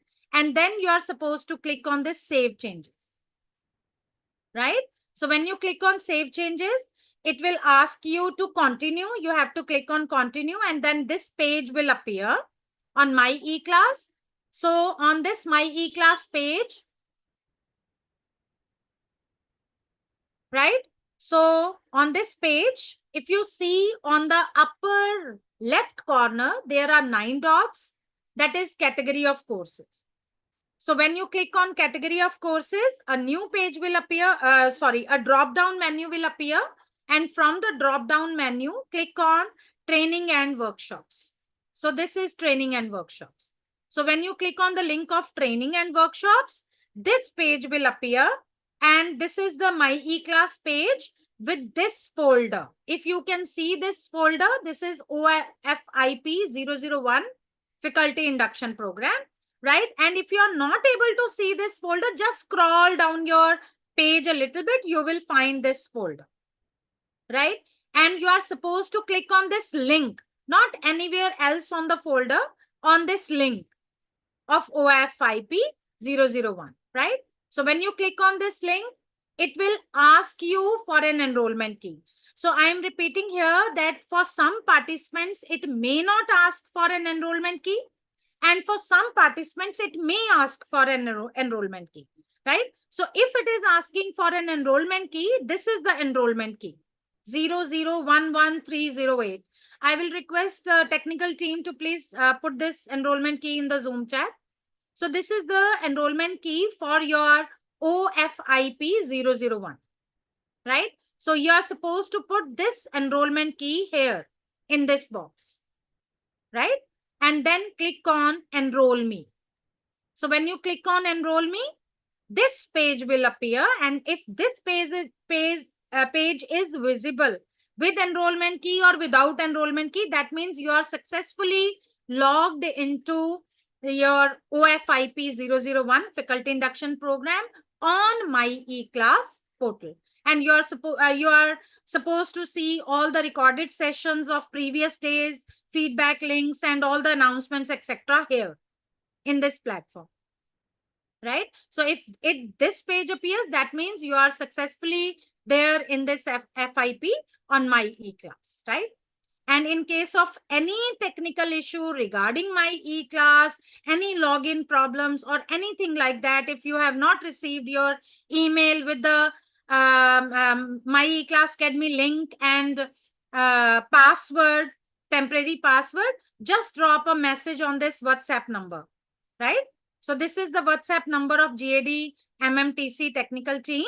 So they will get back to you as soon as possible, right? So this is the PDF with all the steps how to log into My eClass. This PDF will also be shared with all the participants in their WhatsApp group.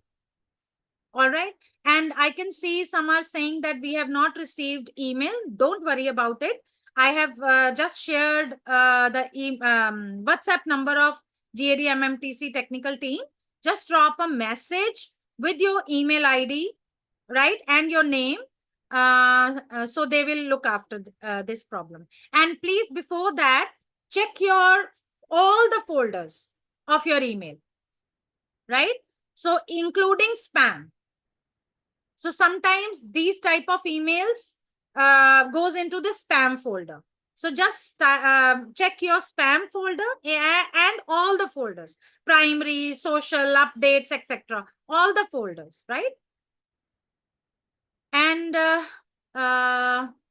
some were saying that invalid login is showing.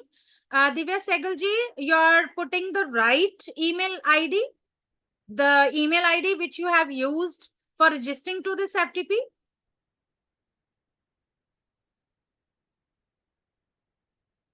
Please check once.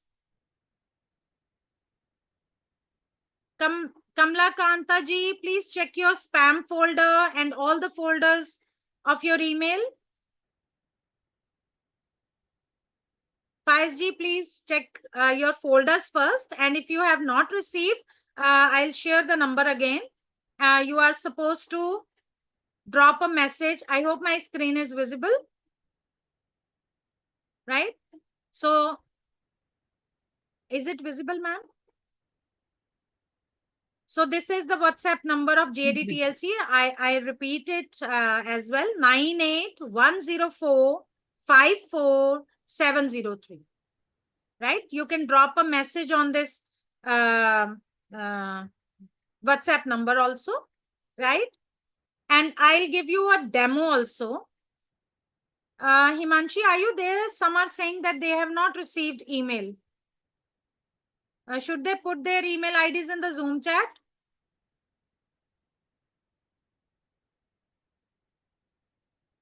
Yes, ma'am. some are saying that they have not received email. So should they put their email IDs in the Zoom chat?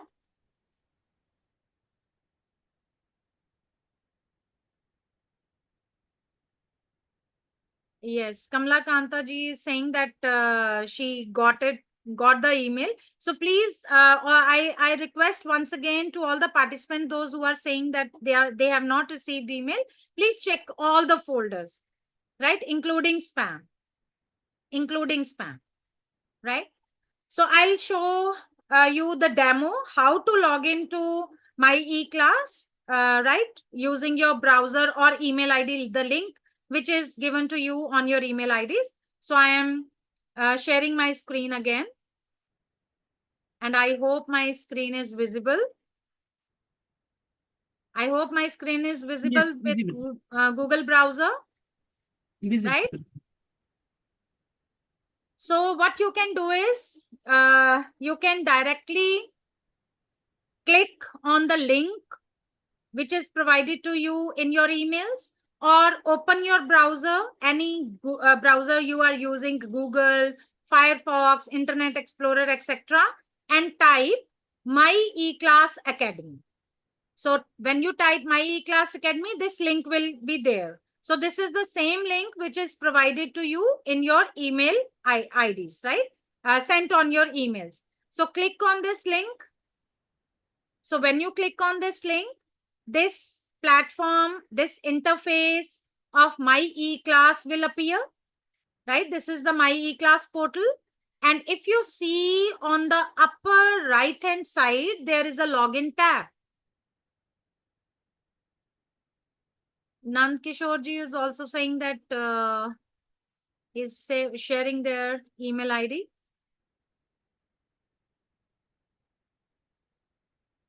Dr. Vaishali Narula ji, for which you want to have a quick run, please let me know. Yes. So on the right hand side, there is a login tab. Click on the login tab, right? So this username page will appear. This is the username. This is the login page of My E-Class with the username. So in this, right, as you can see, there is a username. So put your username as the registered email ID here. So this is my registered email ID, right? And please remember, if you are using 2-3 email IDs, please put that email ID which you have given to the organizing team, right? And here in the password column, you are supposed to put a temporary password which is provided to you in your emails, right? And then click on login, this blue tab, login, right?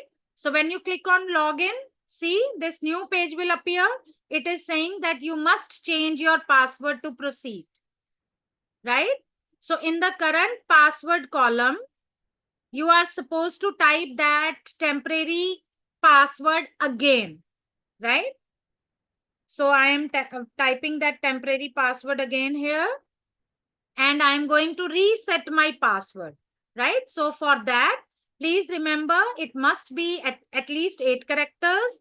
It must contain one uppercase, one lowercase, one digit, and some special characters. So reset your password here. And please remember to put it somewhere in your diary or write it down somewhere on your notepad, etc. And repeat that password again in the password again column. And then click on Save Changes. This blue tab, Save Changes. So when you click on Save Changes, see, this new page will appear and it is saying that your password has been changed, and click on Continue. Then you are supposed to click on Continue. So when you click on Continue, a My E-Class page will appear with so many folders. And for looking for your OFIP, what you are supposed to do is, if you can see on this page, on the upper left corner, there are 9 dots. See here, Category of Courses. So click on Category of Courses this drop down menu will appear and click on training and workshops, this link, training and workshops. When you click on training and workshops, a new page will appear. And if you see, as I told you that you may not be able to see your folder and right. So this is the screen which is visible initially. So what you have to do is scroll down your page a little bit. So when you scroll down your page a little bit, your folder will appear. So see, this is the folder. As I'm not able to see OFIP folder here. So scroll down your page a little bit. Right? So this is OFIP 001 faculty induction. And please remember, you are supposed to click on this link, not anywhere else on the folder, where the mouse cursor changes into hand. So this is the link, clickable link. So click on this link. So when you click on the link, a new page will appear. I think my network is slow. Just a minute. Himanshi, am I audible? Yes, ma'am. Okay, Yes, you are audible. Okay. So when you click on the link, so this new page will appear and it is asking for an enrollment key. For some participants, it may not ask for an enrollment key. So it is asking for an enrollment key. So let me put an enrollment key here. So enrollment key is 0011308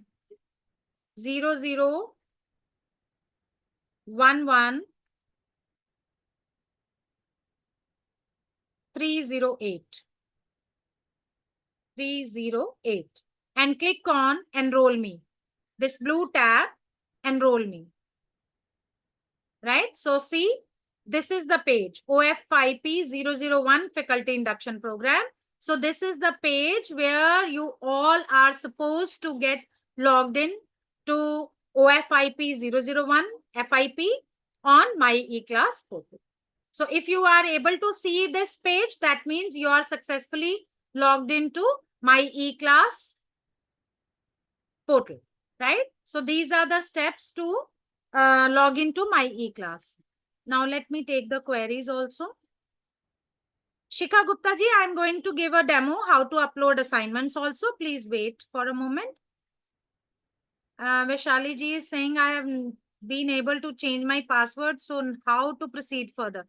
Ma'am, can you share your screen so that I can explain the steps so that other participants can also see? Yes, please.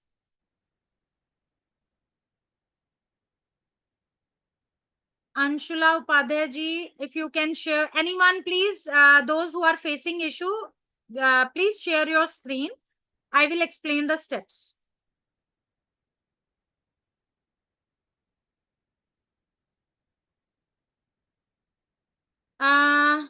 I'll request the team to allow the participants to share the screen, please. To Dr. Vishali Narula ji.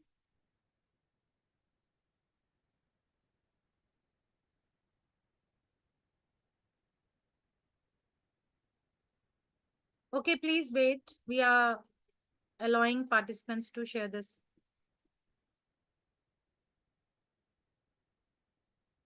Okay, Dr. Vishali is saying that I have been successfully reached the page. So thank you so much. Anyone, if they want to share their screen? Anshula Upadhyay ji. I'm unable to share the screen.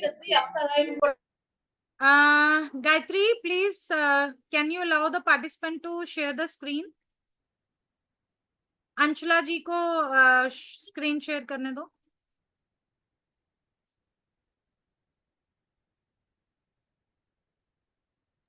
Yes, ma'am, done. हाँ जी, अंशुला जी, please share your screen. Smriti Sharma ji, we will share this PDF in the WhatsApp group. Don't worry about it. So it will have all the login steps. So this PDF is made for you all participants. Yes, we will share. Dr. Ravindra ji is also saying that reached successfully.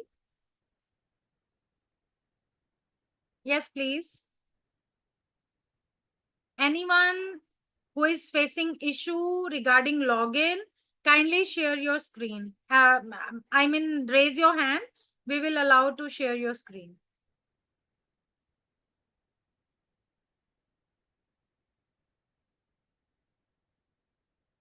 Okay. Hanji, Hanji. Anshula ji, so this is the OFIP 001 faculty induction. Na? Click on the link.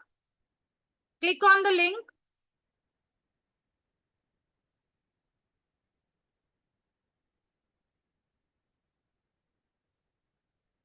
This is the first link which you can see on your screen. OFIP 001. Click here.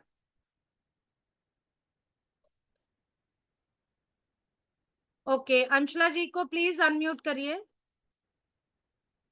Ma'am आप unmute करिए अपने आप को. जी ma'am, I am unable to click on the very first selection. It says OFIP. आप I am unable to category click on it. Ma'am आप category of courses पे click करिए, द 9 डॉट्स. Sure ma'am. हाँ, now click on the training and workshops. Yes ma'am. Okay, scroll down now. So you're not able to click on this link OFIP 001? No ma'am, I'm unable to click on it. It's not going forward.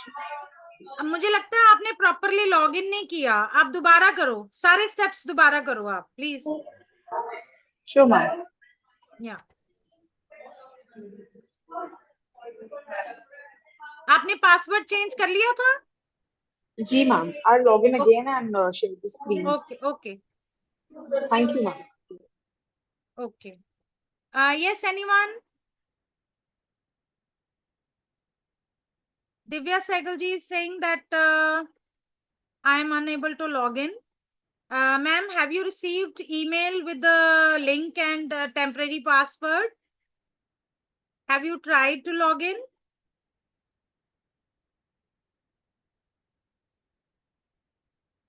Okay. Divya ji आप unmute कर सकते हो अपने आप को.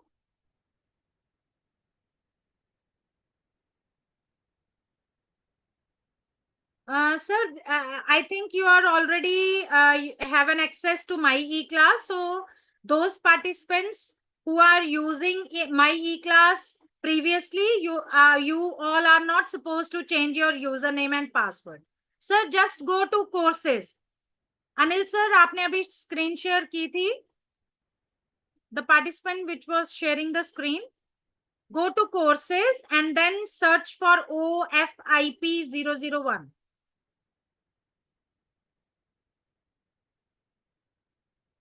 Yes, any other participant? Gayatri, please unmute Divya Sehgal.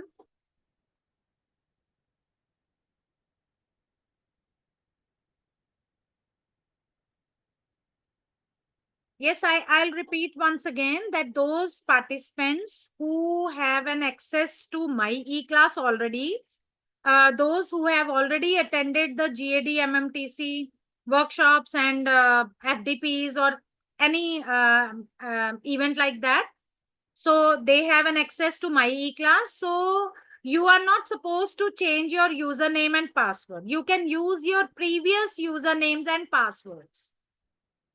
Right? Hello. Hello, Hanji, please. Good afternoon, ma'am. Actually, I have done an FDP using my e-class about a year back. Okay. So when I try to log in through Gmail, it says this mail is already registered, so you should be able to link it and you should receive a mail. So I haven't received any mail. And when I use the new login details, I'm unable to log in through that. So there is a problem and I don't really remember So the you old don't remember password. the previous password Yeah. and username also. Username must have been this email ID only. Okay, and then try to do this thing, na? Click on the forgotten password link. I'll share and let you know.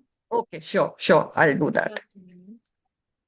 Okay, I'll do that. Yeah. Yeah, thank you. Okay. I'll share the screen and let you know. So I hope my screen is visible. So I'll try to log out and log in again. So when you click on the login tab, this username, this login page appears now. So if somebody forgets the password, what they can do is click on this link, forgotten your username or password, right? So click on it.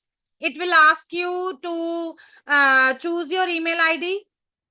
Just write your email ID and just like when I clicked on it. So just put your email ID here. Search by email address. So put your email ID here and click on search. So it will send you a link to your email ID which you have put it here, and try to change your password. Okay.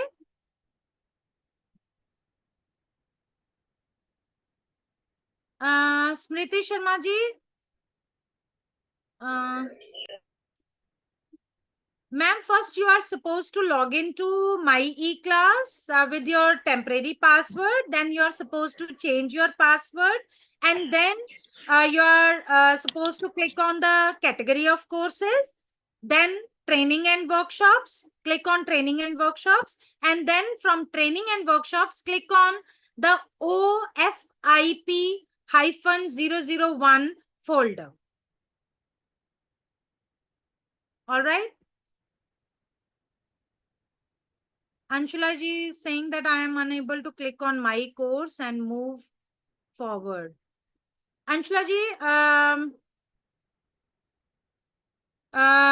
when you click on training and workshops, right? Then one thing more you can do is click on search courses.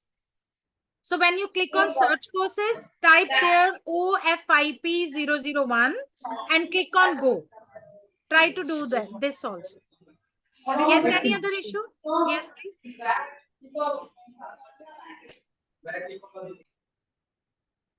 Yes, anyone else with the login issue?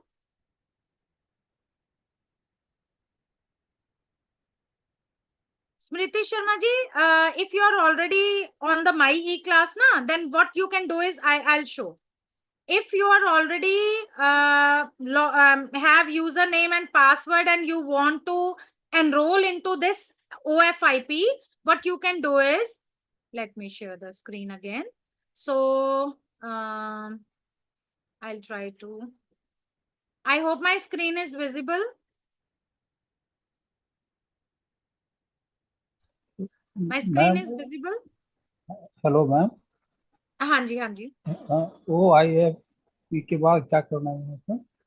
Ma'am एक minute बताती हूँ आपको. So if you participants, if some of the participants are already using my e-class and they are not able to see the OFIP folder, what you can do is when you log into the my e-class, click on courses, right? And then click on course search.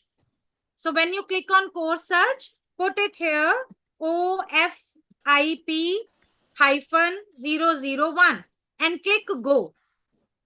So when you click on go, my e-class academy will search for that particular folder. So this is the folder.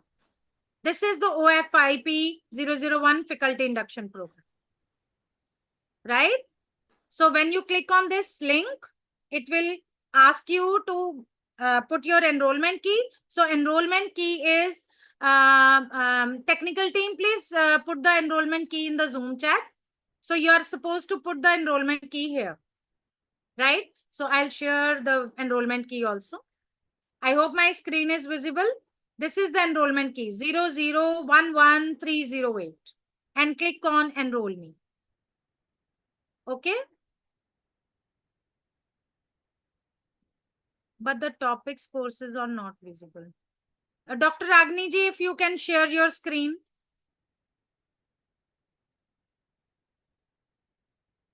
Dr. Agni ji, please allow Yes, Dr. ma'am. Agni to share the screen. Ma'am, actually, I was running it on my laptop, so Yes, if you are on your laptop, you can share your screen. Just a moment, ma'am. Good, Divya Saigalji, if you are logged into my class.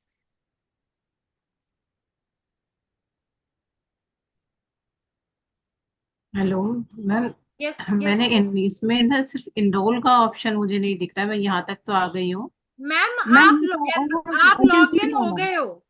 लेकिन जो आपने last में enrol वाला जो option दिखाया था ना वो हाँ, that's what I said. For some participants, it may ask for an enrollment key, and for some, it may not. ठीक। So you are directly logged into this OFIP. If you can see this page, that means you are there. You are successfully logged into the yes. Thank you, ma'am. Yeah, yeah. Yes, and anyone else, please?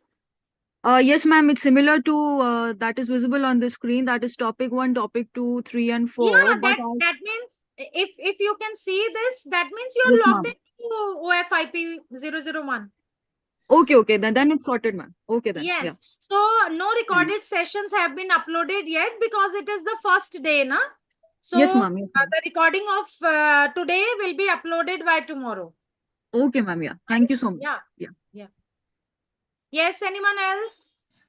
Yes madam मैंने Anyone with the हाँ yes, मैंने please. On हाँ इसमें Ma'am, अब please क्या stop sharing your screen. Yes, please. जी ma'am मैंने ये स्क्रीन शेयर किया आपको Sir, इसमें I am not able to hear you. Sorry. I am audible ma'am Sir, your voice is very low.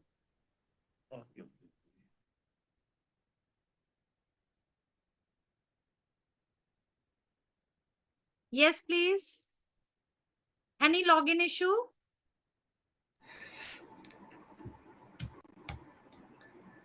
Ma'am I am audible मैंने screen Yes, now share की you're है audible. इसमें Yes, next you're step audible. में Yes, now.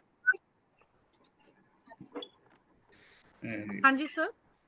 ये join हो गया इसमें देखो ये इस तरह से स्क्रीन पे शो हो रहा है आप स्क्रीन शेयर कर रहे हैं? जी I'm जी not मैम able मैंने to see your screen. against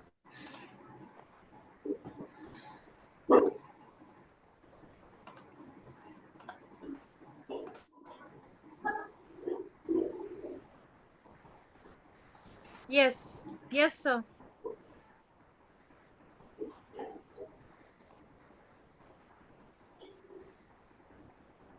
So you are logged into this OFIP 001. If you can if you can see this page, that means you are there. It is showing, ma'am, topic 1, topic 2, topic 3, and topic 4.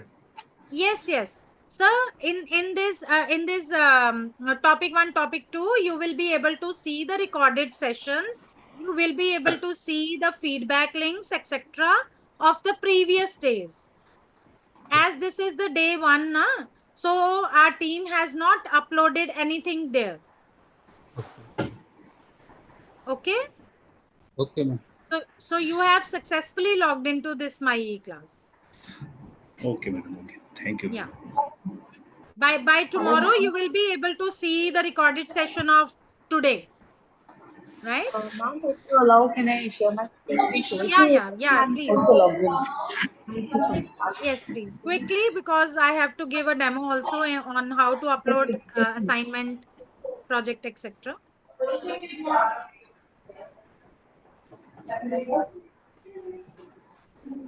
Yes, please. Yes, I can see the screen.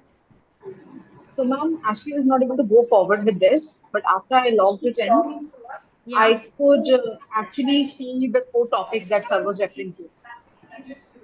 So, I think that works, ma'am. And do we have to log in again for assignments? Sorry, I didn't get you. I'll show it to you, ma'am. So, I'm not able to move forward with this, but when I go to my dashboard, it clearly shows this course. Is this enough, ma'am? Click on this link. OFIP. Yes, you are there in the course. Yeah, you can see this course. Yeah. Yeah, ma'am. Topic 1 to 4. So it's all right. That means you are logged into this course. Thank you so much, ma'am. Okay, हाँ. अभी इस पे कोई recorded session नहीं है. because आज अभी first day है, राइट? सो ये जो रिकॉर्डिंग है आज की, ये शाम तक रेंडरिंग करके video, then it will be uploaded by tomorrow, right? या welcome.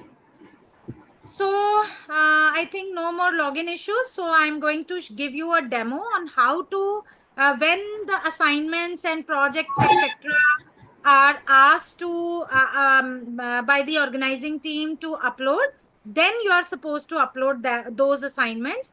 And how to do that, I'm going to give you the step-by-step demo. So I'm sharing my screen again. And let me share my screen. Yes. So I'm sharing my screen. So I hope my screen is visible. So it is just a demo course on which I am showing you when you are asked to upload your assignments and when you are asked to upload your projects, etc., then how you are supposed to upload your assignments, projects, and how to attempt quiz on my e-class, right? So this is just a demo course. Similarly, you will be able to see the link with the project and link with the assignment, etc., on your OFIP 001. So for uploading your assignment, you are supposed to click on the link of the assignment in that same OFIP 001 My E-Class. So click on the assignment link. You will be able to see this type of page. Just scroll down a little bit. There will be a template, Word doc template, right? So click on the link of Word doc template. It will get downloaded on your system. Open that Word template, edit it, do whatever questions are asked in your assignment, save that Word file, and then you are supposed to upload that Word file in your OFIP 001 LMS folder on my e-class, right? So if you see on this page, it is showing, if you have not submitted any assignment, it will show no attempt, not graded. And there will be some due date and with time remaining also is shown on this page. And when you are done with your assignment and you are ready to upload your assignment, click on this add submission button. Add submission, right? So when you click on add submission, this new page will appear, right? And here in this box, you can directly drag your file and put it here, drag and drop method, or click on file, this icon, file, then upload a file, then choose file, click on choose file. So when you click on choose file, it will ask you to upload your file, and wherever you have saved your file from the destination folder. So this is the assignment which I want to upload. So click on the assignment file and click on open. So this is the file which I want to upload, and click on this upload this file button, blue tab. So when you click on it, so this assignment gets attached, and for final submission, click on save changes, this blue tab. Click on save changes, right? So when you click on save changes, now same page, now it is showing that submitted for grading. You have submitted your assignment, so it is ready for grading, right? And this is the file which you have uploaded, right? And there is edit submission button also and remove submission button also. First, it shows add submission. So when you have submitted your file, there are two buttons now, edit submission and remove submissions. If you are not satisfied with your assignment, you can edit submission, or you can remove your file and upload that file again by doing editing or whatever you want to do, right? But before due date, whatever due date is given to you for uploading your assignment. Okay? So similarly, some project will also be asked by all the participants to upload, right? To do the project. Yes, please. Yes, please. Yes, and anybody wants to ask anything? Okay. So for uploading your project also, you can do that with the similar steps, similar manner. So there will be a project link also. Okay, Dr. Ravindra Pratap Singh ji, I am repeating the same steps which I have shown for submitting an assignment. The same steps are for submitting a project, right? So the steps are same. So I'm repeating, I'm showing that also. So if you want to submit your assignment or your project, the steps are same, right? So where you want to submit your project, you are supposed to click on the link. Wherever you are supposed to upload your project, click on the link of the project. See, this type of page will appear. And there will be a Word document that is a template, right? Click on that template. It will get downloaded on your system, right? Click on the, open that Word document, edit the Word document, whatever questions are asked in your project or assignment, do that and save that file in Word doc or PDF. And when you are ready to submit your assignment or project, click on this link. If you scroll down, see, if you see this page like this, it will be shown like this, right? You are not able to see the add submission button. Just scroll down your page a little bit. Scroll down. So there is a add submission tab, right? So click on add submission, right? So this box will appear, this page will appear.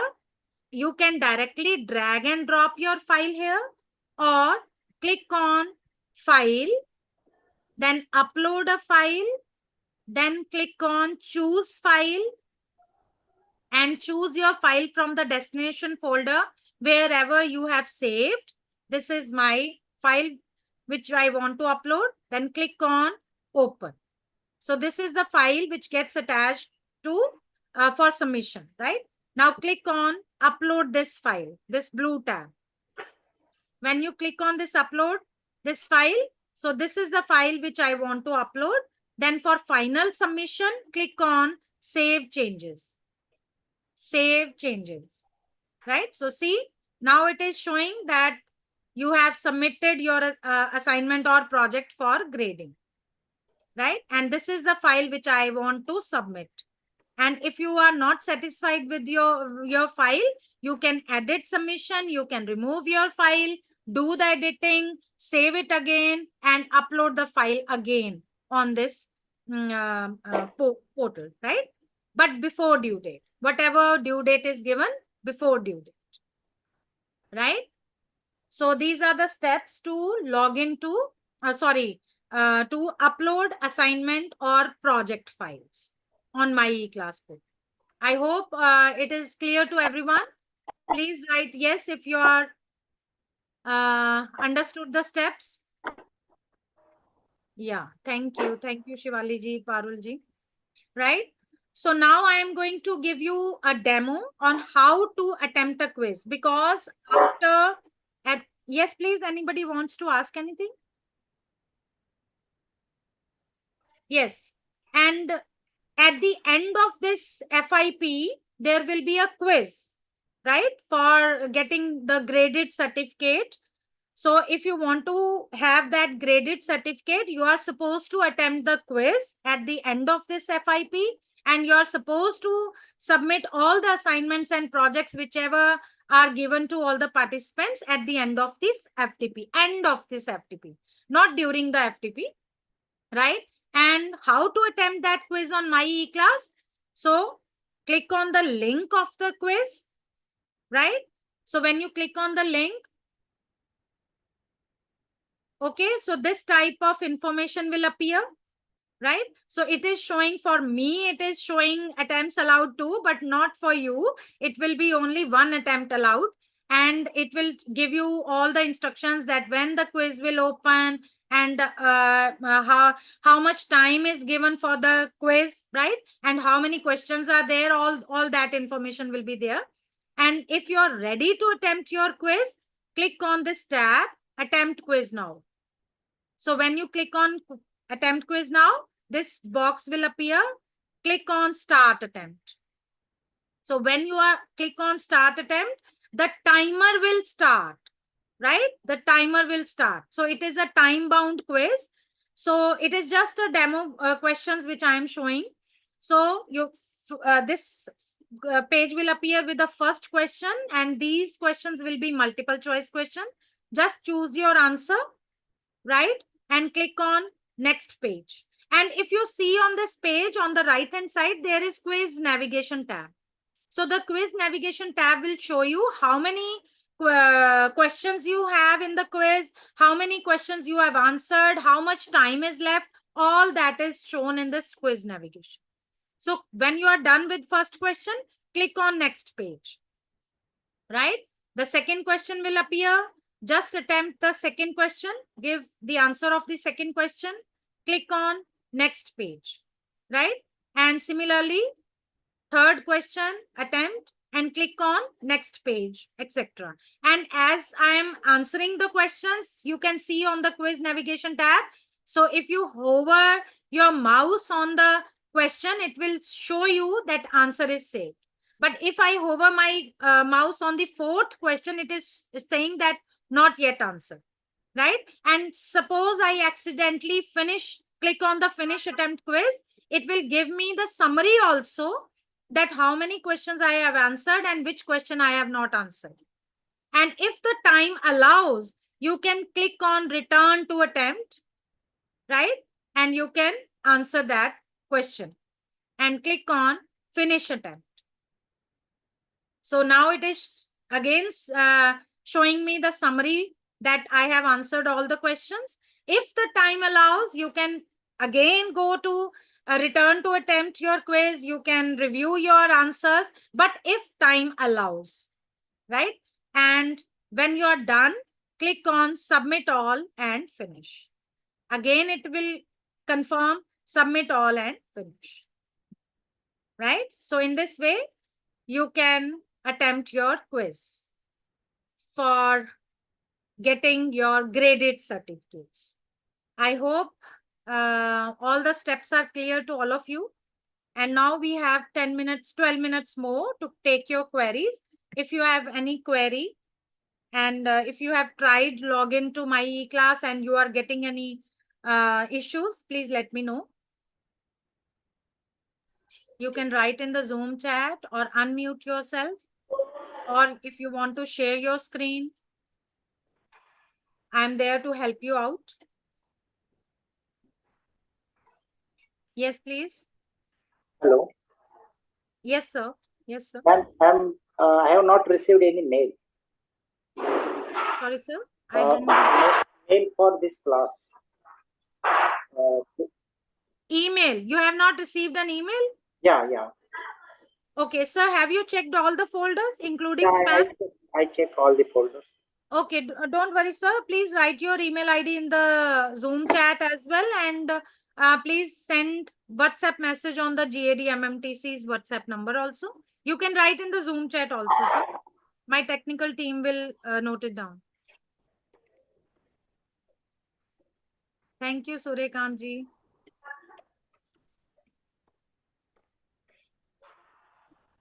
I have submitted, ma'am. Thank you.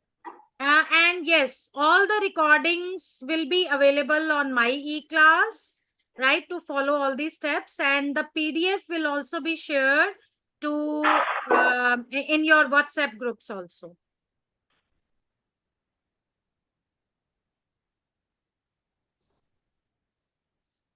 Yes.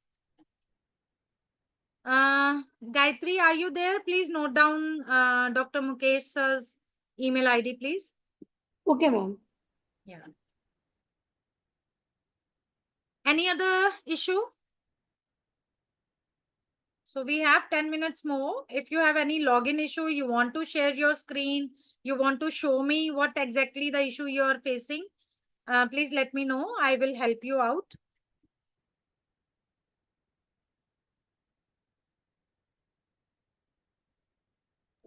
Ma'am ये demo project पे जाने के लिए जो आपने ये बताया ना, वो हमें वो लिंक तो शो ही नहीं कर रहा। मैं वही आपसे बताने की कोशिश कर रहा था नहीं कि नहीं नहीं नहीं आपने सर, सर अभी आपको कोई असाइनमेंट, अभी कोई प्रोजेक्ट, अभी कोई क्विज लिंक नहीं दिखाई देगा, because जी all these assignments, projects and quiz you are going to attempt at the end of FIP. Okay okay Yeah. And अभी कोई एक्टिव नहीं होगा उसका लिंक, क्योंकि अभी तो FIP शुरू हुआ है। हाँ नहीं, फिर भी आपने एक स्टेप्स जो बताया ना, वो स्टेप्स तो हमें इस पे शो नहीं कर रहे थे कि वो चीज कहाँ किस पे शो करेगी हमें। सर वो, हाँ वो स्टेप्स मैंने इसलिए बताए हैं कि जब भी आपको असाइनमेंट कहा जाएगा अपलोड करने के लिए, then you are suppose to follow दो स्टेप्स। अच्छा अच्छा हाँ ओके ओके अभी कोई क्विज, कोई असाइनमेंट, कोई प्रोजेक्ट नहीं दिया गया है। This is the first day of FIP, right? It will be asked in between by the resource persons. जो भी रिसोर्स पर्सन्स आएंगे, जो भी वो अपने असाइनमेंट देंगे, all you are supposed to upload by the end of this FIP, right? सो वहां पे आपकी FIP 001 में वो लिंक्स एक्टिव कर दिए जाएंगे, लेकिन जैसे जैसे इंस्ट्रक्शंस आप लोगों को मिलेंगे। Okay, I hope it is clear. Okay ma'am, okay, thank you. Yeah welcome, thank you Rupali ji. Hello, good evening, this is hello, doctor Malvika Singh. हाँ जी, हाँ जी मैम। Ma'am, in case we don't successfully log in and then unable to upload the assignment, then what should we do? Who should we ask? नहीं ma'am, we are there for all this technical issues, so you are supposed to log into my class. If you face any issue, our technical team will get back to you, don't worry. So you can drop a message on GAD-MMTC's number. I'll request the technical team to put your WhatsApp number in the group, please, in the Zoom chat as well, please.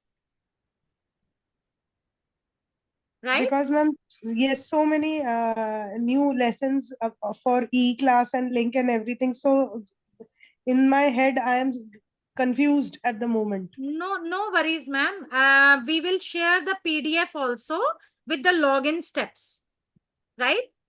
Okay. There is a PDF how to log into my e-class. You can follow those steps step by step. You will be able to log into my e-class. Don't worry about it. And if you face any issue, we are there to help you out. Okay, ma'am. And in earlier session, we were told about the NOC PDF to be shared. That will be shared in the WhatsApp group. Yeah, it will be shared in the WhatsApp group also.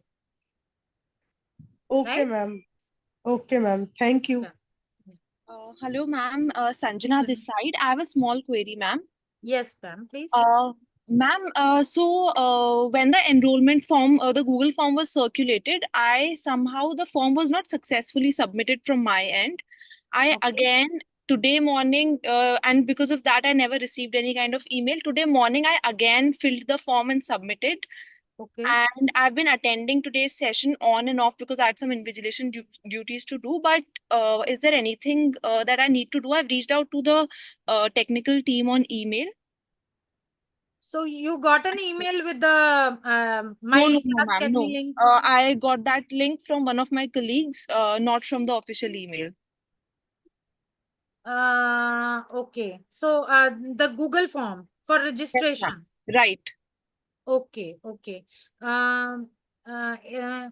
Gayatri, is this course free or something? Or with the fees? Yes, ma'am, free. Yeah, it is free. So just drop your email ID in the Zoom chat. If you have registered, that means if the form is open, that means the registration is open, right? So just write down your email ID in the Zoom chat. Our technical team will note it down. All right, ma'am. Thank you. So you are there in the WhatsApp group or not? Ma'am, no, because it never got successfully registered. Okay. Our team will just check that if you have get registered properly or not. Just drop down your this email ID. Thank you. And your name. Yeah. Yeah. Gayatri, please note down this email ID and check if she is registered for this FIP or not. Yes, any other issues, please? Hello, ma'am. Yes, please. I'm Shivali Veer from Department of Commerce, Kamla Nehru College. हाँ I जी, just had one small query from the technical team हाँ that जी. I've been attending the session from today morning, but somehow I did not sign in on Zoom platform. I've joined as a guest on Zoom platform. I have renamed my name to be my registered name only, but I've not signed in through my registered email ID. I hope that's not an issue. Okay, so to attend on Zoom sessions, you are supposed to, I mean, get logged in with your registered email ID. Otherwise, your attendance will not be marked, right? So, I'll do it tomorrow because my ID for Zoom, my ID is different. So I was trying through that, and the registered ID for okay, this no program issues, is no different. issues, no issue for today, but try to log in with that email ID which you have used for registering, right? Yes, for today, I'm just Yeah, pointing it out. it's Tomorrow, okay. I'll try Yeah, to it's log in okay. from that. Yeah, Yes, thank fine. you. Yes, anyone else with the query?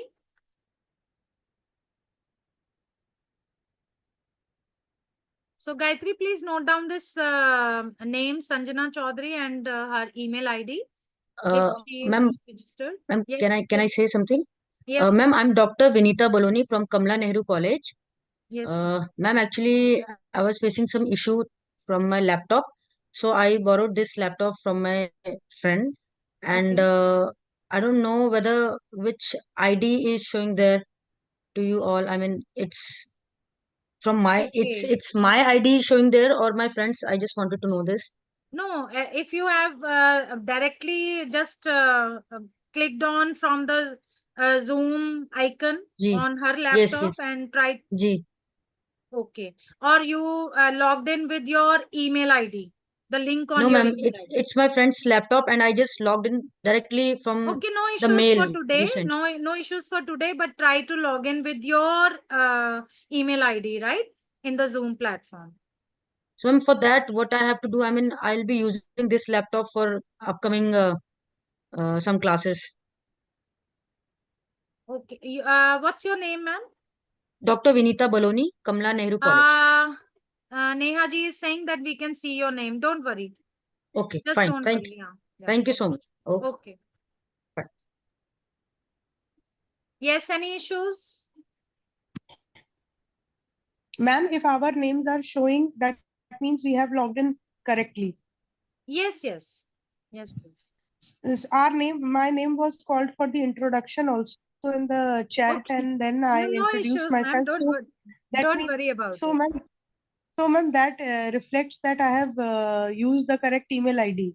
Yes, yes, yes. Yes. Ma'am, Yes, because any. my Yes, please. I have 2-3 emails.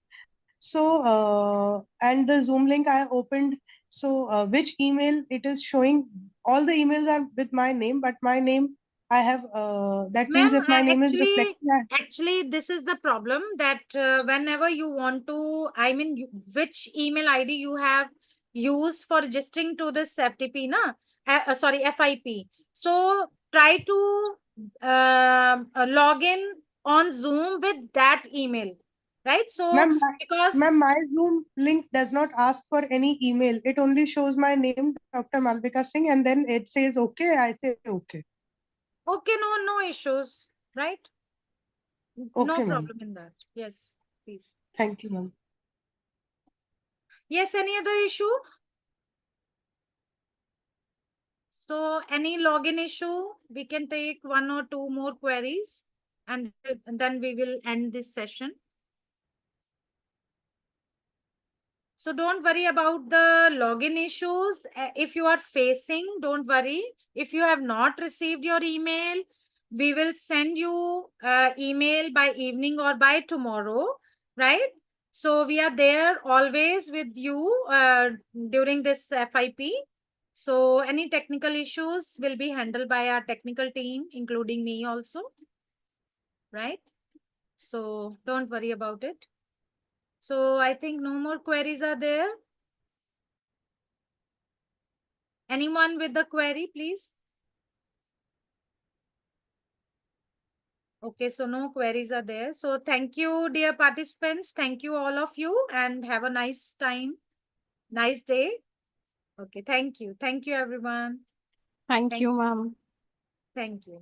And if you Thanks a have, lot, if ma'am. you will have any technical issues, don't worry. Just drop a message on the GAD-MMTC's WhatsApp number. Our technical team will get back to you. Okay, as soon as. Fine, ma'am. Yeah. Fine, ma'am. Thank you so much, Thank ma'am. you, and bye. Bye, Thank you, ma'am. everyone. Thank you. Thank you. Thank you.